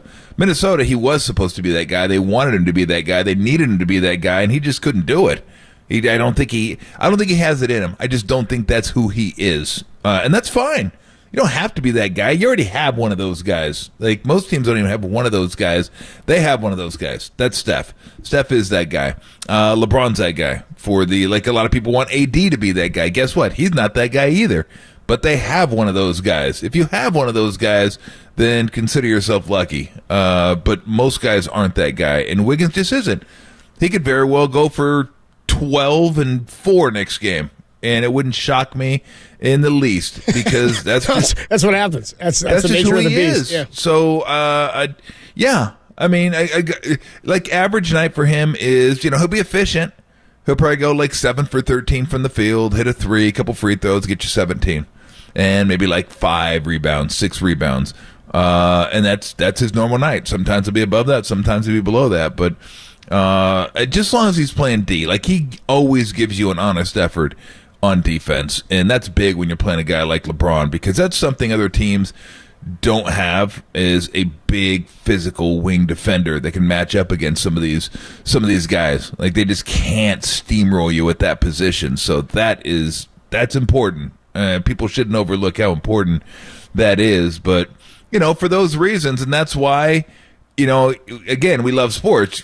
You couldn't have predicted what was going to happen last night. You couldn't have predicted who's going to predict Draymond going for 20. Nobody. No. You could predict Wiggins' game more than you could predict Draymond's game. You never think Draymond's going to score 20. I think he's done it twice, maybe twice this year, both in the playoffs. I think he had one of them against Sacramento. But do you expect that? Probably not. But I think Clay's the guy on the road, done it before. In that building would be a lot to him. Yeah. I know everybody keeps mentioning Oklahoma City, but that was a long time ago now. It wasn't like 2 years ago. That was a long time ago. What was that, like 16? 2016? Like 7 years ago now. So, but people love their Game 6. I love you going, I think Clay's got to be the one. I'm like, Game 6 Clay. Looks like the water boy just needed some water. That's he's the most likely candidate. Yep, I'm with you. He's done it before. He's won the rings. He's got the championship pedigree. He wants that. He wants that opportunity. He's the guy who seeks that out. Yeah, we all know if he gets going, then it doesn't matter where he's playing. He can hit shot after shot after shot. But he's got to understand they're in his jersey. They know that. They're not trying to let him get going. Like, they're going to make everything tough on him. And, Clay rushed some stuff in the first quarter last night. He's 1 for 7. And I think he was 2 for 5 the rest of the game. So he didn't shoot that much the rest of the game. And that's fine. Because as good as he is, as dangerous as he is, just by being on the court, he's going to open up stuff for Draymond, for Wiggins, for other players. Because they do not want to let him get going. So even when he's not shooting, he's a valuable piece to have out there because he stretches defenses. And he makes people kind of he not the same gravity as Steph, but he has some of that where it's like, man, we don't leave him. Like you're never going to leave Clay ever, and I don't care how cold he is because everybody knows Clay sees one go through, it could be 6 in a row. Combustible. We've all seen that. He just poof lit the match, and he's gone. And then you're screwed. Then he can start hitting some of those shots that he's missing right now. But he's the guy to me. They can still win if he doesn't have a game, but if he has a game, then they're going to be tough to beat. And I just think, look, he's not trending in the right direction by any means, but with him, all it takes is one shot, see it go in, get a good shot, and then you're off and running. Huge game for Wiggins last night as well. We just talked about that. Draymond, as you pointed out, his season high was 19 points. He did that one time, scored 17 a handful of times. He scored 20 now twice this postseason, 21 in Game 5 against Sacramento, and then 20 last night. Steve Kerr went back to the same lineup that he had, the starting lineup in Game 1, and then kept going inside offensively at the end of the game. We'll talk about that and then get into the health of Anthony Davis and all that lies ahead for Game 6. The pressure now flops to the LA Lakers for Game 6. You don't win Game 6, the odds are against you going on the road for Game 7. It's Tolbert and Cobes. Mark Spears joins us at 2:50, only here on the Sports Leader.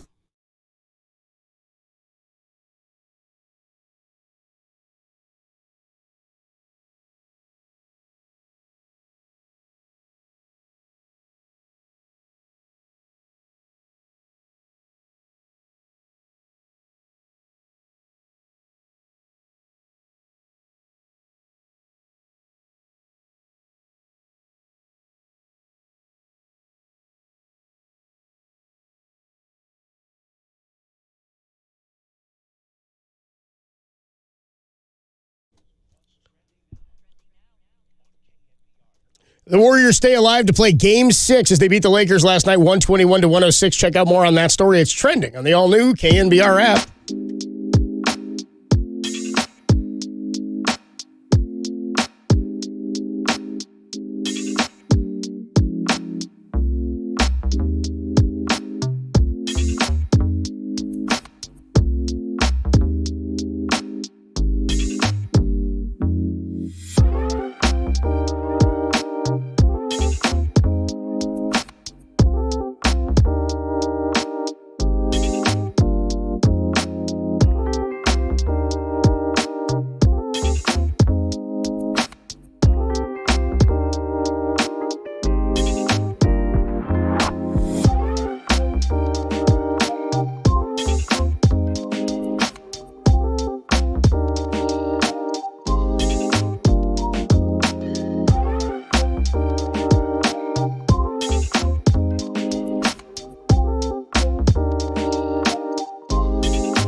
Protect your assets with David Hollander Business and Technology Report.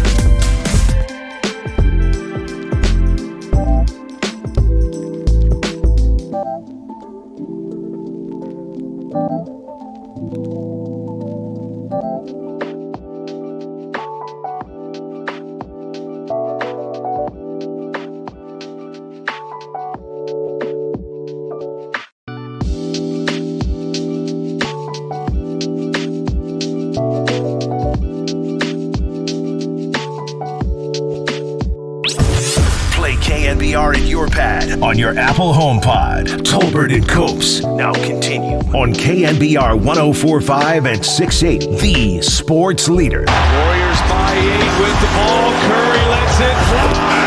It's good. Stephen Curry sends us to the halftime break with a rainmaker. Curry with 1 to shoot, and it's good. Stephen Curry at the last moment. Curry spots up in the corner. Got it! That is the first Warrior 3 of the half. Wiggins got Walker on his back. Wiggins turns and scores, and one! Andrew Wiggins! A chance at a three-point play. 7 months ago, the Lakers watched the Warriors raise the banner here for their championship. They have the defending champs on the brink, but they cannot close it out tonight. We are headed for a Game 6. Well, I got fired up here on those highlights. Warriors over the Lakers last night, 121-106. I got to tell you, as much as everybody loves a Game 7, Game 6s, especially to me in situations like this, when a team has been down 3-1, are as exciting because of the pressure we talked about. It's just inherent for that home team if they lose Game 5 up 3-1. Warriors have already now played a game with their backs against the wall. They go in having experienced that already. They're like, dude, we've been living like this for 3 days with our back against the wall. Then you get another one tomorrow.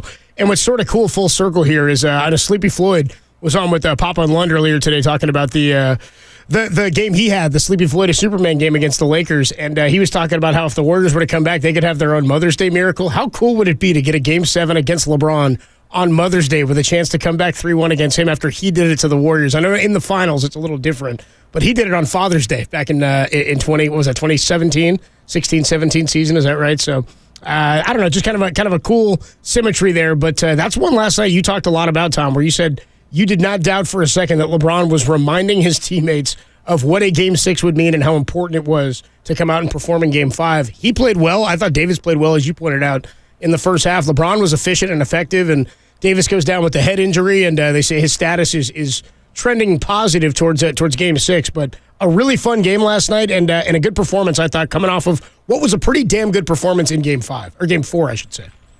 Yeah, I mean, I thought they played about as well as they could play offensively in the first half. The distribution of offense was beautiful. They didn't get killed on the glass. They were right there even with them, especially the offensive rebounds. The free throw disparity 15-15 was it? Yeah, was about that at halftime. They may have been up 1 or 2 at half, but it was close. So everything like that, when the Lakers win, skews their favor.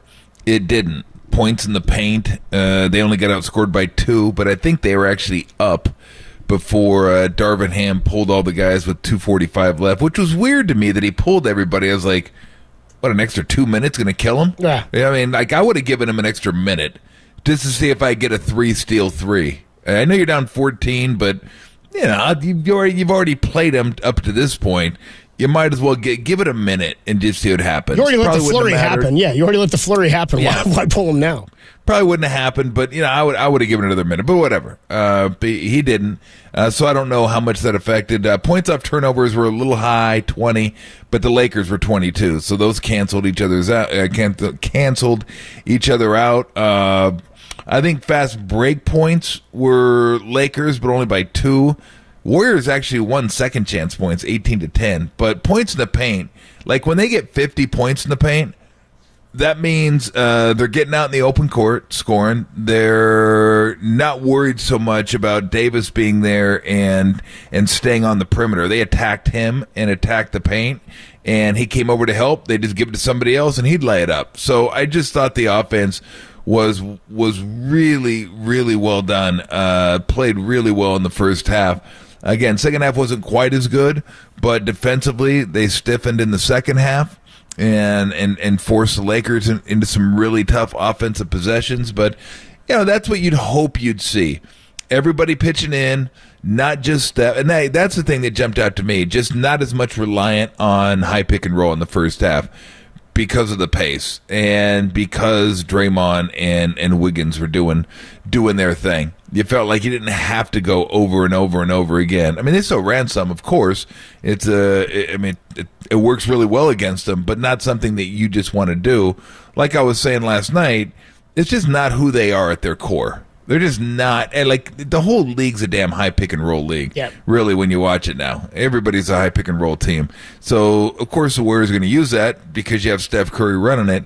But at their core, that's not really who they are. They're about ball movement and player movement, and that's how they win games. And they can get to some of the same actions, just not where, okay, you go here, you go here, you go here. All right, come on up and set the pick. So I just thought that was a nice blend of offense in the first half. And again, the pace was a lot of it. They pushed it. They were going. And the Lakers had a hard time keeping up and finding people. That's the thing about being in the open court. It's not so much you can't get back. It's if you get back now who you matched up against. And you get all these cross matches. And that's where you can get some really cool stuff when they get cross matches against somebody they shouldn't be guarding. Now the question is, and the question has been for 6 months, does that travel? Does that game travel? It hasn't for the most part. It did travel for Game 7 and Game 5. Game 7 was Steph, though, right? I mean, that wasn't really... He had some help, but it was Steph. Game 5 was more of like everybody kind of helped pick, but that's what they're going to need. I don't know that Steph goes down there and wins this game. I hate saying single-handedly because you always have help, but has a monster game like he did in Sacramento. This just hasn't been his building. Hasn't been a building he's owned. He didn't shoot well in games 3 and 4.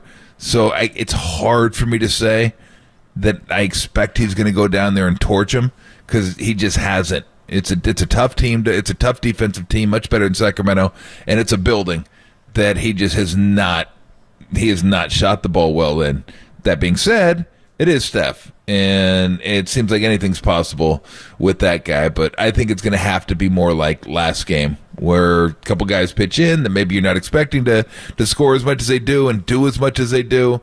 But it's going to have to be a couple of guys that are helping out. I just don't know that it's going to be like a 40, 50-point game by Steph. Well, when you're even on all those numbers like you talked about in team stats, it comes down to making shots, and the Warriors outshot the Lakers in Game 5. There's going to be a lot of factors that play into Game 6. You talked about Steph needing help, not shooting well in that building. Also, Anthony Davis's health. His health. Did he really avoid a concussion yesterday? That's what they're saying going into to Game 6 tomorrow night. He did not look good after he took the headshot from Kevon Looney with 7.5 left in the fourth quarter. They're saying now he is trending towards playing tomorrow. We'll talk about whether or not he was actually concussed last night. Draymond took a blow to the head a couple of games ago, and he didn't even leave. We'll discuss that, sort of the disparity between the NBA and what concussion protocol could look like across pro sports, and whether or not Davis is actually dealing with some head injury here. We'll talk about that next. Tolbert and Copes only here on the Sports Leader.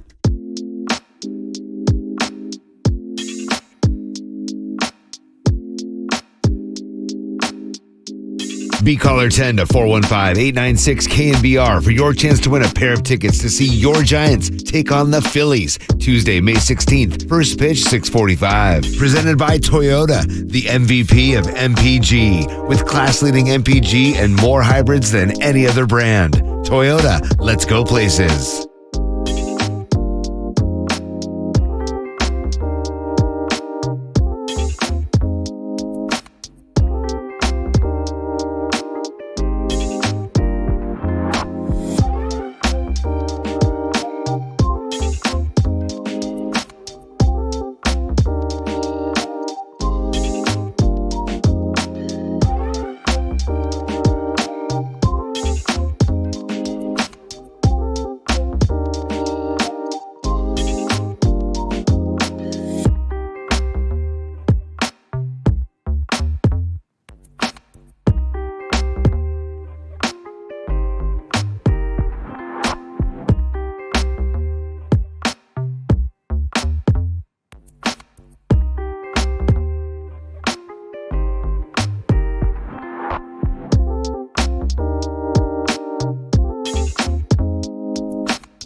the globe. Stream your proud home of Giants baseball 24/7, 365 on KNBR.com. This is the sports leader.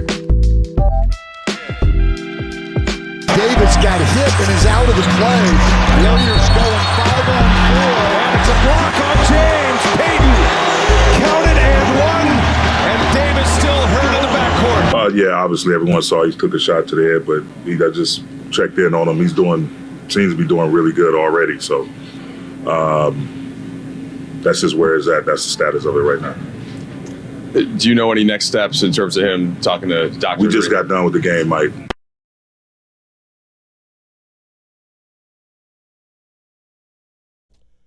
That was Darvin Ham there talking about the injury to Anthony Davis last night. 7.5 to play, 7:34 to play in the fourth quarter. He takes a shot to the head. He gets smacked in the head by Kevon Looney. He looked dazed, went to the bench. Chris Haynes after the game was talking. I heard an update from him this morning saying that the report was they couldn't get him directly back to the Laker locker room or facility, wherever he had to go, because I guess he would have had to walk in front of the Warrior bench or something like that, whatever the closest exit was going to be. So they took him back into another room. Then they said he had trouble standing up, was a little wobbly, didn't have his balance, so they went and they got him a wheelchair. Then they wheeled him back to the locker room and evaluated him there, but he had trouble walking, they were saying. Again, that stuff is always bad. When a guy is foggy and he takes a blow to the head like that. Now, Draymond in Game 3 had that fall to the ground where he smacked his head on the ground, kind of like a quarterback would, like when they fall backwards and then their neck kind of whips back and whips their head to the ground. Dude, I got to tell you, when that one happened, I mean, there's gross stuff, and like we see, knees blow and gnarly ankle twists, and football, you see some gross, terrible hits and stuff like that. I think of Kevin Ware with Louisville a few years back. That was just one of the worst ones you could have ever seen. Paul George had a nasty one. But the head injury, when Draymond went down and his head whipped to the ground, they showed that in slow-mo. I couldn't watch that again. I saw it happen once, and I was like, that just looks absolutely brutal. I was shocked that he didn't leave the game. Not for a second. There was like a timeout or an official's timeout. They might have reviewed something. But there was a dead ball, and Draymond didn't leave the game. He stayed in the game right after that. I was surprised by that, but head injuries are just funky, and we just don't know anything about it. We talk to Steve Young every week during the NFL season, and he knows as well as anybody about head injuries and keeps talking about how he says, I think his comp last year, Tom, was he said it's like space. It's like the final frontier. We don't know anything about it. He's like, we think we do, but it's like a drop in the bucket of what we actually know. So tough to tell a day later to say Anthony Davis didn't have a concussion. He's trending in the right direction. My feeling is if you're wobbly and woozy like that, you are nowhere near the end of the evaluation process.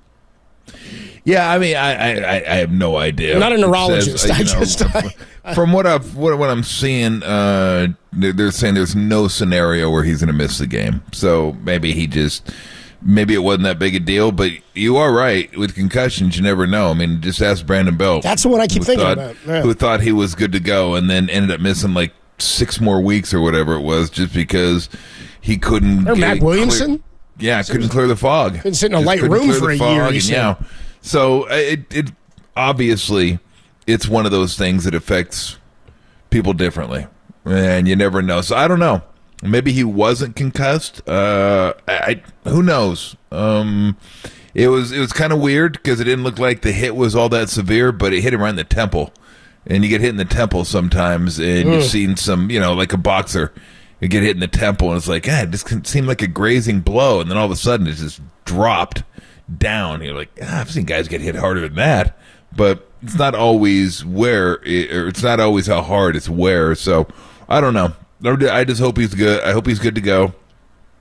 You never want guys to get injured. We have enough of that. Every postseason game seemingly has something going on in it. Now we got the damn Suns and Nuggets where Ayton's missing tonight's game, and they said Jamal Murray's questionable with a non-COVID related illness. Like, well, come on. Can we just watch these guys play? Is that too? Apparently, it is too much to ask to try and have these games be limited to, like, if everybody's healthy from now on, just be healthy. Can't have it. So I hope Anthony Davis is healthy. It's been a really fun series to watch. Totally different than the Kings and the Warriors. Completely different. Way different pace. For me, it's been fun. Yeah. It's been fun to watch the all California matchups back to back. I hope we get more of these in the future because they've been a blast to watch, and I hope we get one more game in this series, so I can go back on Sunday and call it. That'd be awesome. That'd be a lot of fun. It would be Mother's Day here at Chase Center on Sunday if the Warriors have an opportunity to play in a Game 7. And again, we gave you those numbers yesterday. What was it? It was 110 and 36. Our home teams in Game 7 in 146 NBA Game 7s, and only 4 times in the NBA Finals has a road team won Game 7, but LeBron James was the last one to do that back in the 2016-17 season. So for the starting lineup, though, last night, for what we saw from Gary Payton, is that something you think you'll continue to go with, that is kind of the matchup that they found, or that's the unit that they found? And I was so intrigued by that unit before we ever saw it. And again, I told you, I thought that was more of a closing unit than they went with it as a starter. It's been kind of intriguing, and it's so funny how matchups work in the NBA and how we talk all the time about styles making fights, that you can put in a smaller guy. We were talking all Game 1 and 2 about the size of Anthony Davis and how the Warriors counter that. Then they decided to go with an even smaller guy, and that was in fact the counter. Yeah.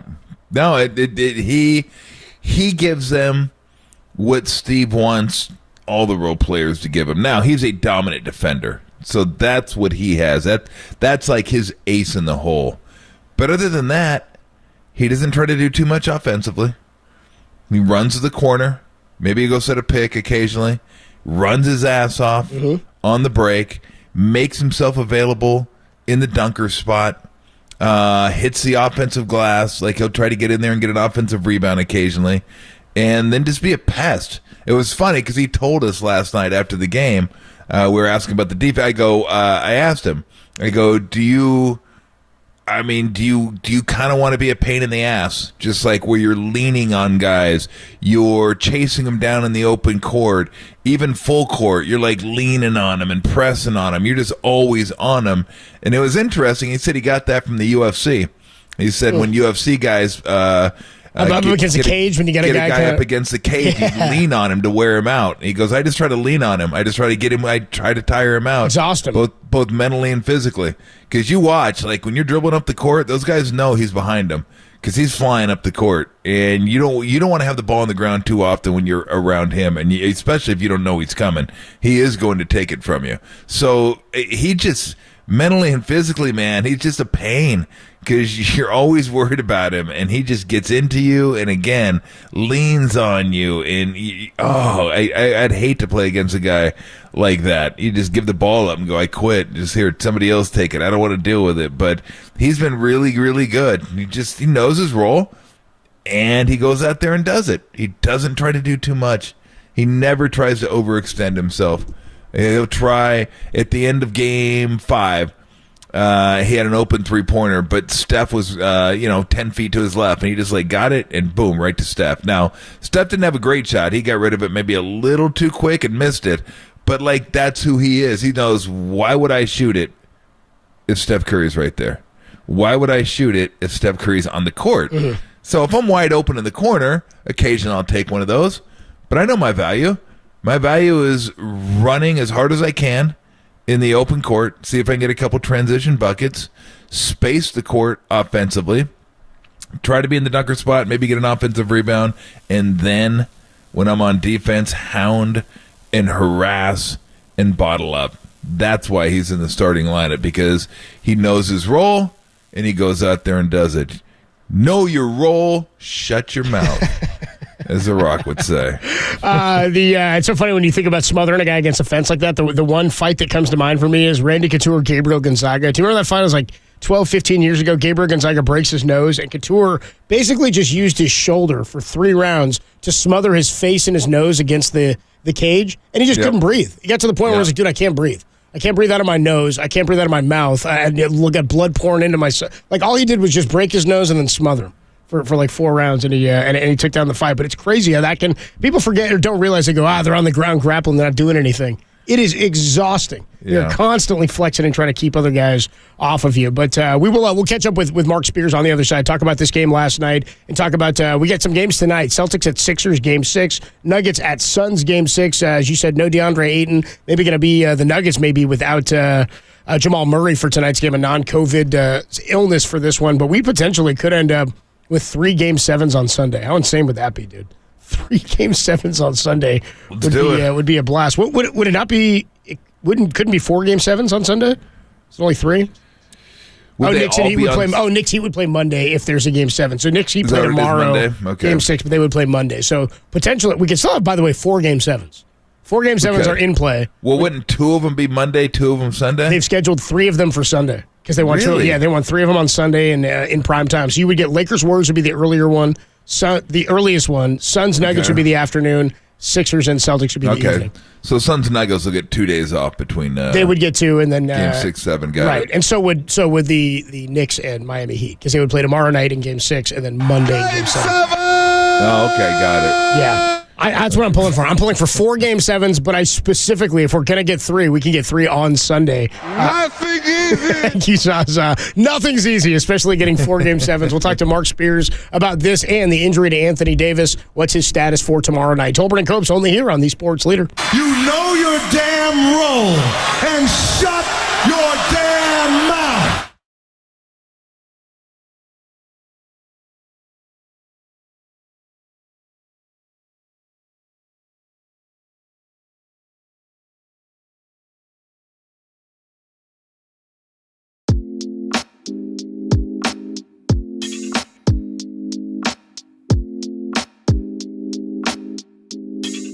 We'll find out who the 49ers play in 2023 as the NFL schedule release happens tonight at 5 o'clock. More on that story is trending on the all-new KNBR app.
Listen to the sports leader anywhere, anytime. Download the all-new KNBR app. Now, Tolbert and Copes continue live from the KNBR Casino Matrix Studio. Casino Matrix progressive jackpots are here. Where are you? Just drop in. Please play responsibly. 1-800-GAMBLER.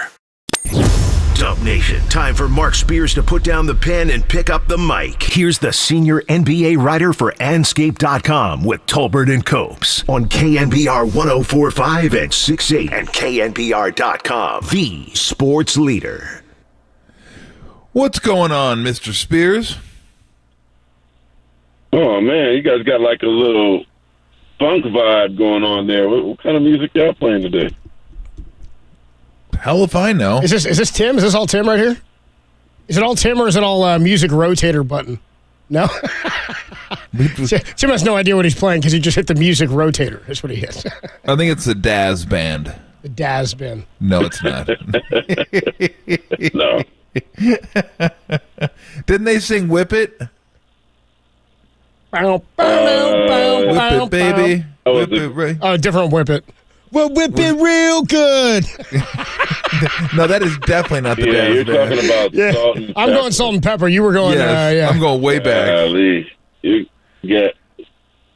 I think that was Daz Band. Yes, I'm impressed. The Daz Band, yes. We'll have Tim fire that up at some point. So, what'd you make of last night and Anthony Davis? Just give me your thoughts last night, because I don't think it surprised anybody that the Warriors won at home. I guess the biggest shock is why that doesn't transfer to the road, but we'll get to that in a minute. Just your thoughts on last night. Anything there that was surprising to you? I was surprised about their. You know, I'm not going to say I'm surprised. I was pleasantly surprised, is a different way to say it, to see their urgency, the seriousness, the how much you want it. It's really, really easy to think about Cancun right now and want to be out. And, you know, I've seen teams basically punch their ticket to vacation, and this team didn't have that. They want to be around. They believe they could beat them. They weren't scared about the daunting odds and LeBron being on the other side. And in an odd way, I feel like I didn't feel like they had a shot before, but I feel like they have a shot now. You know, because after seeing Anthony Davis walk out, I don't know what he's going to be tomorrow. He certainly was kind of ginger walking out the arena, and then you had to get on a plane. And I'm starting to see some fatigue from LeBron, you know, having just one day off in between games. So tomorrow, man, I'm very, very interested to see how the Warriors play. If Game 6 Clay shows up, because he still hasn't shown up yet, but there was an urgency and an enthusiasm and a will that was what you expect from the champs. And to me, that was something I didn't see the previous games. You know, it's interesting, Mark, because we got the 20 points from Draymond and the 10 rebounds and the all-around just tremendous game from Wiggins. And it's funny, I don't know if you talked to him before, but is that just not – because people wonder, we see it occasionally. Why can't he be that guy more often? And I try to say it's just not who he is. You know, you can't make somebody be what you want him to be. I mentioned Rasheed Wallace. When I watch that guy go off, you'd be like, oh, damn, that guy could be one of the best power forwards of all time. But that just wasn't really his personality, and I kind of feel that way about Wiggins. Do you feel that way when you talk to him or when you watch him? Like, he'll give it to you occasionally. It's not that he doesn't want to. It's just not really who he is. Yeah, you know, it just all happens in the flow of the game. Yeah. You kind of wonder if he had that incredible Hulk in him, what would he be, right? If he got angry. Oh, man. Like, you see that dunk on Luka, you see that dunk on Anthony Davis, and you're like, yo, what is this? You know what I mean? You see that turnaround jumper and the three, it's just so calm and so cool and always even keel. And, you know, I think you hit it exactly right. That's just his flow. That's who he is. But, you know, but he plays on both ends, and I think a lot of what he does, probably more on the defensive end, probably doesn't get the respect it deserves. I mean, he's the one guarding LeBron, right? I mean, and LeBron hasn't had any like notable, memorable game in this series just yet. So I'm really, really impressed of him more from a defensive standpoint. But I'm with you, man. I mean, he was an all-star last year for a reason. He was special in the playoffs for a reason, and they desperately need him to continue that the rest of the series to win it. Yeah. Talking to Mark Spears, ESPN and Anscape.com on the UMA guest line. In terms of the Anthony Davis head injury, we were discussing here in the bullpen before the show how different the NFL views their head injuries or how the fans, I guess, or us externally view the head injuries in the NFL versus those in other sports, and they can still be serious. We were talking about Brandon Belt with the Giants, who got hit in the head with like a ball when he was warming up, and it lasted like 6 weeks, and he couldn't get out of a fog. And concussions and head injuries all affect people differently, and I don't think we're all familiar with what the concussion evaluation or protocol formula or protocols are in the NBA. What is Anthony Davis looking at here, and what's different about this situation than maybe some of the other head injuries we've seen in sports? Well, it's kind of hard to determine it because we're not with the doctors, we're not in the back, we're not seeing all the testing, but the NBA does take it very, very seriously. And I remember I was outside the locker room, the Lakers locker room yesterday, and the Warriors physicians were there too. He was in the locker room for a while. He was the last guy to leave, which basically tells me that he went through a series of tests, and I'm sure he went through some more this morning. I don't think the NBA plays games with it, but when somebody has to leave the game in a wheelchair and doesn't have a leg injury, that's you know what I mean? That's not normal. That's certainly concerning. But I do believe that the NBA doesn't leave it up to the player to decide. Like it's up to the doctors, and perhaps that's why the Warriors doctors were there as well to also, give them some evaluation. So I don't think that the Lakers, as much as, if this was the 80s, I don't even think there would have been a test. There would have just been some smelling salt, but wouldn't have been a wheelchair for sure. No wheelchair, definitely. Yeah, I think now they take that much more seriously, and one thing you don't want is an episode on live television, right? Yeah. So that being said, when that bell rings tomorrow, when it's loud in Staples, I'm gonna keep calling it Staples. I know they changed the name, but I'm not gonna call it the other name. Like the person I'm watching is him, and how he reacts, and where his mind is, and because that's when we'll see the real truth on where he is mentally. If it was the 80s, they'd have kicked him in his pants and get your ass out there. Rub some dirt in your head. Yeah. Get up, Bill. Yeah, what do you mean head? Get head. Get out there, soft ass. Talking about your broken. Tom, you know what I was referring to, right? Oh, absolutely. When Bill Laimbeer got punched by Robert Parrish. Yep. And he's laying on the ground, and the referee's just saying, "Get up, Bill. Get up, Bill. Get up, Bill."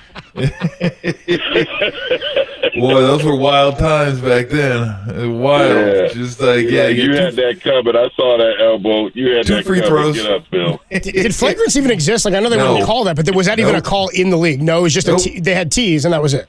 Yep. Technical was as far as they could go. For that. I don't think you got it. No, I don't think you did. No, I'm just I don't saying think you did. In general, technical was as crucial of a penalty as you could get for any given play, is my point. Yeah. Right?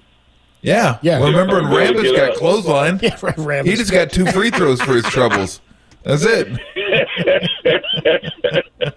2 free throws. We're good. Okay, let's keep playing. Oh, man. It makes me want to go back and watch some of those games. It's probably pretty hilarious, like some of the calls and non-calls and stuff like that. Like, watching Detroit used to just, poor Michael Jordan, man. They used to beat him down. The Jordan rules. Beat him up. Brutal. Golly. They were brutal. Like when they said no layups, they meant it. And you were going down to the ground. Right? Yep, they were going down to the ground. It wasn't. We're going to try to. Half the guys would have been out of the game in some of the contests for flagrants. They would have been like flagrant two. Hey, we only got 5 guys left. Well, you better be careful then. Yeah. You better let somebody go in there and shoot a layup. But it's better now. The game's much better now than it was. Although I think we've almost gone too far to offense now, where it's harder to play defense. Although I will say, these guys bang in the post now. Like, they let him get away with a lot in the post. Yeah. I mean, that's the reason Draymond's able to be as successful as he is. He's got really long arms, and he's got a really strong base, and he can fight you. He can bump back and get into you, and they don't call much down there, which benefits him. But what about his game? Because that first 3 he hits, right? And then he kind of, and let me take another one. Okay, let me be aggressive. I just think they're better. Yeah. He doesn't have to score 20. He just got to look to take a few shots, right? Just be aggressive so so the defense has to account for him. Yeah, I forgot what your assistant coach was talking about after the game, but somebody lit a fire under him talking about, you're not aggressive enough. They need to feel you. And the one thing that he did that I'm like, whoa, we haven't seen that for a while, is just pushing the ball up the floor. Yeah. Like, he's so good at getting a rebound and just taking off. And if he sees a lane, he goes up and finishes. If he doesn't, then maybe Curry's open, maybe Clay's open. And I can't say I remember the last time I saw him being that aggressive in terms of pushing the ball and forcing a fast break. That's old vintage Draymond, right? And, that's I think when he's most dangerous offensively is not when he's shooting obviously not the greatest three-point shooter in the world, but he was hitting the open 3, and they'll give him as many open 3s as he wants. But when he pushes the ball, that to me is when he's his most dangerous offensively, and the Warriors could definitely continue to use that as well.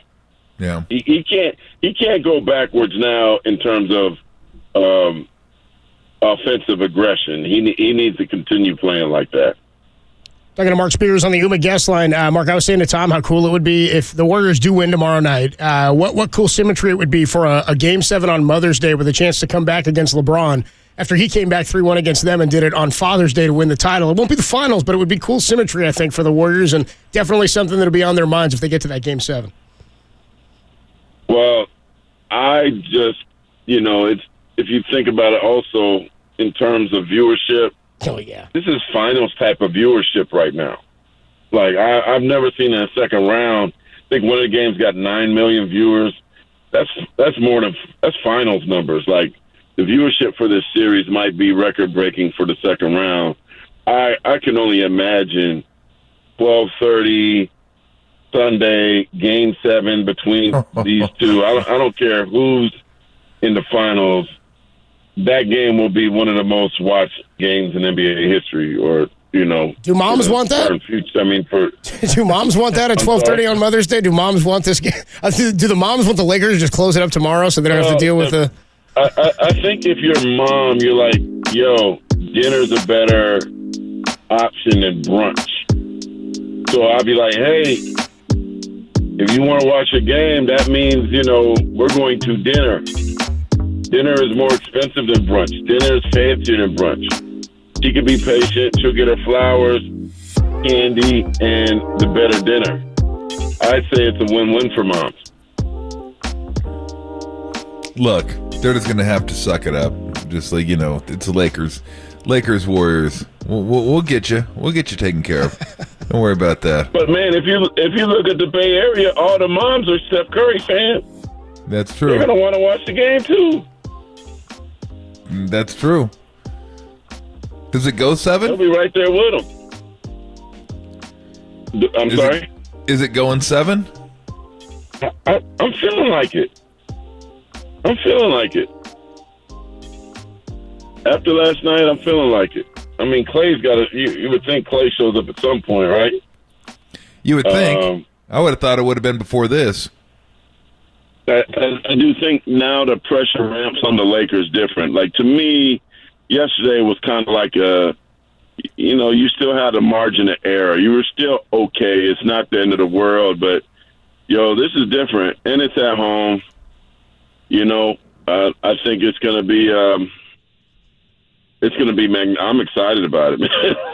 I'm really, really excited about tomorrow and, what kind of celebrity decides to show up tomorrow. I mean, shoot, it's Kim Kardashian showed up for the last game. I can only imagine who comes next game. Does it get any bigger than that? I mean, her. Beyonce, Jay-Z. No, you're good. Just go. Let's keep it moving. Yeah. Let me. Thanks, Ghost. What do you make of the? I got you. I got you. Thank you. It was delayed, but I appreciate it anyway. I appreciate the effort. Boston win tonight. Ooh. I know, huh? Man, they've been really hard to project. I'm stunned by this series. I thought they would be over with it already. You know what? I feel like there's going to be. Could there possibly be Game 7s in all of them? Yes. Yeah, I think so. Yeah. Yeah. I feel like KD in these kind of situations, switching gears to the Suns is always phenomenal. Usually drops a 30-plus piece. I think he keeps them alive. I'm actually going to go to Denver if they win that game. How amazing would that be to have 2 Game 7s on Saturday and 2 on Sunday? I mean, it's not out of the realm of possibility. Well, Copes was saying one of them's on Monday. Yeah, one of them's Monday. Which one would that be? Knicks and Heat would be Monday. Me in New York. They host, didn't they? Yeah, they're the higher seed. Hey, man, this light bulb just came over my head. That's all. Yeah, we can get 4. Don't mind me. Mark's going to be in New York Monday, is what he's saying. Okay. All right, man. I'm going to the next Tuesday. We'll find out where Victor Wembanyama goes. Yeah. Draft lottery is Tuesday in Chicago, and I'll be there for that. But New York's not far from Chicago, right? Maybe I should stop in New York first for that one. If it happens. I think you should. Make it happen. Yeah. I would love to see a Game 7 in the Garden. That would be cool, fun. man. Yeah, with Jimmy Butler out there too, we're going to take him down. That would be a lot of fun. That game would have some juice. Yeah, that'd be good. No doubt. I mean, I do feel like Miami, no matter how many games they go, ends up figuring it out. But Miami's pretty good at home, man. So I think they get it done. I think Boston gets it to 7. Phoenix gets it to 7. The Warriors get it to 7. How about a little Daz band on the way out? There we go. For you. This is old school right here. And how did Copes get salt and pepper out of this? Well, you said is it? Yeah, because he said whip it. Let it whip is this, yeah? And I was going whip it real good. This is old school right here. I get it.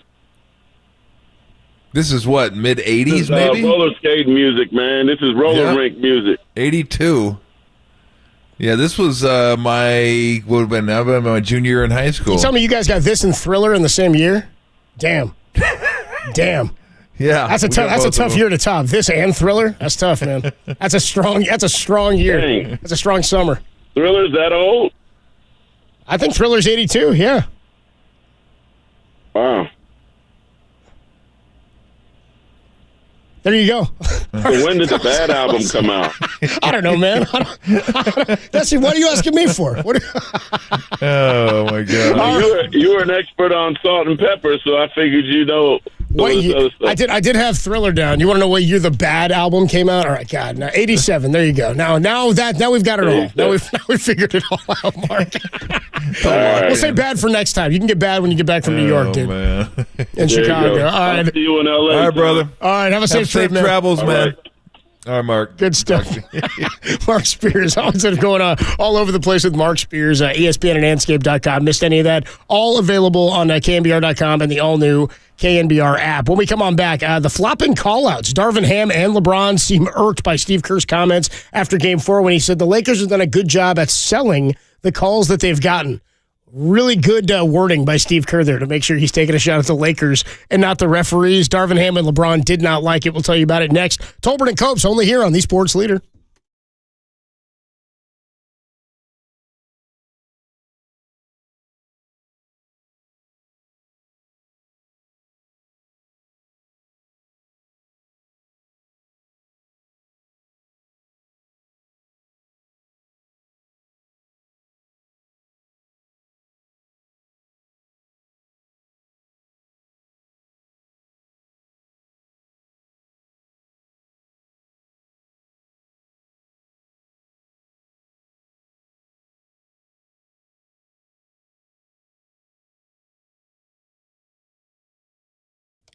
The great Sleepy Floyd joined Papa and Lug today to relive his playoff performance against the Lakers and discuss how the Warriors could have their own Mother's Day miracle. That podcast and more is trending on the all-new KNBR app.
Enjoy KNBR in FM at 104.5 FM. Now back to Tolbert and Copes. Tom Tolbert and Adam Copeland on the Sports Leader.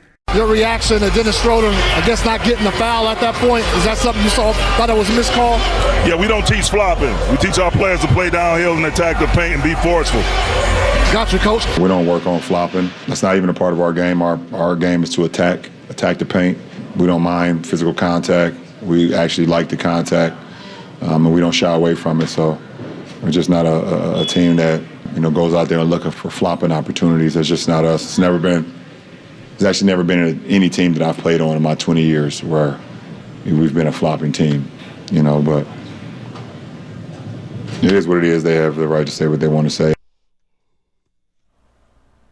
Well, the Lakers did draw more fouls than any team in the NBA this year. Warriors committed more than anybody. Lakers do get to the line more than anybody in the league in 2023. I mean, it would seem to reason that you would get more of those types of calls. And maybe it's not about – I hear LeBron what he's saying there. I don't know that you have to coach flopping for a team to be successful at flopping. You could be coaching the contact or beating guys to a spot or working on getting to places and footwork and defense so that you're drawing more fouls in that way. But, Tom, your thoughts? Have you ever heard anything like, coaching guys to flop? I mean, I hear LeBron when he says that. To me, that probably just means more about what he's talking about in that you can sell it more when you work more at the footwork and beating your guy to a spot.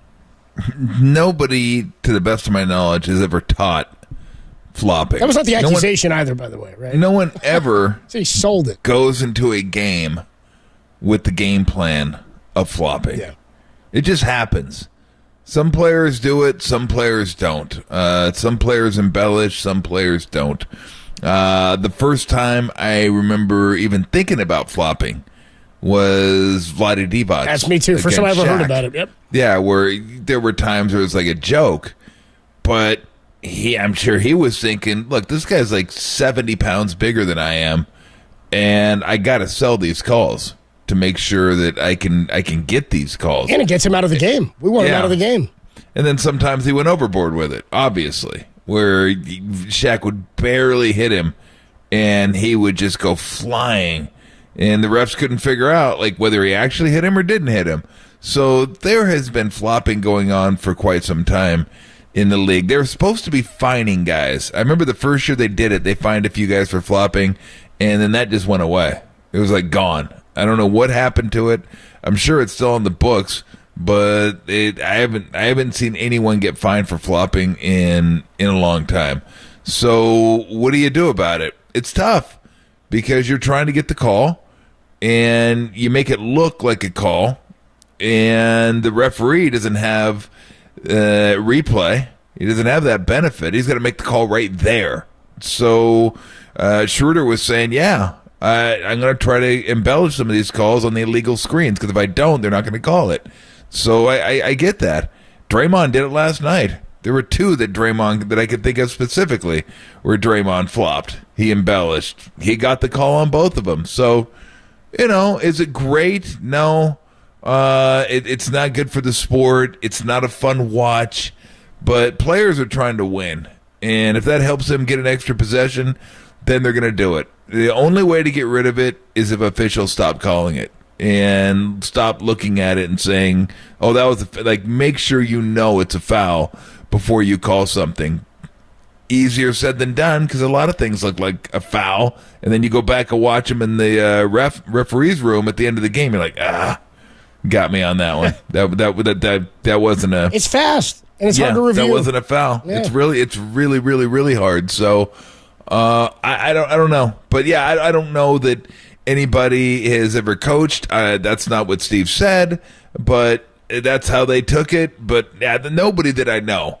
In all my years covering, playing in the league, I never had a discussion like, oh, that's a flopping team. There may be some floppers on the team, but not a coach that said, okay, this is how we're going to teach flopping, or a game plan. This is how we're going to flop. I've never heard that before. So, LeBron's right, but everybody flops at some point. You're trying to get the call. Doesn't mean you're a flopper. Has anybody ever got you try to get a call? It's hard to get called for a charge or pick up a charging foul as a defender, a player control foul, if you don't go down. Like, it happens. You can get called, like a guy drops his elbow or throws an elbow or something. They'll call the player control foul or an offensive foul that way. But it's rare that you see a guy like, I beat my man to the spot. I didn't go down at all. Yet I get the charging call called on the offensive player. Can you recall ever seeing that or taking a charge? Because I'm not talking about an elbow or an arm bar or something like that. Yeah. An actual running a guy over. You never see a guy beat a guy to a spot, just get hit, and then the ref goes, that's a charge the other way. No, usually fall to the ground. And a lot of these guys, again, you could probably take it and not fall to the ground, but why would you? Yeah, you got to sell it. Why would you do that? Make sure you get the call. Yeah. Hey, yelling. I used to yell when I got fouled. Tim has a sounder. That's probably me getting fouled and yelling. With audio of it, to draw the officials' attention. Exactly. That's verbal flopping. I didn't get hit. Are you kidding me? I didn't get hit that hard. But you're selling. That's a low blow. The call. So there can be physical flopping, verbal flopping. Because what I did, you wouldn't necessarily say it's flopping, but it's embellishment. I embellished how hard the guy hit me. I didn't have to yell, but I did to try to draw the attention of the officials. So, you call it what you want. You want to call it flopping. You want to call it embellishment. You want to call it gamesmanship. Use whatever term you want to use. Players are going to do what they have to do to win games, and they're going to try to get extra possessions for their team. And if they can, they will. Why do you think James Harden drove, when he was with Houston, drove the lane so many times and threw his arms all over the place? Because he knew they were going to call he could get away with it, and they were going to put him. Yeah, they're going to put him on the free throw line. So he kept doing it. It wasn't until they stopped doing it that he stopped doing that. So it's up to the officials and the league to say, look, that's enough. That's awful. Watching these guys game the game like they are. So just stop giving them that call, stop calling that. And then guess what? Players adjusted, they stopped doing it, and the game's much better for it. The game was awful when you watched that, but it was up to the league to say, we're not going to let you benefit from that type of chicanery. And it's just, this is harder because in flopping, embellishing, it takes on different forms. It's not one specific play that you look at and say, okay, we got to take that out. Like the 3-point shot now, they don't give you 3 free throws hardly ever unless you're already up into your motion, where before you could just jump reach it at any point. Yeah, they'd give you 3 free throws. Throw your arms like, wide and the ball doesn't go anywhere. Yeah, you're like, come on, let's go. What are we doing here? And they finally figured that one out too. So, and the game's better for it. But this one's on the league, on the officials. Like, if you want to get rid of it, you got to stop calling it. And again, it's not as easy as that, because we're talking embellishment in different aspects of the game. It's not like one certain call is where guys embellish. They embellish all over the court. So Soccer players are the worst. I mean, soccer is the absolute worst. Terrible. You want to talk flopping? I mean, that's the one that takes the cake. And by the way, I looked it up real quick. They did start fining players, like you said, Tom, for fining or for flopping. Back in 2019, I found an article where looks like Pat Beverly was fined the second time on the season for violating the league's, quote, anti-flopping rules. Yep. How much you get fined? Like $5,000 He got fined $5,000. It was the second time on the year. So I don't know if there was escalations at all. Probably not. It was probably just fine. No, I think there was. Think so? I think there was, but I don't think they ever got to that point. Like I said, I remember when it happened early, and then it just kind of went away. Nobody ever got fined again. Well, no, now they've changed it. It looks like it looks like now the NBA penalty for flopping is a technical foul. Okay, got it. And a fine if they catch it after the game on review. So a technical foul is a non-unsportsmanlike conduct tee, so it just counts as one of the. It's a regular technical foul. 2 shots to the or you get the tee, so it's a shot for the other team, right? Is that the way it goes down? The other team gets the shot, and then if they review one after the game, like when they go back and they do the video review and they say, you actually did flop, then they'll hand you a $5,000 fine retroactively.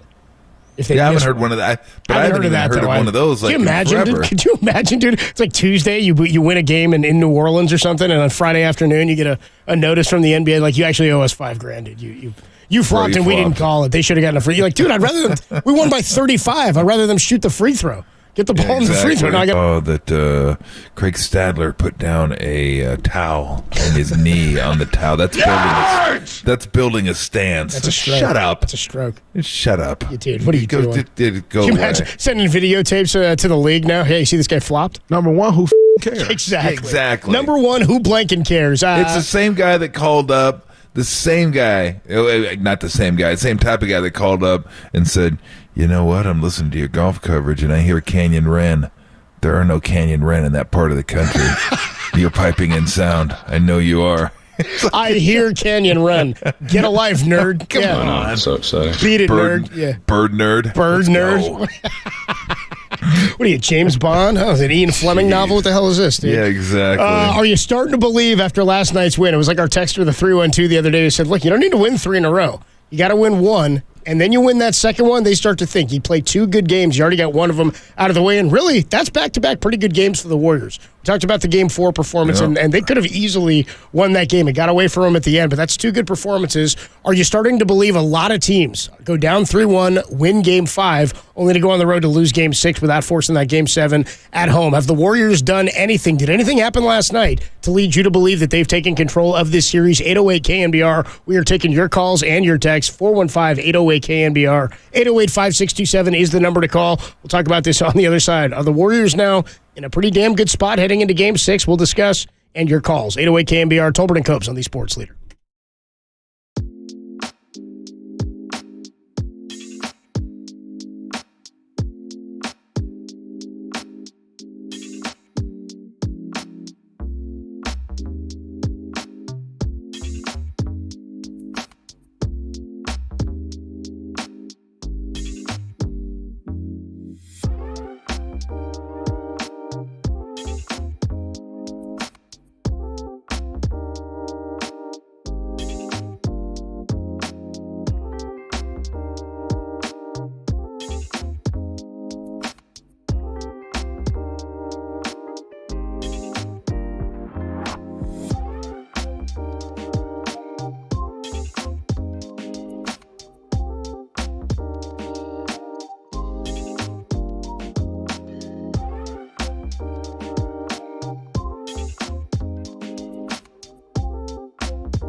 Wherever you are around the globe, stream your faithful home of 49ers football 24/7, 365 on KNBR.com. This is the sports leader.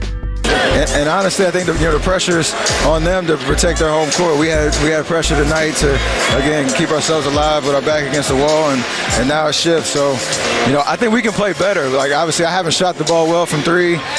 Clay's kind of hit or miss. So I feel like we can take another step and, give ourselves a great opportunity. That's the beauty of the playoffs. It's every game is kind of a narrative of its own, and that's what you love about it. Tobin and Copes with you on a Thursday afternoon. Warriors win last night, a 15-point victory over the Lakers, 121-106. Game 6 tomorrow night. Game 7 potentially on Sunday, Mother's Day. We could still potentially get 3 Game 7s on Sunday, which would be a whole lot of fun, and still potentially a Game 7 on Monday night between the Miami Heat and the New York Knicks. Last night's game does a lot for your mentality. Down 3-1 looks a whole lot different when you win. You do have to go on the road for Game 6, but you know that if you win that one, and Tom, you pointed it out earlier, 28 consecutive series with a road victory for the Warriors, that you are very much in this thing, and you force a Game 7 at home. I think all Warrior fans would be feeling real confident if you won Game 5 and 6, get to go home for Game 7 against the Lakers. Does it, driver's seat is not the right term here, I don't think, because it's a must-win. It's not a must-win for the Lakers. It's as close as you can come, but it is a must-win for the Warriors because you're still facing vacation and elimination. But does it feel at all like they've flipped the momentum here? Because clearly momentum is in the Lakers' favor. Pressure is on the Warriors, I think, in that game last night because they've got to win it. Lakers can still go home, but I think absolutely pressure still flops back, as you pointed out yesterday, to the Lakers for Game 6. Yeah, I mean, again, it's 7-game series, back and forth, back and forth, back and forth. It does. It doesn't take 2 games for anything to shift. It takes 1 game for things to shift. So, and the next shift for the Warriors, and if it's a negative shift, will be season over. Yeah. There will be no more shifts. Season's over. Enjoy summer. So that's why 7-game series are so fascinating, because if you win the first game, then the other team needs to win the next game because you don't want to go down 2-0. You go down 2-0, you're probably going to lose. Then if it goes from 2-0 to 2-1, then, all they need to do is win 1 more, and it's tied up now, and you've blown a 2-0 lead. Ooh. And then Game 3, you're on the brink of elimination twice. It's 3-3. You could blow a 3-2 lead. So it's back and forth and back and forth and back and forth. Like if Phoenix wins tonight, then it'll be like, Game 7. They had a chance to close them out, couldn't get it done. Even though Phoenix is favored tonight, right. They're not a huge favorite. I think they're 2-point favorites now. Yeah, 2-point favorites. So it's not even like they're a huge favorite, but they are favored to win. So it should come as no surprise if they win the game. Lakers are favored. I think they're 1.5 2-point favorites. Game 6. So they, by the smallest of margins, they're predicted to win the game. But if they lose, then it's going to be, man, you get a chance to blow a 3-1 lead. Yeah. The psychological shifts are fascinating to me. Every game's big. I've always said that. You only have to get to 4. Every game's the biggest game. Game 5 isn't the biggest game. Game 7 isn't the big. Game 1 isn't the biggest. They're all the biggest game.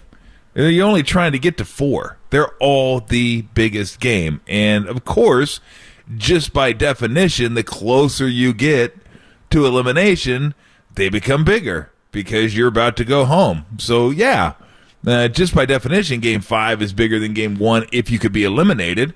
But they're still big. Every game's big. You're just trying to scramble and find a way to get to 4 quicker than the other teams. So, that'd be awesome if we get 3 Game 7s, hell, maybe 4. The one I don't feel confident about being a Game 7, I don't think New York's going to go into Miami to win. I don't think so either. I know they won by 9 last night, but they had to scrape and claw, and they had an 18-point lead that was cut to 3. Like, I half expected the Heat to win that game. So I just don't know if New York has enough. Phoenix wouldn't surprise me at all if they won tonight. Warriors wouldn't surprise me at all if they won. And Boston, they're favored too. They're like 2.5-point favorite tonight, so that wouldn't surprise me at all if they forced a Game 7. So, yeah. This round, second round of the playoffs, is lived up to the billing so far. It's been a lot of fun to watch. Somebody on the Cache Creek text line here, and we are taking your calls and your texts. 808 KNBR. Did the Warriors do anything in last night's game to let you believe they are now in the driver's seat in this series? As Steph says, the pressure moves on to the LA Lakers. 408 on the Cache Creek text line says, why do they say, Tom, that the pressure's on one team or another in the series? Every game is pressure. Warriors lose to Cavs up 3-1. That Game 5 should be huge pressure. So you're saying every game is pressure in the playoffs. Why does it shift teams is what this texter's asking. Well, because if you lose a game and you lose 2 in a row, right? So you lose 2 in a row, then you put yourself in a really, really tough position, right? Like the Warriors did in the first series. Yeah, exactly. You're down 2-0. It's like, because now you feel like you have to win both at home. And that would have been much different because you had Game 5 and 7 were at Sacramento. So you're feeling like if you're down 3-1 in that one, chances of winning that one are not great because you got to play 2 at home. Funny thing was, they actually won Game 5 and 7, and they lost Game 6. So they won the one you would suspect they're going to win, or they lost the one you'd suspect they win, and won both of the ones you thought, man, you know what, it's going to be tough to win these in Sacramento. This one is different because it's 2 at home, but that's just the way it is. Yeah, I mean, there is a certain amount of pressure that goes into every game because they're big games, because it's a race to 4, but yeah, that's just the way it is. The Warriors have pressure. Yeah, they're going to be eliminated if they lose, but they know that the Lakers are thinking now, and all it took is one game. That dang, we lose this game, we got to go back there for Game 7, and that's going to be tough. That's going to be tough. Yep. So it's just the psychology of a series. But no, I would agree with the texter that there is definitely a certain amount of pressure applied to every single game because it's it's not a short. Usually when you think short series, you think best 2 out of 3, 3 out of 5. But it's like 4 to 7. That's not a long series by any stretch. Let's go out to the phone lines here. Doug is in Santa Clara. Doug, you're on the Sports Leader, man. Do you think the Warriors did anything last night to put themselves in the driver's seat in this series? What's going on? Well, I think they did, but I have a question. How long is Tom Izzo going to stick around for? Because I think that influence on Draymond right there got his head out of his hiney, and he played like Draymond can play, like he has been a long time. And that was a big part of what they won last night. I see that going on.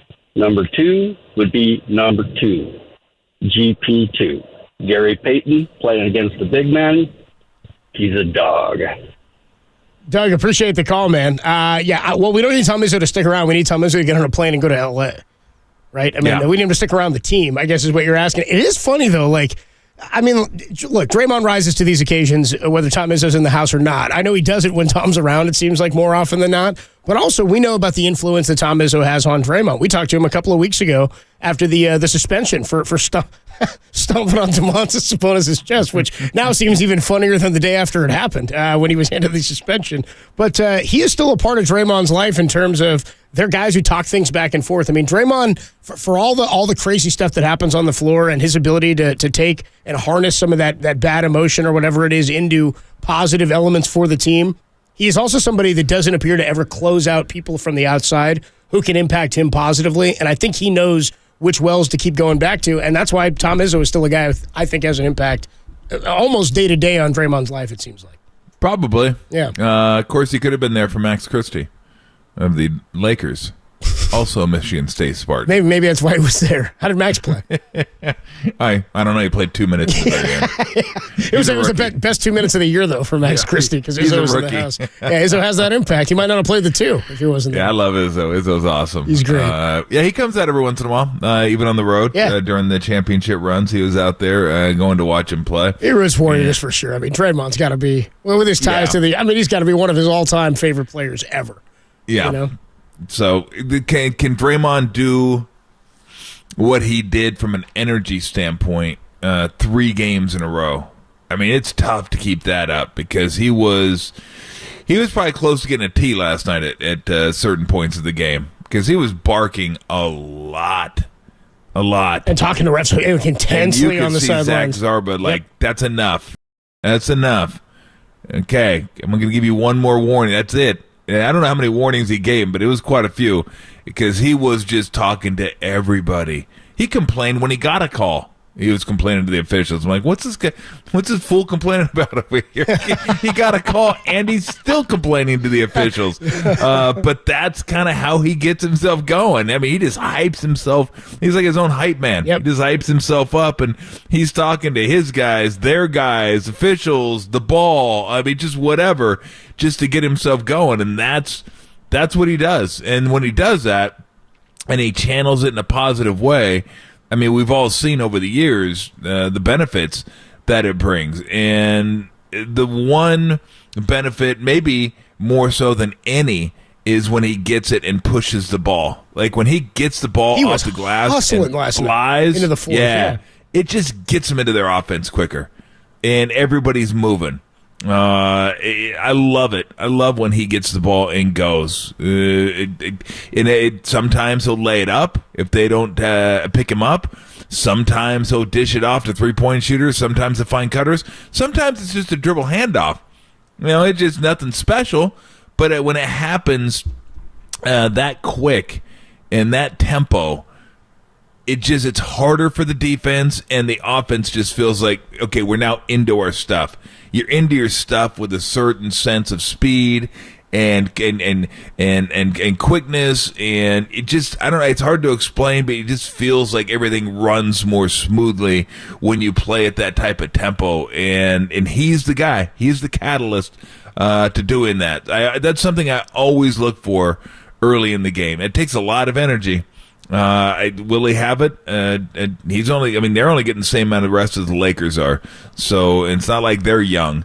And they have a lot of miles on their tires, too. They've been doing this a long time and going deep into seasons over and over and over again. So does he have that kind of energy? Can he summon that kind of energy Friday where he gets the ball and he's going and gone and just barking at everybody and just getting everybody? I don't know. If he can, that certainly bodes well, though. You guys hanging on the text line and the phone lines. Go ahead and keep hanging. We are going to get some Warrior calls on the other side. 808 KNBR. Are you starting to believe in a Warrior comeback? Besides winning last night, did the Warriors do anything to make you feel like they've gained control of the series? We asked you guys the other day your level of confidence. One, were you completely out of it, thinking this thing was done? 2, you were, you believed in this team still and in their championship medal, but you hadn't seen it and you were not confident. Or 3, were you all in on a comeback? Where are you today? 808 KNBR, taking your calls and your texts on the other side. Tolbert and Copes, Warriors headed to Game 6 against the Lakers tomorrow night, only here on the Sports Leader.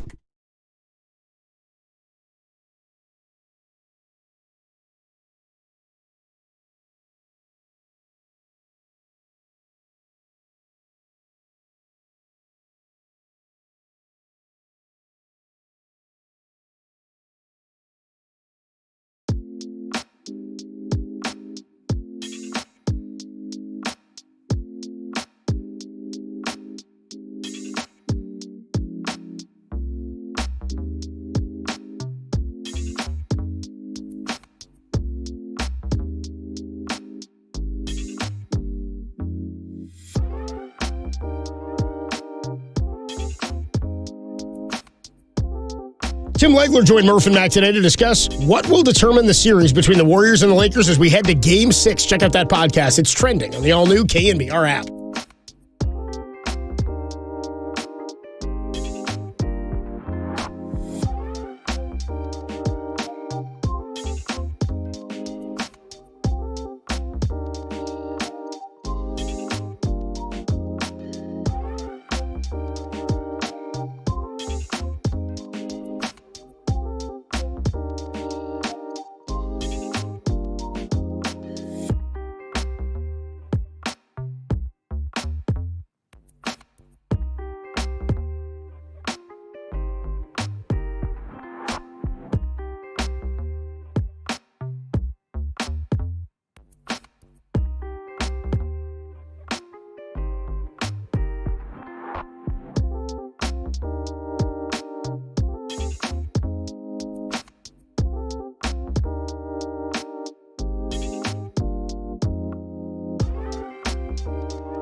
Listen to the sports leader anywhere, anytime. Download the all-new KNBR app. Now, Tolbert and Copes continue live from the KNBR Casino Matrix Studio. Casino Matrix Progressive Jackpots are here. Where are you? Just drop in. Please play responsibly. 1-800-GAMBLER.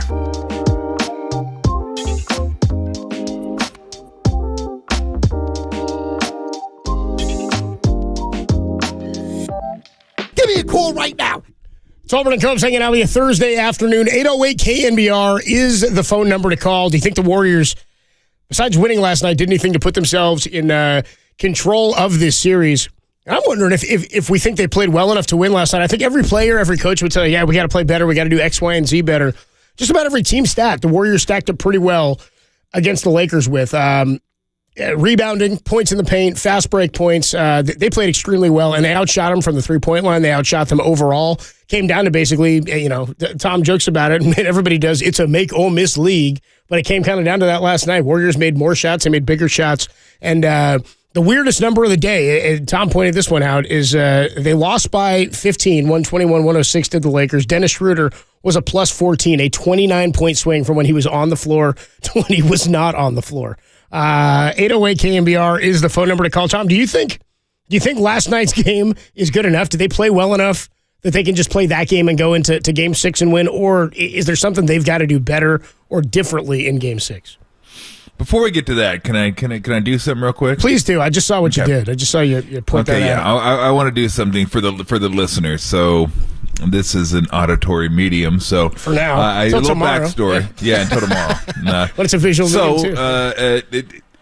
I bought everyone that listens to the show knows that I don't eat a lot of candy. Every once in a while, like I have candy around the house, gummy bears, maybe sweet tarts. That's the kind of candy I like to eat, but I don't have a lot of it. I'll have like maybe 2 or 3 every couple days, just so I don't go binge. I have a candy drawer at home, Yeah, you don't have candy for like 2 months, and all of a sudden you get it, and for like 2 or 3 days, you just crush You just start piling it up, piling it down your throat, just like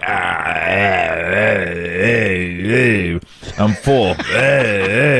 I got to have more candy. So to keep from doing that, thank you. To keep from doing that, I'll have candy around, and sometimes it'll stay up there for a month or two, kind of depending. But usually it's like sweet tarts, hard candy, fruity type candy. Yeah, I'm a big chalky sweet tarts guy, and then I like the gummy snakes from Haribo. The twin snakes, those are really good. Have the big fat ones, or the thick? No, they're the. There's like two snakes. There's a sour one and a sweet one. Right, the sweet one. They're It's a stuck gummy bear, together like Siamese snakes. So I get this candy called Bleep Blips. I don't know if anybody's familiar with Bleep Blips, but they are kind of a hard shell candy. But you're snake your drain. Thank you. But they're very much like sweet tarts, kind of chalky. Powdery, kind of hard. They're hard. Did you like Necco wafers back in the day? Did you like those? No, they're thicker than that. Yeah. They're thicker than that. They're like, thank you. So I got some, and I ordered them, and I forgot that I ordered them. I ordered them about 2 or 3 weeks ago, and I ordered them online, and I ordered them in kind of a not bulk, but kind of bulk. So I just have them laying around the house, and I got them today. And I'm gonna do this for everybody. First off, I'm gonna get like a little. Thank you. I'm gonna drop like a little bag of sweet tarts, and it's just like a normal bag you pick at Safeway. And I'm gonna drop that in front of the microphone and let you hear it. And I'm gonna drop this bag of Bleep Blips. This thing. I mean, so let me set this up for you. Let me set it up. Give me like 5 seconds to bring everything back over here. You go get situated. I'll lay this back out for the listeners. And again, 808 KNBR. I think the Warriors put themselves in position in this series. Jeff, we see you waiting. Tom, Larry, and Steve. We'll get to you in just a second here. Thank you, Tom. Tom says he ordered. He likes candy, not tons of it, but he ordered a bag of sweet tarts. That I think is probably a little larger than he anticipated, but he's gonna let us hear what a normal bag of sweet tarts sounds like that you get like at the grocery store, and then he'll let us hear the actual bag that he got of Bleep Blips that are like sweet tarts. I want to know how many are in this bag, this garbage bag of Bleep Blips that Tom has obtained. All right, Tom, you're situated here. You ready? You've got your stuff. All right. Okay, yeah, I'm not gonna. I don't want to drop it from too high because I don't want to freak the cat out. But so I'm gonna lay the microphone down on the ground, and I'm gonna drop this little thing of it's Starburst Minis. Camila likes her Starburst, so I'm a kind of a fan of Starburst. But so I'm gonna drop them from maybe about 1.5 feet, 2 feet high. And I'm going to let you hear this your regular garden variety, grab and go size of garden Starburst. Variety Starburst. Yeah, they get, once you get it Produce Mart, they get it Safeway. Exactly. So here you go.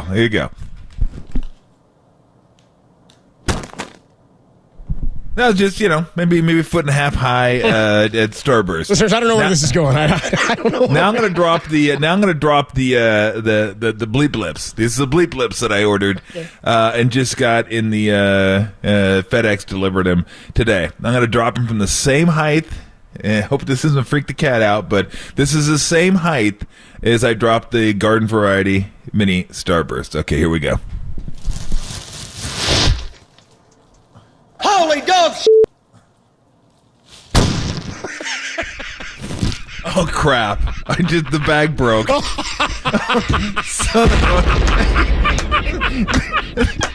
There's freaking Bleep Blips everywhere in this room. Oh, that was really. Okay, so how many Bleep Blips in the bag do we think in total? Because that sounded explosive. Do we have a Bleep Blips in the bag? I mean, I gotta guess 500, 600, 700 maybe. Is the cat having at them? The ones that have hit the ground? I mean, no. She doesn't care. It's a cat. No, she's not a dog. Right. Look, did you? I'm going to show you the bag because you can see the bag. I'm going to show you the bag. That's. It's not like the big black garbage bags, but it's like maybe a little like drawstring white one almost that you'd have in like a wastebasket in your room. But it's I mean, yeah, that's about It's massive. That's about pretty close to 1,000 bleep blips, maybe. Yeah. Coming up And on now what the 1,000. hell am I going to do with them? I don't have a bag to put them in now. Just eat the ones off the ground first, and then deal with the ones that are still in the bag afterwards. I mean, it's like My God. Yeah, there you go. exactly. Thank you, Adam Shine. I mean, there's like damn bleep lips everywhere. Oh no! You know what? You know what? Oh no! Listen to this. It's like gumballs. You know what that's like? I mean, this is almost like that ball pit at Chuck E. Cheese. I could Camila. It looks like a ball pit. Could dive underneath these bleep lips and disappear. That's how many bleep lips there are. Maybe not that many, but it's like, God dang it! I can see the cat too. The cat's just watching you get after him. Cat's got her. She's locked on. The cat is locked on to the bleep blips in the same way Tom is locked onto the bleep blips. You know what the cat's thinking? What the hell's the matter with this guy? Those might be fun play toys. I'd bat that thing around That's the room. what I'm wondering. Is the cat going to get down there? Because she's leaning. She's looking like she wants I wonder if I throw one out in the middle, if she'll try to. Will go she get it in fetch? bed. I Look at doubt her. it. I doubt the cat will fetch. They've been around for a long time. So She looks like she wants to jump at us. Something they do. Oh man, Jeff! God dang it! Jeff is in the city. Jeff, you're on KNBR. Warriors and Lakers, man. How you feeling about the Warriors' opportunities after last night, Jeff? What's up, dude? What's up, guys? I'm in the North Bay now, driving through the tunnel. So if I lose you, I apologize. I think I speak for Dub Nation when I say that if we bring it back to Chase for Game 7, we're all feeling good. But obviously, we got a big Game 6 down in L.A. And in the first two series, it's really been mistakes in crunch time that are messing with my confidence. And also some of the role players coming in to support Seth, who obviously we know can put the team on his back. But can they fix the mistakes in crunch time and really close it out in L.A. if they go up with a lead into the fourth quarter? Really saw mistakes in the first series. Really saw mistakes in Game 4. That's what's concerning me. And if we can get through Game 6, I'm happy. But obviously, that's a big one to take away from the Lakers in L.A. in front of that crowd. Jeff, appreciate the call, Jeff. Thanks so much, man. I hear you in saying that the reason you can't get all confident in it is because we haven't seen it all season long. I'm with you. I mean, if you're not feeling totally confident and you go, yeah, a lot of teams do what the Warriors just did, up 3-1 at home, winning that game, then going on the road and don't force the Game 7, especially teams that have as few wins in the regular season on the road as the Warriors do. I don't blame you for saying I'm still not all that confident in their ability to get that done because of the inconsistency of the role players. I would say, and we haven't seen it yet from Steph in this series in L.A. specifically. It's the building he shoots the worst in of any building in the NBA. We talked about that coming in, and he hasn't shot well this series, hasn't been efficient or all that effective. I still think, like we keep saying, hey, LeBron may have one of those games in him. I'm not saying Steph's going for a 50-point Game 7 like he did against the Kings, but there's still that belief in me that Steph has that ability for this Game 6, that he can still be the end-all, be-all reason that they win the game. I don't want him to have to be, because it would put a lot on him going into Game 7. But if he does not get the Game 6 like Clay performance and doesn't get the support from Wiggins or Draymond like he got in Game 5, I do still think Steph has that in him. The question is, can he get that done by himself in a way that he hasn't yet, kind of like in Game 4? And that remains to be seen. That's tough.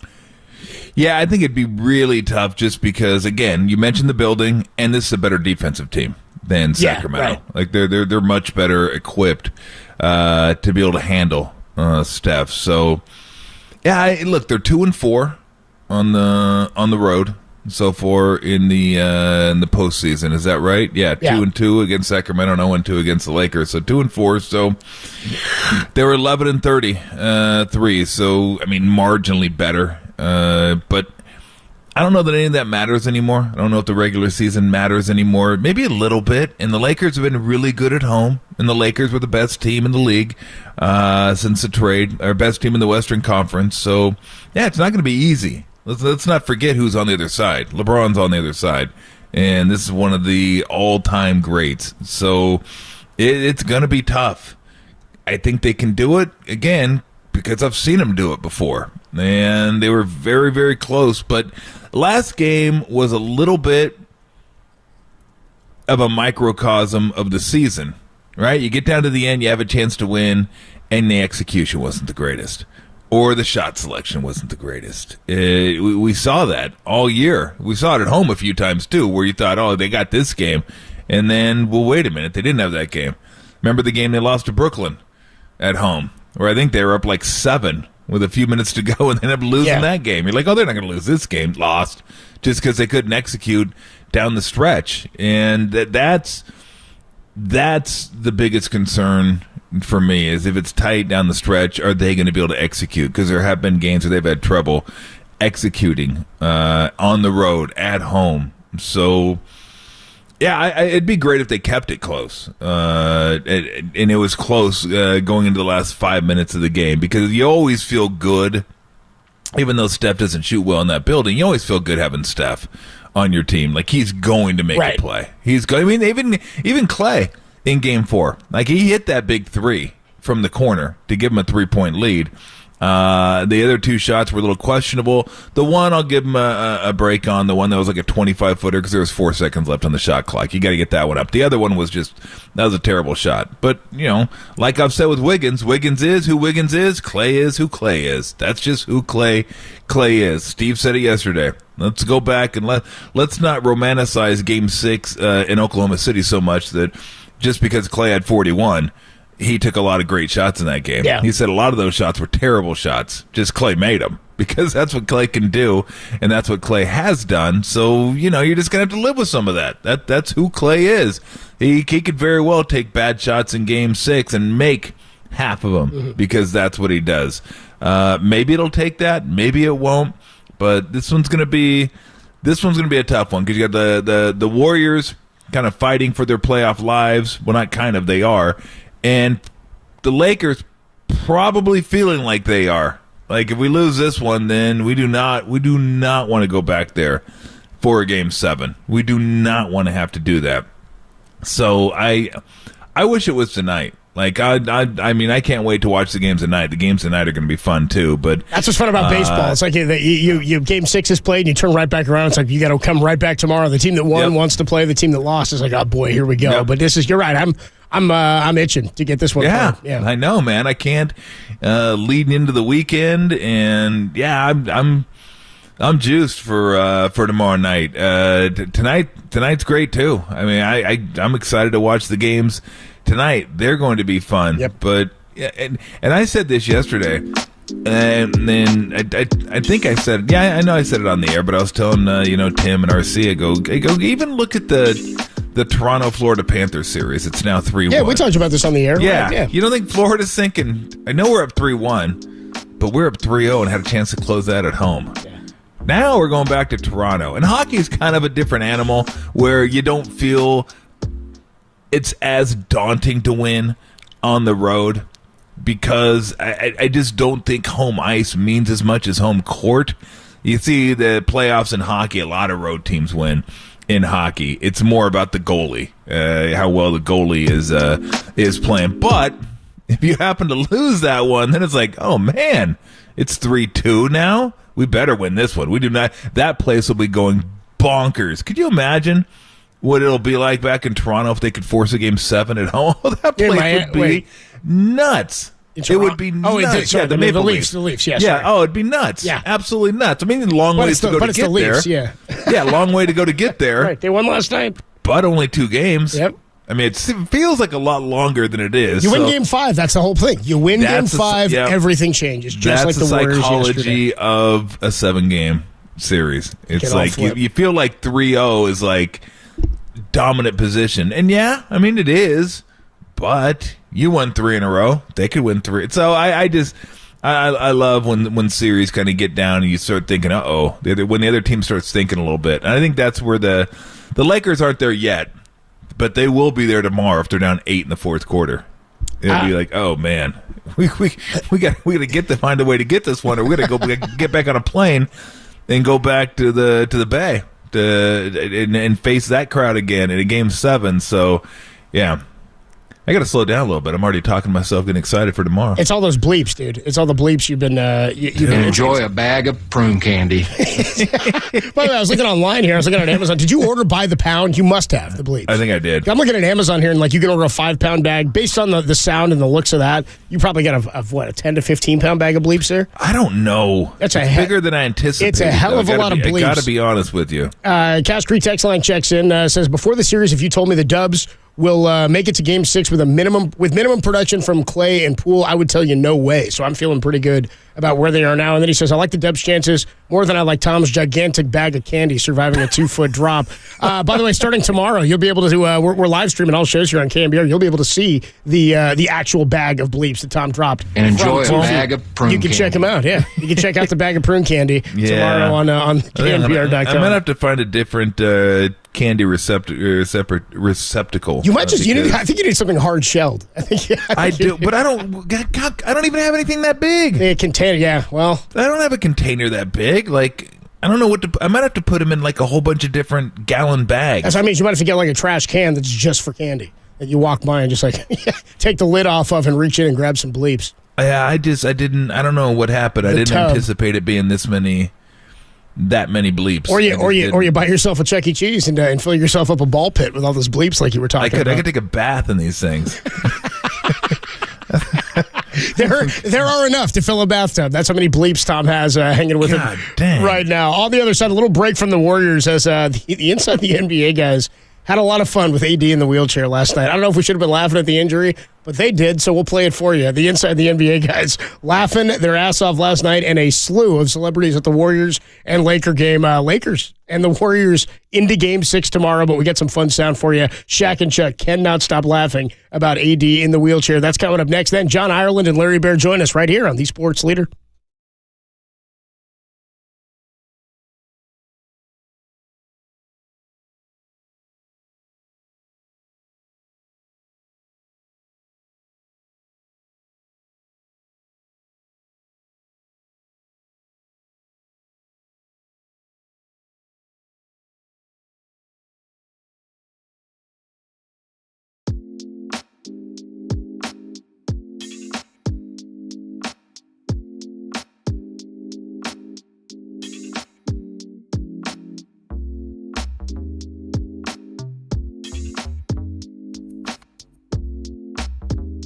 The Warriors stay alive to play Game 6 as they beat the Lakers last night, 121-106. Check out more on that story. It's trending on the all-new KNBR app.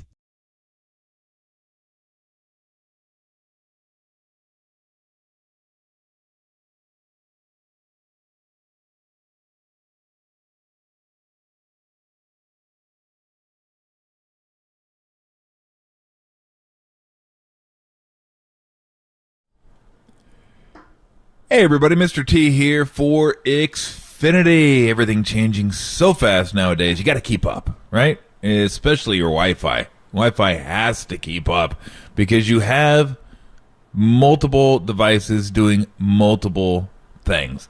Somebody could be on a laptop going to school. Somebody could be on a desktop working. Then you have the gamer and the streamer and maybe someone that's just surfing the net and just cruising around. And nobody wants lagging. Everyone wants speed. Everyone wants reliability. That's why Xfinity now has the 10G network. Everyone's taken care of. There's no lagging, no whining, no complaining. That's the way. We like it. I like it that way because, I'm the one. Hey, Dad, what's up with the Wi-Fi? Nah, don't have to worry about that around this house. Everybody does what they want to do, and everyone is taken care of. Blazing fast speed, and maybe even more important than that, the reliability that comes with Xfinity. Xfinity 10G network. Now through June 21st, new customers can get 200 megabit internet on the next generation Xfinity 10G network for just $25 a month for 2 years. Plus, there's no annual contract required, and you get Wi-Fi equipment included. All you have to do is go to Xfinity.com/10G, call 1-800-XFINITY, or if you're out and about, visit an Xfinity store today. Requires paperless billing and auto pay with stored bank account. Restrictions apply. Taxes, fees, extra. After promo, regular rates apply. Actual speeds vary. You love sports, you love high def, you love blazing, ridiculous speed internet, Wi-Fi, with the reliability that comes with Xfinity. Xfinity 10G. You will love Xfinity.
Hey, what's up? It's your kid 50 Cent. It's going down, and you're now rocking with my man, Mr. T, right here, Tom Obert on KNBR 60.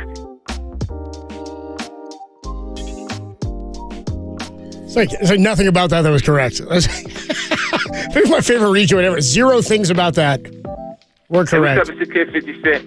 It's your boy 50 Cent hanging with your man, Mr. Tom Obert. Nothing correct. On KNBR 60? Is that what he says? Fantastic. Everything about that is great. Hey, what's up? It's your kid 50 Cent. It's going down, and you're now rocking with my man, Mr. T, right here, Tom Obert on KNBR 60. What do you think that T stood for? The Tom. last letter of my name? Yeah, Mr. Tom. Does he say it's your kid? He said it's your kid 50 Cent. Yeah. Hey, what's up? It's your kid 50 Cent. Oh, so good. Tolbert and Cope's hanging out with you Thursday afternoon. We are going to catch up with John Ireland, calls the games for the Lakers down in Los Angeles, and then Larry Baer, Giants CEO, going to join us at 4:50. Giants pregame coming up at 5:40 as they're out in Arizona following the series loss to the Nats yesterday. A little break from the Warriors as a funny piece of sound from last night inside the NBA. Shaq and Chuck are talking after AD leaves the game in the fourth quarter with what we thought was maybe a concussion. It was a head injury. They're saying now, actually about an hour ago, Darvin Ham saying they've got positive news on AD, and he is trending towards playing towards tomorrow. He is not in the concussion protocol, reports Darvin Ham just a little bit ago. So here's Chuck and Shaq. They cannot stop laughing about Anthony Davis leaving the game in a wheelchair. These guys, man. I know what they're laughing about. I think I do too, but what are you laughing about? You know what they're laughing at. I'm laughing at Chuck. I know what they're laughing at. You understand? Shaq is over there crumbling up paper. That's why I was laughing. That's not what I'm going. I'm laughing at Chuck. Come on, tell the truth. They understand. Come on, man. Stop it, man. Stop it. Ernie, don't let us go there. Because if we go there, it'll never stop. It'll never stop. Ernie, we need to go to that next game quickly. No, we don't. Oh, man. I'm laughing at Chuck. Well, tell me, give me your takeaway from the game, Chuckster. There's nothing points in the first half. You're not kidding. What are you doing? I'm fixing my seat. I'm fixing my seat. What is kidding doing? I'm fixing my seat. What? I did not do that. You're fixing your seat. I did not do that. Fixing my seat. Man, guys, come on now. Hey, come on, man.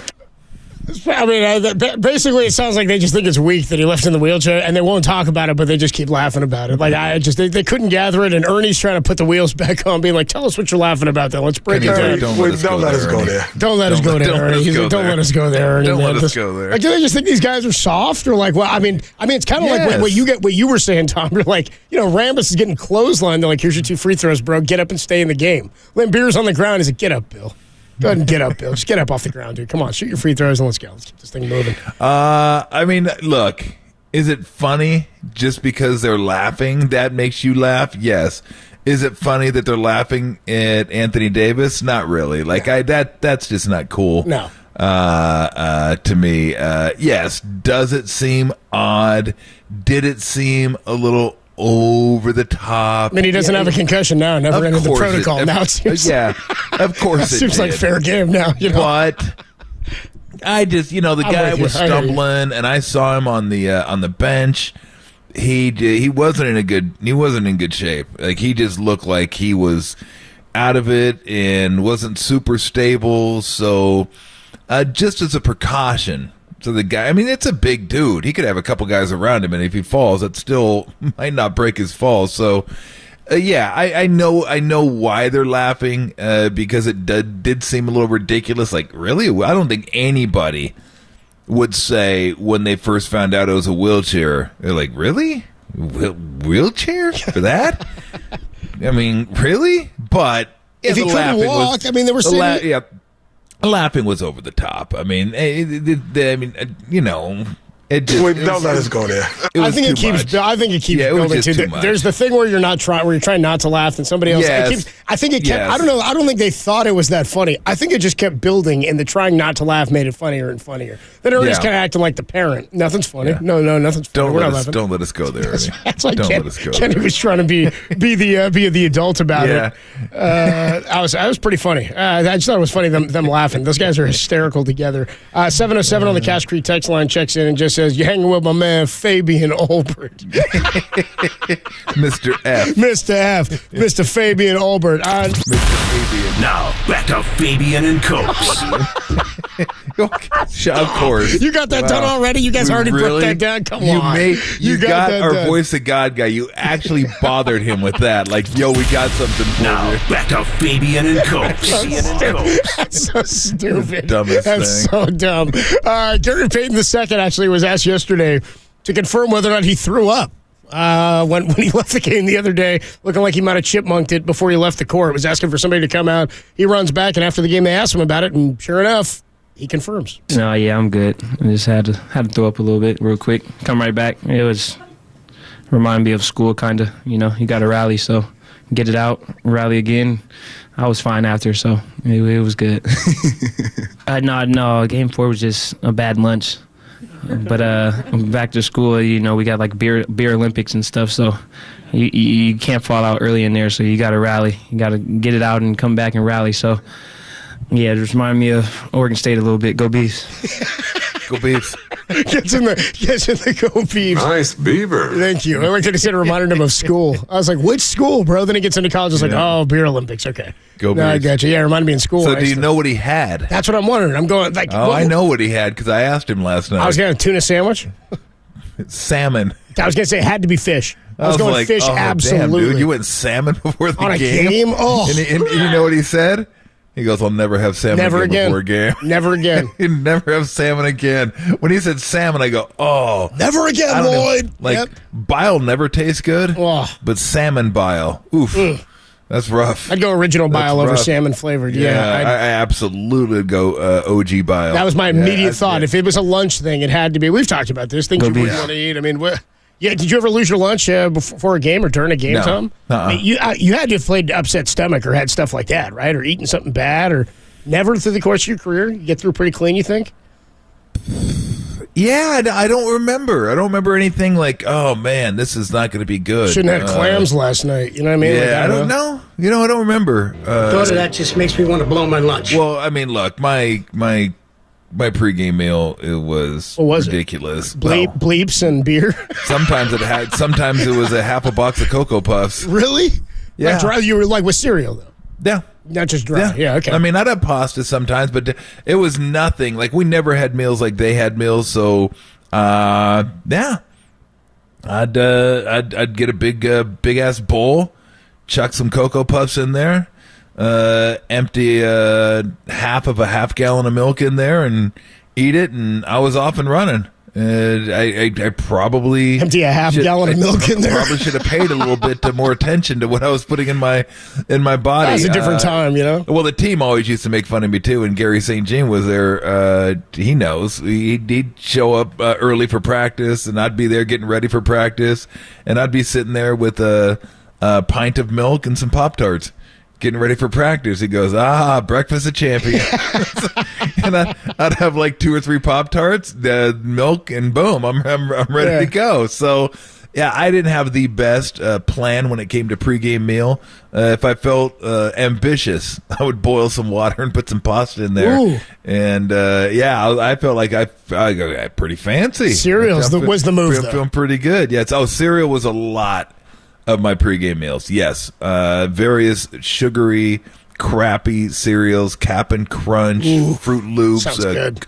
Cocoa Puffs. Yeah. It's a big salad cinnamon, bowl and a spoon, just shoveling it cinnamon in. Toast Crunch, and I'm good to go for the game. So yeah, salmon. Oh, there's no way. That I would sounds have been disgusting. ambitious enough. Thought to of do that just salmon, makes me but want to yeah. blow my lunch. Yeah, I know. exactly. Well, how about when he said that, I go, oh, salmon. He goes, yeah, that'll be the last time. How about now? You go a risky move before games now when you're going to broadcast a game. I mean, you'll go a burrito before the game. That's a risky move. I must have had. I don't know if I could go burrito before a show. 4 hours knowing I got to take down that burrito and sit here with that thing in my gut. I mean, that's a Yeah. I mean, you know, it's for professionals. There's no doubt. I've trained my system. But I must have had. How many games have I done this year? 41. I missed a few. So I mean, I've probably done home games, probably close to 40. So I probably had close to 40 burritos during the basketball season. Yeah. No problems. No problems. I get the Al Pastor, the chicken burrito, and we're good to go. And I ate it around 4. maybe 4:30. Now, this is a taqueria you trust. I mean, this is a consistent taqueria that you're going to. You're not trying a new taqueria. I mean, you can have a lot of confidence in your... It's actually a place called Kamal over in Oakland. I found out about a year ago, and I love their burritos. They're confirmed. They're a solid burrito. Yeah, I always get their burritos. So Did you just throw a burrito out your window? burrito at me, bro? But it was just easy because it's in tinfoil, so it's easy to transport. Yeah. You didn't have to worry about anything else. Heating it up in the microwave, it didn't stink everything else up. So easy to eat, right? You don't need utensils. You grab it with your hand and eat it. So usually it was convenience, obviously, and I love burritos. I love Mexican food, it never gave me has never given me any issues whatsoever. No salmon. And that's just no salmon. No salmon pregame. No salmon burritos. No nothing. Stay away from nothing like that. Chicken. Salmon are going to be running around. Yeah. Yep, that is it. Chicken, al pastor, some chipotle salsa, and we're rock solid. We are good to go. So I don't eat much throughout the course of the day. Maybe I'll have like an oat bar in the morning. And that's it. I won't eat until I get my burrito, and then I won't eat after until I get home. Maybe I'll have a bite of something, but usually that's it. The burrito is the meal for the day. That's your lifeblood to get you through a game. Burrito, and I'm good. So you've graduated. It used to be cereal. Now it's burrito. I know. I don't know if it's good, but you've really grown up. Yeah, growth is a good thing. I have grown up. I'm an adult now. We'll see what John Ireland thinks about a pregame meal for a broadcaster if he can suck down a burrito and hold it next to Michael Thompson for the duration of a game. John Ireland calls games for the Lakers down in L.A. We will talk to him about Game 5 and Game 6 coming up tomorrow night. Tolbert and Copes only here on the Sports Leader.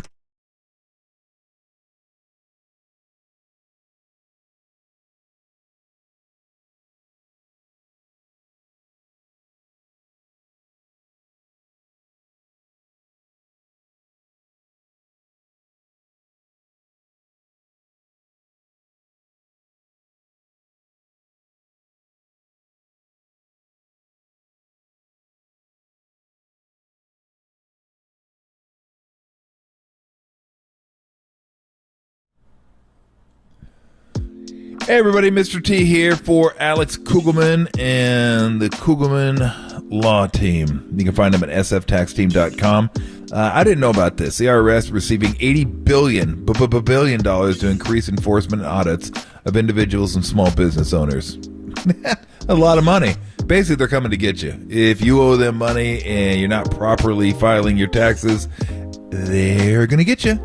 And they're not going to forget about you. So if you have unfiled tax returns, or maybe you're already receiving notices from the IRS or Franchise Tax Board, give the Kugelman Law Team at sftaxteam.com a call. Get a consultation. I got mine. I had them do my taxes, file my taxes this year. I just got the regular taxes done. But you got a clear and concise plan of what you're going to be doing. And again, for me, it was easy because just normal taxes. But that's what I want. If he's doing that for just regular taxes, when it comes to issues, like tax issues, whether it be audits, filing of back taxes, even criminal stuff, he will have a clear and concise plan for you. And that's what you want. Stop carrying the stress around with you. Stop worrying about what's going to show up in the mailbox or who that phone call is from that you don't recognize or who's knocking at the door. You want to drop that. And to be able to do that, to be able to see the light at the end of the tunnel, get your consultation with Alex Kugelman. He'll walk you through it step by step.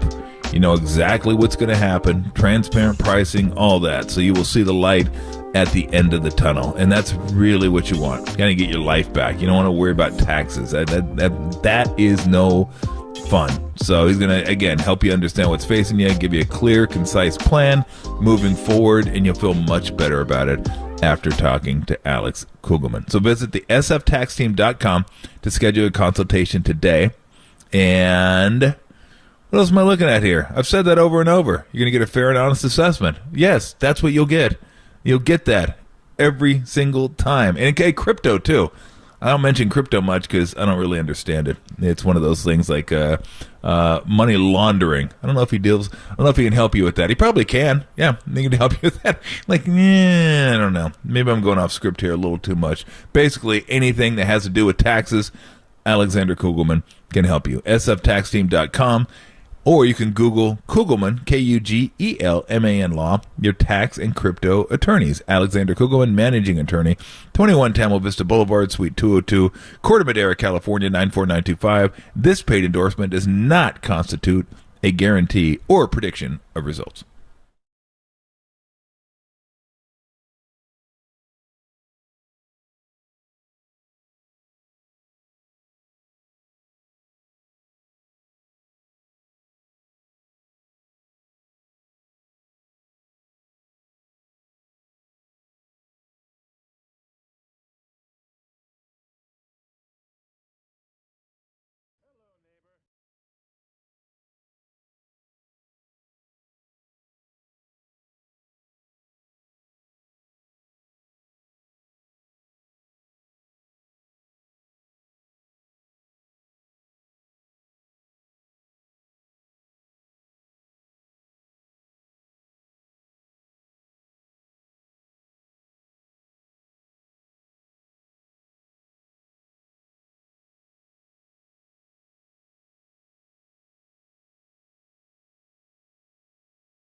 Follow KNBR on Facebook. Now back to Tom Tolbert and Adam Copeland. Tolbert and Copes on KNBR 104.5 and 680. The Sports Leader. Sports Leader.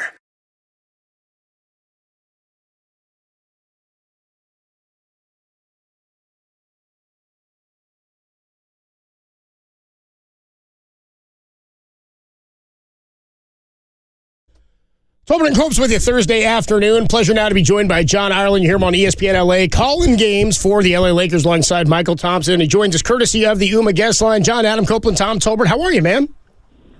Hi, boys. How are you? Doing well, man. It's been a fun series to this point. We were talking about how different it was, this series is from when the Warriors played the Sacramento Kings. I'd imagine the Lakers feel the same way about their first-round matchup against Memphis. But this has been, I think, as advertised. Styles make fights. It's been a fun sort of chess match series, a lot of superstars. It has been as advertised, and we're getting to Game 6, which makes for a whole lot of fun drama, especially with a potential Game 7 looming. You know, I was thinking the other day, and Tom, I know you've called all these games too, that had Jordan Poole's shot gone in at the end of Game 1, and had any of Steph's shots gone in at the end of Game 4, it would have been 3-1 Warriors last night instead of 3-1 Lakers. So that's how close it's been. I don't know about you guys, but I have absolutely no idea who's going to win this series. Normally I get a feeling. I don't have one. I'm just kind of waiting like everybody else to see how it plays out. Do you guys feel worried or confident, or where are your heads at? I think it's a coin flip. Yeah. I think it's just 50-50. I really do. I felt that way going into the series, and I still feel that way. The Warriors have not been great on the road. They've had inconsistencies in crunch time. So it just... And then the Lakers have been playing really well since the trade, and the defense is much better than it has been. So, yeah. But then you get the Lonnie Walker game, or as we said, Lonnie Bleepin' Walker. It's our Bucky Dent game. There's stuff you can't account for. You just can't account for Draymond going for 20. I mean, it is stuff that happens that we would never even think was going to happen, and that's what makes sports so great. The best unscripted television is that we'll talk about this game tonight, we'll talk about it tomorrow, and then something will probably happen tomorrow night that we wouldn't have accounted for. So it's been a fun series, and it's been far too long since these guys have played in the playoffs, is my takeaway from it. Yeah, so Tom, what was your last year in the NBA? Where's your final Probably season? 95, maybe, I'm guessing, somewhere around there. Okay, so right after that, when the Shaq-Kobe Lakers came along, so like 99 through 2002, when the Lakers won 3 straight titles, Yep. Those teams were built on guys like, everybody knew Shaq and Kobe were gonna be Shaq and Kobe. Yep. But it was Rick Fox, Robert Horry, Derek Fisher, who won a whole bunch of games for us just because those guys, Tom, were always open. Right. Yep. And there is a skill to being able to make open shots under pressure when your stars are being double teamed. And so that's been the big thing for us, you guys, is that since we made the trades, guys like Austin Reeves and Rui Hachimura and Dennis Schroeder and D'Angelo Russell and, Lonnie effing Walker have found themselves wide open, and if they can make those shots, we are a different team because you have to double LeBron and AD. It's a lot like, Tom, when you were playing with Jordan. There's just, if you're going to single cover him, he's going for 60. And that's how LeBron and AD are. And the Warriors are too smart to leave those guys single covered. So all of a sudden, you end up with those guys that I mentioned with wide open looks. And this series may come down to who can hit those looks. If the Lakers make them, they'll probably win. And if they don't hit those shots, the Warriors will probably knock them out. Yeah, here's what I'm wondering going into tomorrow night's game. How long Darvin Ham will stay with D'Angelo Russell, because it's really hard for him having Gary Payton hound him. And Schroeder's played so well against the Warriors, and he's much better defensively than Russell. So how long he stays with Russell, and is it a 36-minute night for Schroeder? And then does Hachimura get more run instead of Vanderbilt? Because they've kind of taken Vanderbilt, and I love Vanderbilt, but they've taken him out of this series based on how they're playing, what they're running, and then offensively they just don't pay any attention to him whatsoever. Where Hachimura isn't the defensive player that Vanderbilt is, but he's good enough, and you can't just leave him because he's going to hit those shots. I'm wondering how that's going to play itself out tomorrow. Well, Darvin won't hesitate to bench Russell and play Schroeder. He's done it several times this year. Mm-hmm. He kind of goes off matchups, but this may give you a little insight into what he's thinking. Darvin uses the phrase, I don't like guys who play themselves off the floor defensively. Mm-hmm. And the reason Vanderbilt is still out there is he's our best on-ball defender, and you can switch him. I mean, he could guard Steph or he could guard Draymond. Yeah. Not to say that he's going to shut either one of those guys down, but he's going to make their life difficult. I'd be really surprised if Vanderbilt gets yanked out of the starting lineup or gets pulled off the floor, but okay. I wouldn't be surprised if Russell does, because Russell and Schroeder are basically interchangeable. So if you're trying to get into the head of the Lakers, the way to think about it is, all right, who gives them an edge defensively? Because Darvin considers himself a defensive coach, and that's why you'll see Vanderbilt out there, even though, and you hit the nail on the head, Tom, you don't even have to guard him. I mean, I know some teams don't guard Draymond. Draymond made the Lakers pay last night because of that, but nobody guards Vanderbilt. If Vanderbilt could make open threes, we'd win Friday night and the series would be over. Yep. But he only hits about 20% of those. So my guess is they leave Vanderbilt out there because they need his defense, and you'll see probably as much Schroeder as you do Russell. And if one guy is hot, he'll ride that guy, and he won't hesitate to bench the other one. Yeah. Talking to John Ireland on the UMA guest line. Everybody monitoring the Anthony Davis situation. Saw Darvin Ham said earlier today he is not in the concussion protocol, and expectations are that he will play in tomorrow's game. I thought he was great in the first half of yesterday's game. Didn't think his impact defensively was as big as it had been previously in the series. What did you make of that performance, and what do you expect from him tomorrow if he is out there? I think he's going to play. I'd be shocked if he didn't. And part of the reason why, and I agree with you, he didn't affect that game last night defensively as well as he has. And part of the reason is that the Warriors are doing a really good job of pulling him away from the rim. Whether it be Draymond, even Looney went out to the high post last night when AD was guarding him, and they've kind of mastered the idea of getting AD out to the three-point line, out to the top of the key, and that's why the Warriors have so many points in the paint. So the Lakers are going to have to make a defensive adjustment and do some switching just so they can keep AD near the basket. But that's easier said than done, because I'm sure you guys noticed most of the Warriors' motion has been on the perimeter. And when they do that, it takes AD away from the basket and limits him defensively. So I would give Golden State a lot of credit for the reason that AD was less of a defensive factor last night, because the Warriors have actively been pulling him away from the rim, if that makes sense. Yeah. And I thought tempo was a big factor last night. In the first half, Draymond usually is the catalyst for that. He gets the ball off the glass and he just flies, and everybody kind of follows him and fills the lanes. You have your trailer and whatnot. But I thought tempo was a real big issue last night, where you got some cross matchups. The Warriors were getting some good looks, some quick screens, some quick dribble handoffs, stuff like that. And that's something, for the most part, the Lakers have done pretty well with in this series. But I thought it got him a little bit in the first half last night. That tempo caused a few issues for him. I completely agree with you, Tom, and I think that was really the case in the last 5 minutes of the second quarter. Remember, that game was tight. Yeah, I think it was like 40-40.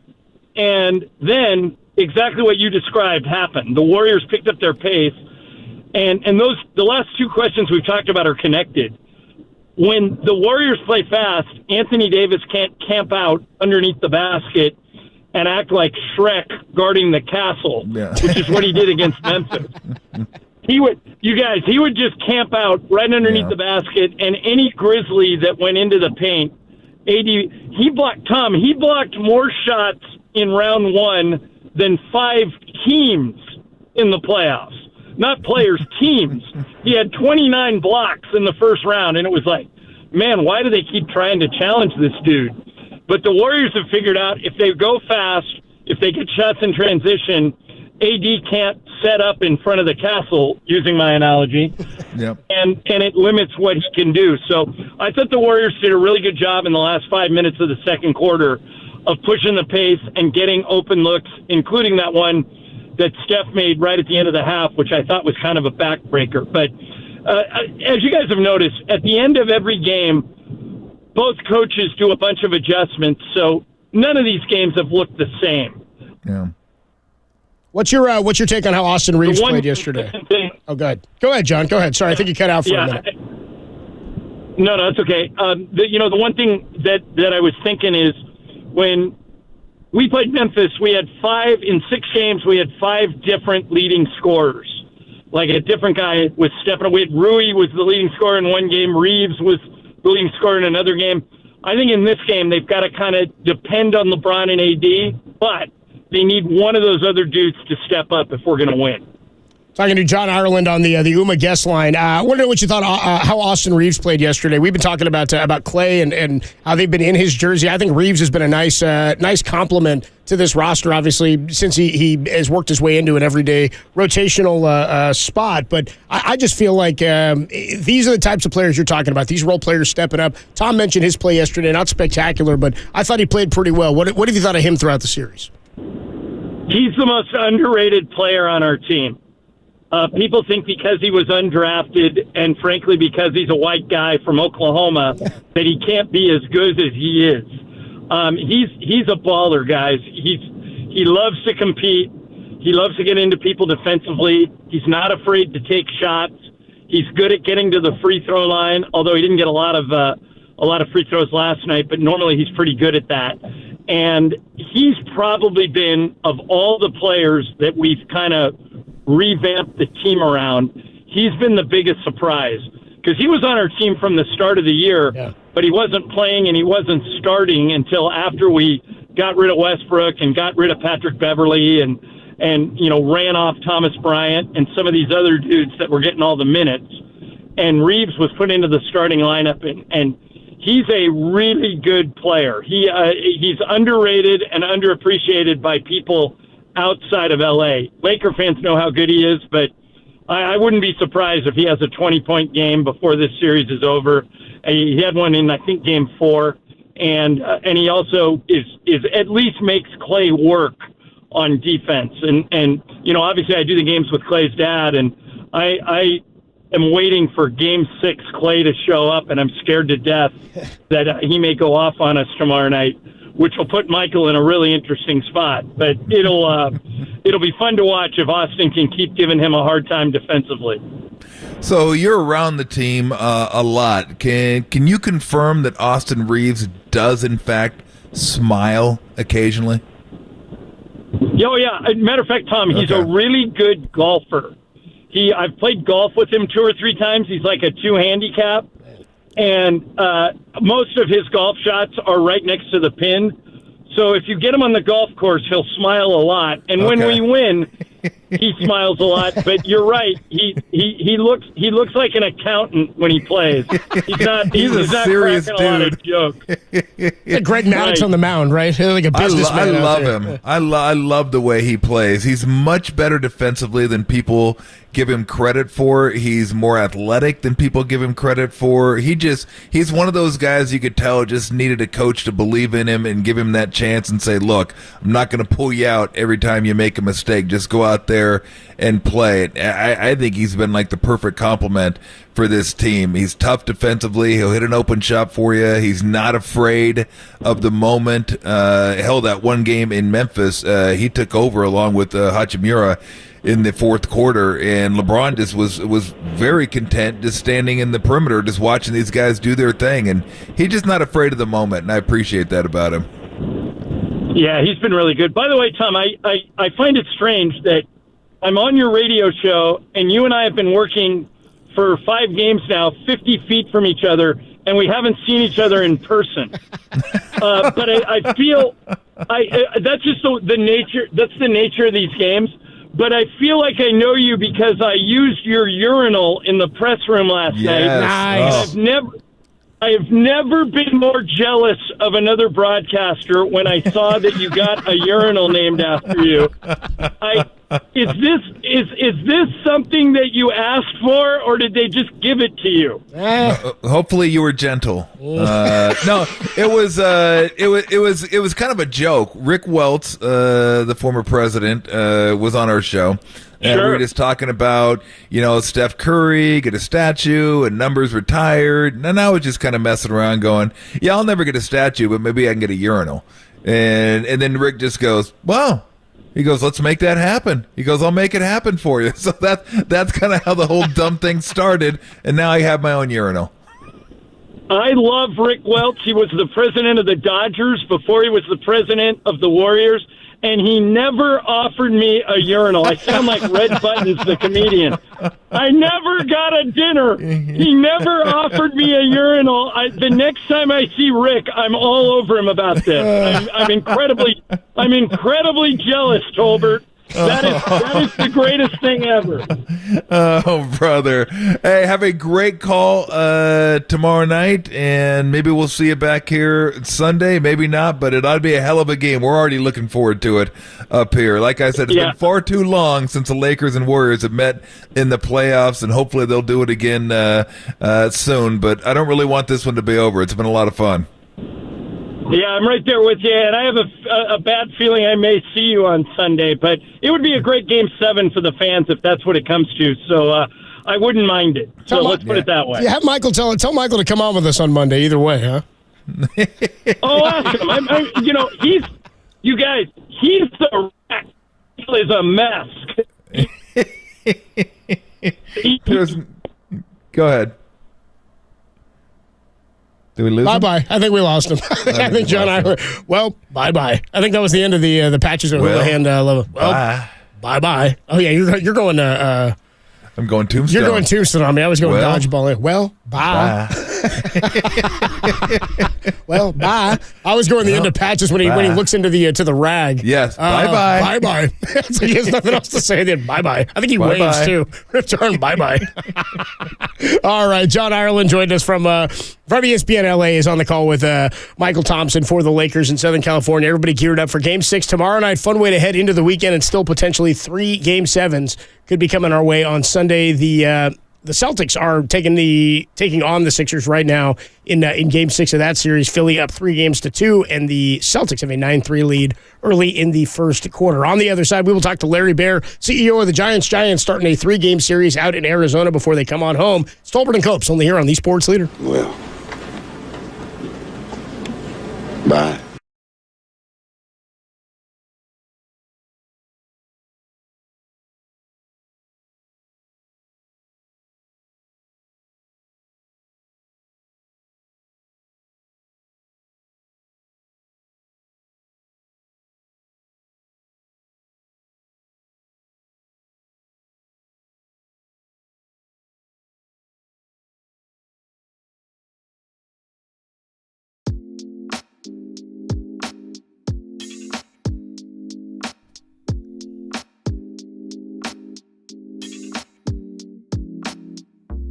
We'll find out who the 49ers play in 2023 as the NFL schedule release happens tonight at 5 o'clock. More on that story is trending on the all-new KNBR app. Hey, what's going on, everybody? Adam Copeland here. My good friend Steve Moskowitz hanging out on the line. Steve, tell the people what they do if they can't pay their taxes. They call us. Heads up, the IRS is getting ready to send out a ton of demand letters. So the bottom line is if you get that letter from the IRS where pay up or else, there's so much we want to do to help you. Whether we make a deal for an offer in compromise, you just pay part of what you owe or get the penalties forgiven or pay in monthly installments or have them leave you alone until you're back on your feet. There's a lot of options. We'll explain them all to you, but get ready because a whole tidal wave of these letters are going out. Whatever you do, don't ignore it. Let us take care of you. And in almost all cases, you don't have to talk to the IRS, deal with them, have anything to do with them. We do the whole job. That's why you give Steve Moskowitz a call. Thanks so much, Steve. Call him, 888-TAX-DEAL, or you can find him online, MoskowitzLLP.com.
We do it every couple of weeks. Giants CEO Larry Baer joins us courtesy of the UMA Guest Line. Giants getting ready to start a series in Arizona tonight. First look at the D-backs this year as pregame comes your way right here on KNBR in about 40 minutes at 5:40. Larry, what's going on, man? How are you?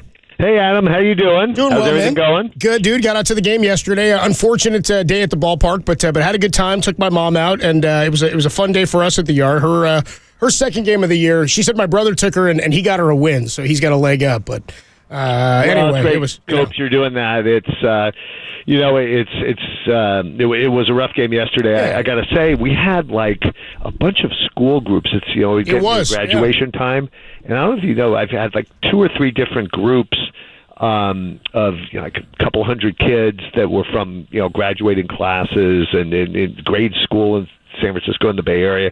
It's pretty cool. It was a cool environment. Unfortunately, it wasn't the game we wanted. No. You have to think about that, Tom.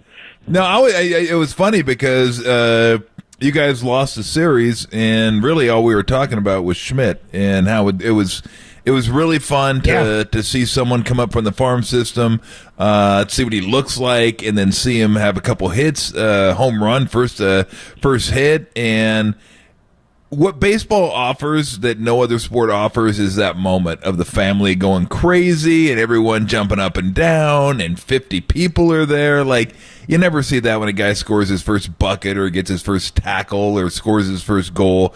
That's just really a cool part about baseball, that the family's in town. They're there when their son's getting to play, or brother, or whoever. It's just a cool moment, and it was fun because, you guys did lose 2 out of 3, and I'm sure you're hoping for much better after the Houston and Milwaukee series, but that was fun to see. It was really fun. I mean, it's interesting because, it's a well-worn phrase that baseball's a game of failures, so when a player in his first game, has success, let alone hits a home run, it's such a big wow, and as was chronicled, Casey had all these folks, right? Mom, dad, brothers, sisters, cousins, family, and up from San Diego, easy flight. They get in, and they are just completely pumped. And then he had a tough game yesterday, but he had a good game. He had a couple hits, and his first at bat was a shot. It was over 100-mile exit velocity in the gap, and so we're excited. I mean, the getting some of these players up and into the major league system is a big objective, as well as obviously winning games and winning and developing at the same time, which we've talked about. Is lots of teams have that goal, and not all. Some do the rebuilds, and we're trying to do it as we have over the years. It's been really our formula for a lot of years. What's sort of funny too, Larry, is I was thinking about this yesterday after Casey Schmidt had hit the home run for his first hit, and then, as you pointed out, a couple more hits yesterday. A nice game for him at the plate, and I think we're all excited to see what he can do in the field. We haven't seen the spectacular glove yet, but we saw a little bit of it in spring training. Is that, the offseason, you guys went out, tried to get Aaron Judge, and he's missed a considerable amount of time this year. Carlos Rodon leaves, has not pitched this year for the White Sox. Carlos Correa is not having a great start this year. So there was all these other pieces that came in, and not to say that they're all excelling, but I think my sights were kind of turned to the next wave of talent, where I go, okay, when are these guys going to get here? Are we going to see Kyle Harrison in 2023? Are we going to see Casey Schmidt this season? And already that's provided excitement for me as a fan. To Tom's point, they lose the series, and that's kind of what we're talking about. I feel like those types of moments, and I feel like it's a big one because it is the first position player for Farhan's team and his regime who have come in and drafted players, and Casey Schmidt drafted in 2020, and I feel like fans think it's taken forever to get this guy up here. However, 2020 to 2023, if you're telling me you draft a guy then and he comes up and he's in your lineup daily by 2023, I feel pretty good about that route to the major leagues. What does this mean for the first player in this regime or in this era of Farhan drafting players and bringing in talent? What does that mean, you think, for the organization? Does it carry weight? It's kind of a new jumping off point, I think, in my mind. Yeah, I think it's a big deal for us. I mean, we're, in the case of Casey, as you pointed out at the beginning, Copes, he's been a Gold Glove minor leaguer, right. And I get it, it's not the major leagues, but fielding doesn't necessarily go into slumps, right? And so, and he's, so look, there'll be inevitable patches, down patches for somebody like him at the plate, but the fact he is such a good fielder, has been such a good fielder throughout his career, and I think you talked to some of his teammates have been quoted as saying, just supreme, premier defense. I think speaks well in the notion that if you go through an inevitable slump at the plate, your defense is going to keep you in the game, keep you in the lineup, and also the fact that Casey has seen to it. He was came up as a third baseman, but has played shortstop in the games here so far. Also played some second base, in the minor leagues. So he's versatile. And just your overall question, it's a big deal. I mean, we've got others now, sort of on the radar who are doing well. Luis Matos in AA Richmond, the two pitchers, Kyle Harrison and now Ryan Walker in AAA. We have a guy in Single A who's a ways away, but Wade Meckler, who has like video game numbers, has a 1200 OPS and is tearing it up and is going to be moving. So we have a lot of guys that we're keeping a close eye on. Of course, Luciano and Marco Luciano and Vaughn Brown, a little bit sidetracked. They were in rehab and I think they're getting back into action now. So so it's super exciting. We're also super excited about the recent first round pick Reggie Crawford, who's a two-way player, right? A left-handed pitcher and a first baseman, and he was throwing close to 100. So and actually had an outing today in extended spring training. So we're excited about that. We're also believe the team can get back on track. I mean, it's a little bit. Counterintuitive. I mean, we won a series against two really good teams, the defending champion Astros and the Brewers. So and then fell off against the Nationals. That's baseball.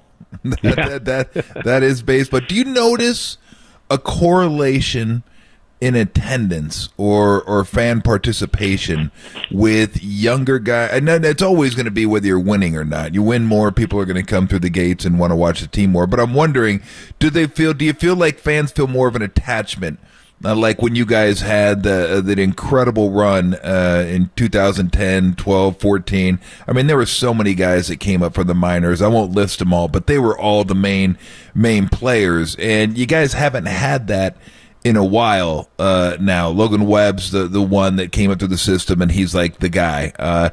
Do you notice that at all? Is there like any correlation at all between guys coming up and people feeling a certain attachment to them? And again, you got to win, but I was just wondering if it does it matter one way or the other. I think so. I mean, I think it does matter, and and the fans are looking for players to fall in love with. Mm-hmm. And I couldn't believe it. We're at the end of the game Tuesday night. There was a pretty large group of fans. I don't know if this came through on radio or on television, but there's a pretty large group of fans right behind the Giants dugout. Yeah. They were yelling KC, KC, KC. Now they'd seen him play a grand total at the major league level of one game. And they're behind the dugout screaming his name, and and I think he gave a real initial insight into his personality by doffing his cap and saying waving and saying thank you for your support, and and I think fans are looking for players to fall in love with. And the thing about a young player is he'll be with you for a while, right? I mean, barring something, a trade or injury, but certainly a good young player. You think the odds are he's gonna, not gonna move out of the organization. So not only can you fall in love with a player, but it's kind of like you can fall in love with a player, and he'll probably be with your club for a while. Where sometimes in the world when you get into free agency and guys that are in 1 year before free agency, it's a little dangerous falling in love with them because they may not be here next year. Another minute or two here with Larry Bear on the UMA guest line. So it's funny, I'm going to phrase it this way, Larry. If it were up to you. Who's the guy you're most looking forward to getting called up next? Is it Kyle Harrison? Is that the next guy that you're excited to see? Is there somebody we're not thinking about? I don't know. Yeah, I mean, I think so. Probably he's had some really good outings of late, and we're playing around with some concepts now where we really have this critical mass of local guys, right? Yeah.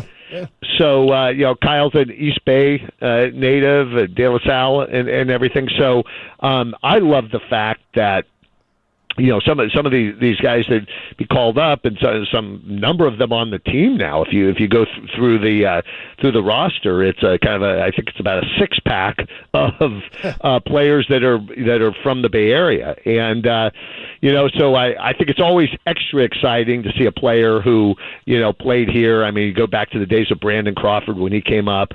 And it's just super, super exciting. And we're actually, and I think you've seen it, is we're in our player selections, and it can't be perfect, and you can't always hit it, but we're trying as much as possible to get, Northern California, the guys up on the team. I mean, Mitch Haniger is an example, is a guy that we signed in free agency, but as many guys that we can draft as possible. So, so Kyle is really responding well. I think in his last start, he had he four innings of one hit ball, I think, something like that, and he's just been really moving through the system. So, but I don't know when. It's not a prediction, because we'll have to see how things evolve. There's some others that could beat him to the big leagues. We're also excited about Pat Bailey, who's catcher, who's doing really well in Richmond. A number of folks, but don't want to jinx it. Didn't say anything about Casey Schmidt, and he came up and did well. So we don't want to jinx it too much. Yeah, that's a good deal. And Pat Bailey's a good point, as the catching depth has been something we talked about, and it seems like he's been trending in the right direction. Just got to see him start to hit and get some success at AAA. Larry, always fun catching up, man. Thanks so much for the time. I'm glad we get to talk about some of these young players we've been excited about for a couple of years. Hopefully in the next couple of weeks we'll have maybe one, maybe two more to talk about. Yeah, that maybe would be we'll cool. see him. Maybe we're home all next week. Yep, This trip to Arizona is just a little detour.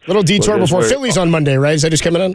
Phillies and Marlins. All week Phillies for 3. So, all right, good deal. We'll be back out there, and I'll be in the bunker on Wednesday. Thanks so much, Larry. We'll talk to you later.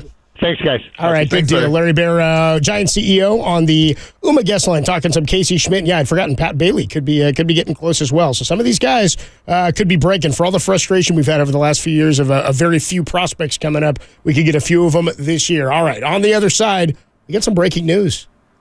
Go ahead, Tim. Go ahead. Dude, Tim says to me, he's like, I'm going to play the breaking news sounder. Oh, shit. All right. We have a 49er schedule. We've got an NFL schedule. We just don't have a breaking news sounder on time. Tolbert and Copes will get to the Niners schedule on the other side on the Sports Leader.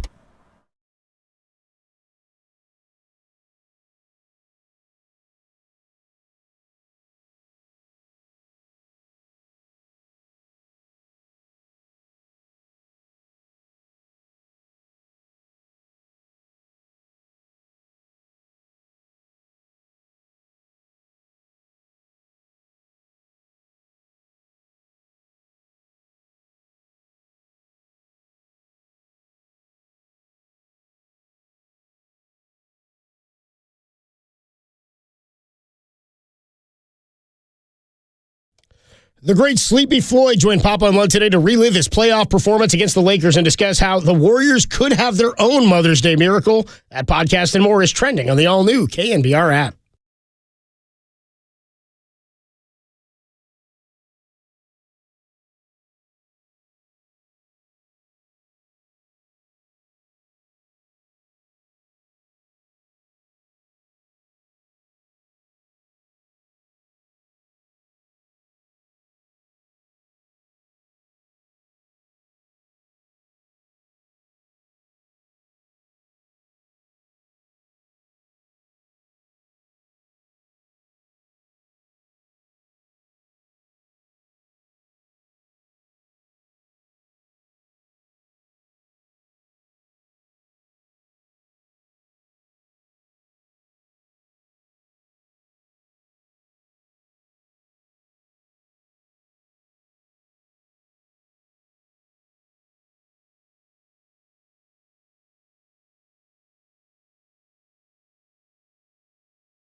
Listen to the sports leader anywhere, anytime. Download the all-new KNBR app. Now, Tolbert and Copes continue live from the KNBR Casino Matrix Studio. Casino Matrix Progressive Jackpots are here. Where are you? Just drop in. Please play responsibly. 1-800-GAMBLER.